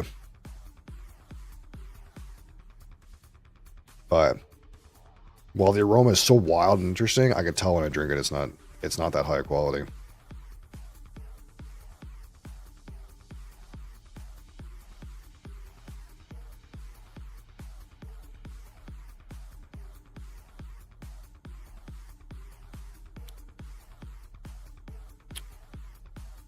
Oh, I forgot about the spiciness. There's a weird spicy kick in it too.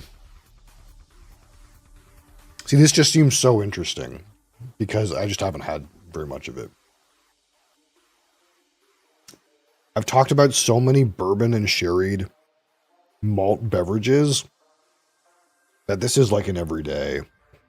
And this is like so wild and exciting. Oh, there's that. In the back of the finish, there's some kind of like latex or something. Some kind of like vinyl stickers.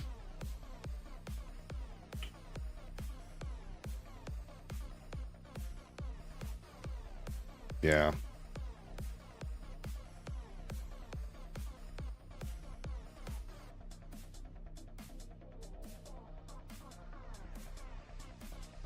Yeah, I see some more rum in our future. I think that's not in doubt. What do you think, Mosley? Have you typed anything in one of the chats? Not yet. You little shit. The worst part is, I would be like kind of cool if he was up here and chilling like that, but he usually comes up here and chills like that on the fucking keyboard. Or on the fucking microphone interface. And I have to be like, man, Mosley, don't ruin the broadcast, dude. I guess I could unplug the keyboard, but then I can't use it. He doesn't know any different. You. Hey, you. Hey. What are you doing?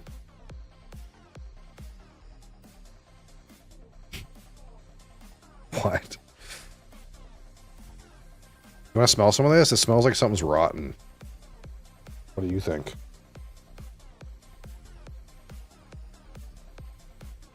Oh, yeah, he fucking is like absolutely not dead.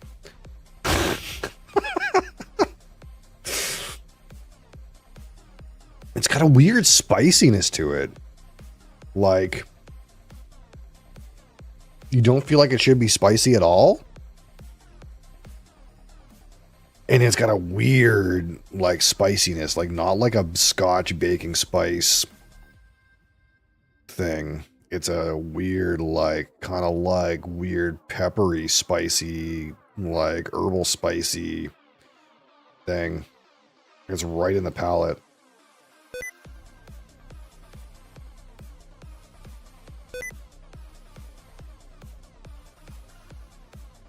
Filter keys, Mosley? Really?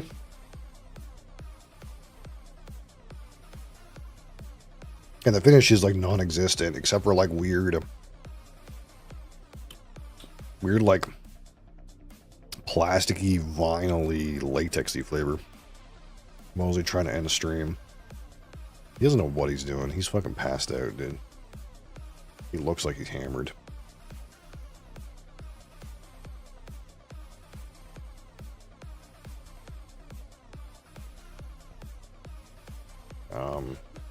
I'm trying to do things on the computer, but Mosley's holding down some key, and it's like doing something when I try to click on stuff.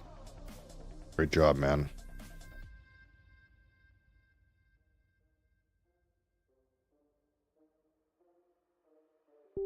Oh, no. What? No. Mosley. You fucker.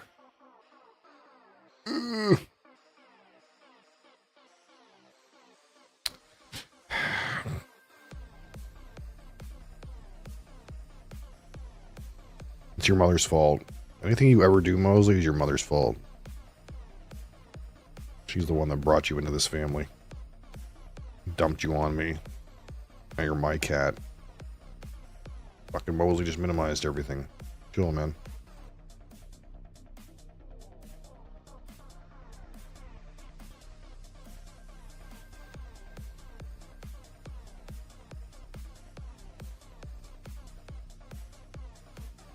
I'm gonna have to clean up after your ass on this desk anyway. I might as well give you your pet. What a ridiculous animal.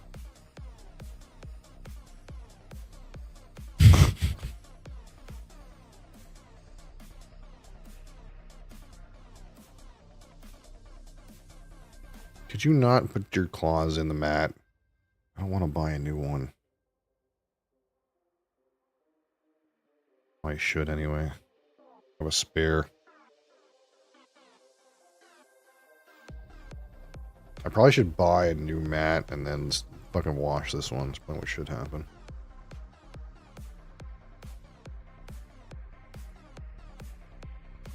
It's so laden with scotch and bourbon. It's infused into the house fibers. You bugger. All right. Thank you guys for watching. Thank you guys for watching. Thank you guys for being here. I appreciate you guys being here. I appreciate you guys spending your time here.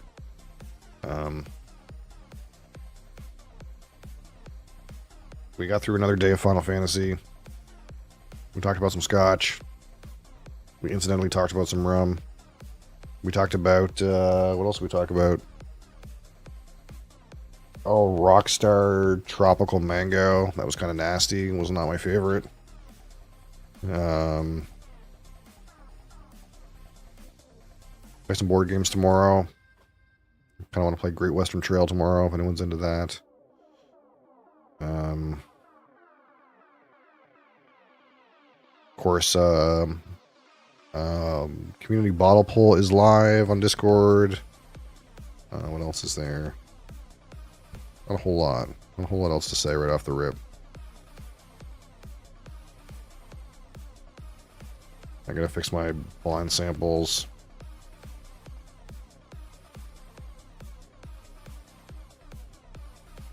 Holy, you're all over the place now, Mosley. Yeah. I think that's it. I think that's all. Appreciate you guys, and